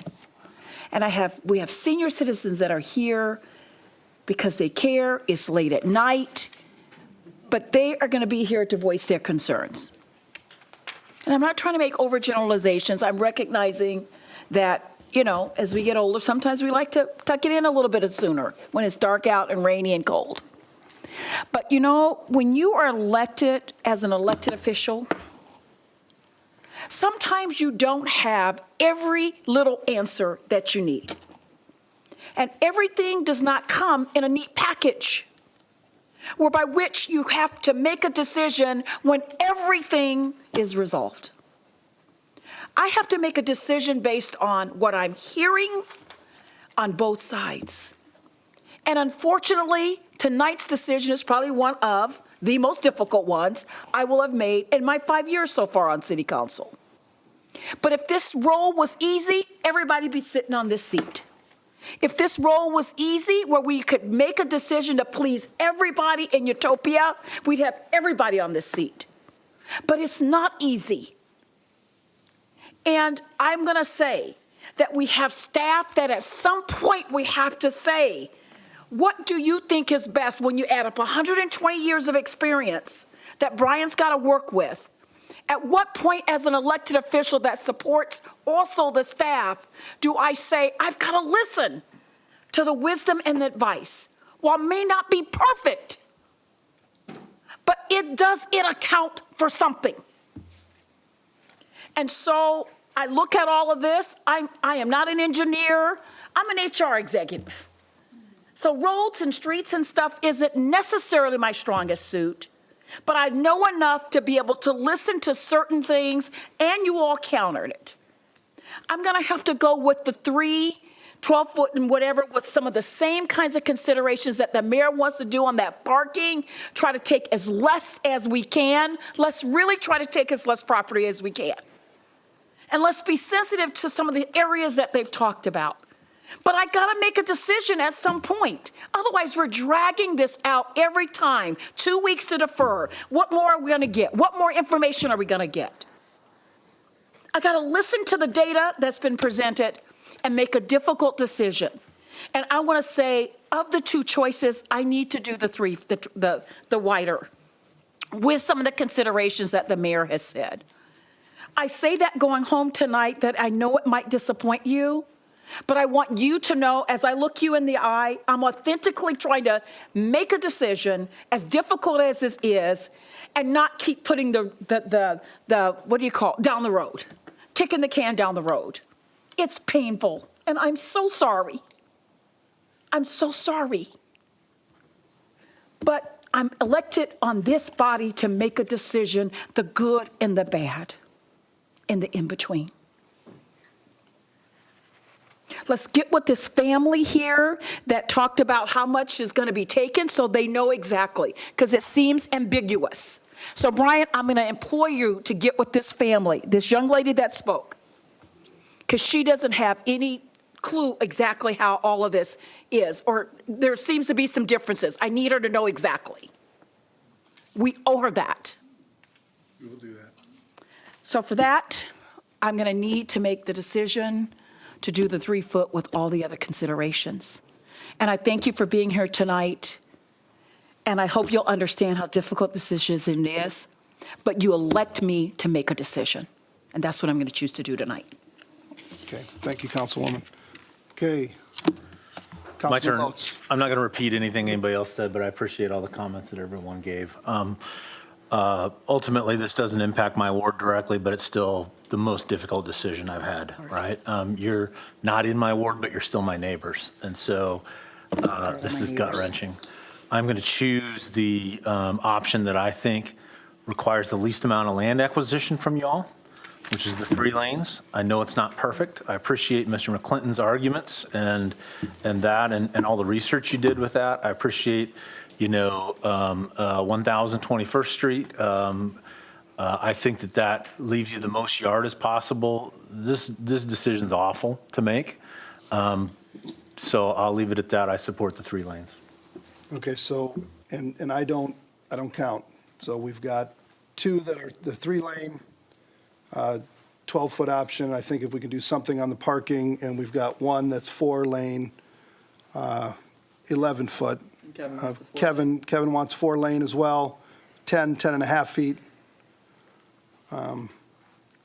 So it's staff, I mean, we're basically down to 2-2 as far as 4 and 3 lanes go, and with Matt abstaining. I want to be clear, I'm not abstaining, but, Renee, when you talked about we need more information, some of it's a bit vague. I can't make decisions based upon vague information, okay? And so Matt, that's between you and your citizens here. Don't worry about what I've said. I guess that's what I'm. Talk to the citizens. Well, what I'm saying is I need more information, okay? And if I'm going to make a decision that's going to cost a taxpayer $57 million or $60 million or $70 million or whatever it is, and it's going to impact your property rights and it's going to impact safety, I need something more clear. That's where I stand. So we have an abstention and Okay. 3 other positions. Well, May I just say one more thing, Mr. Mayor? I'll make it quick. Sure. The last thing I will say, I don't like the idea. I think Councilman Lote said it nicely. This 3-lane option is just less property acquisition. It just is. And I really, really like that about this. But at the same time, it seems like so many people in West Des Moines would really prefer the 4-lane option. But if it comes down to the fact that we go up and down Ashworth Road, much like we did 2 months ago, 3 months ago, now that 10-foot sidewalk, that was going to eat a lot more than this 4-lane option, I assume. Would it not eat quite a bit more than the 4-lane option? Maybe that 10 feet of right-of-way or 8 feet of right-of-way was going to be just over the line. And maybe when people are like on the north side, oh, I'll give up 3 feet. People on the south side, oh, I'll give up 3 feet. If that's the case up and down the line, I'll give up 5 feet. I'll give up 5 feet. It's not that? No, it's, I talked to a lot of people during the red sign era Yes. of Ashworth Road. Oh, yes, of course, Yeah. the red sign era. And, Some of them are still in the law. It's my phone number. But I talked to a lot of people about that, and I'll tell you that there's multiple people along there that, one specifically I'm thinking of, where the way the grades are and the way everything is, they would be adamantly against taking any right-of-way whatsoever. That is why it's the least expensive option, the 3-lane, and it is the least amount of right-of-way. We got to pay for all of that right-of-way. So that is another. Yep. I don't have the number on that, but that is a big number.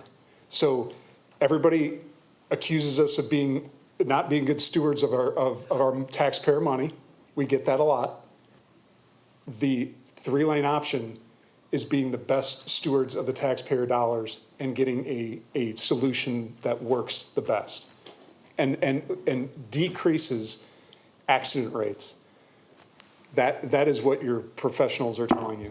So, and I know that because not everybody in this room knows my 17-year-old just wrecked my car at a corner on Ashworth last Thursday. True story. So That's why we approved a new Porsche dealership tonight, Doug. I guess update our slide. I am not buying him a Wrapping Porsche. this up, I would say let's put this on a council agenda and let's have a vote, and we'll put the 4-lane, 11-foot option. We'll put the 3-lane, 12-foot option with reducing that parking as reasonably far as we can to get even further off people's properties. And we'll have those two on there, and if people want to make other, motions, if those don't pass, we'll make other motions, and I'd say get that on the next council agenda, and guys, I'd say show up again to that. And we'll take a vote. Your 17-year-old getting in an accident on Ashworth, ours was EP Tree. And so, big intersection of EP Tree and Valley West.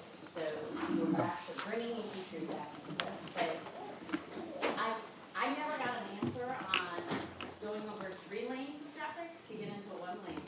All of us turning left on that road. There's a whole safety thing that I cannot get past for anybody turning left onto Ashworth Road, from any direction, from the north, from the south, and just, I really wish the safety concern of the 3 lanes with the right turning lane in some areas was taken into consideration a little bit heavily. And by the way, my name is Michaelin. Oh, Just okay. put that on the record. So, Okay. yeah, I know, I didn't feel like that was answered at all, Okay. besides the belief that this will work. Okay. I'm happy to hear more once we adjourn. I'll stay for a couple minutes to hear from other folks, by the way. So what I need to know is before the next, are we pushing this to the next council meeting? Put it on the next council agenda, and we're going to take a vote. We're going to have the 2 different options, the 4-lane, 11-foot wide, or we're going to have the 3 12-foot wide lanes, and I want to figure out what we can do on the parking. And I guess I would say probably the same thing's true on both with the parking. I would, Brian, I think I know what you're about to say. I would say go forward with the application. If it's Okay. due January 6th, I will add my 3rd vote to move forward with that application, just so you know. And then, it's an application for STBG funding, and it was actually on the agenda today in the consent agenda, and it was Yeah. voted for. So Exactly. it's that, and the other thing I just want to know is, I think Councilman McKinney, I'll need to meet with you between now and then to go over whatever it is that you need, answers for, or maybe shoot me an email with anything that you have that I can try to answer for you in advance of that meeting, and we can talk about it. Yeah, I think it'd be really good to know what the proposal is, because I'm hearing we're going to further reduce parking. We're going to maybe go to 4 11s instead of a 12, 11, 11, 12. What I'm hearing is just, I need to have an understanding of what is actually out there. I can. And cost. And cost, what is the cost of the right of way? We're gonna know all the way down the road how much right of way is gonna be taken and purchased from us. They're gonna notice all of those residents that this is happening on the road in 2 weeks. That'll have to happen. And we're not going to be able to get, The 3-lane proposal, the letter that came out to everybody. That's right. And now you're talking 4 lanes, and you're gonna take. But that's a different decision. That's down the road a little bit. Now, it would be planned, but we could talk here in a second, but. Those were the options. Kevin wanted 4 10-foot lanes, 10.5-foot lanes.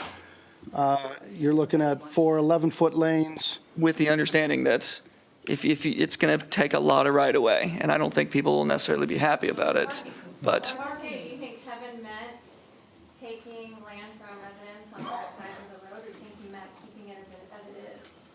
he meant keeping it as it is. I had a meeting with Kevin. I know what Kevin's idea is. The problem is you have parking that is not much more than the width of this lectern, and you can't fit utilities into that area. It's just, it's impossible. But if you go 11, 10, 10, 11, you have 7 feet of parking from each side. You take 3 feet from each side. I've made my recommendation on what I believe it is, and I am not going to change my recommendation. Of course. Based on anything you say or anything they say. Right. Right. Okay, well, that's his recommendation. We can go for it or against it. That's all They can do he's saying. something different. So- It's their decision. All I'm right. giving my recommendation. I'm not changing it. Yeah. Because that is what I feel is the right thing to do. And that is what I'll put my license that I've had for over 20 years on. Okay, so we're going to have it on the next council agenda. We're going to vote, and we're going to move forward. Adjourned. Thank you, everybody.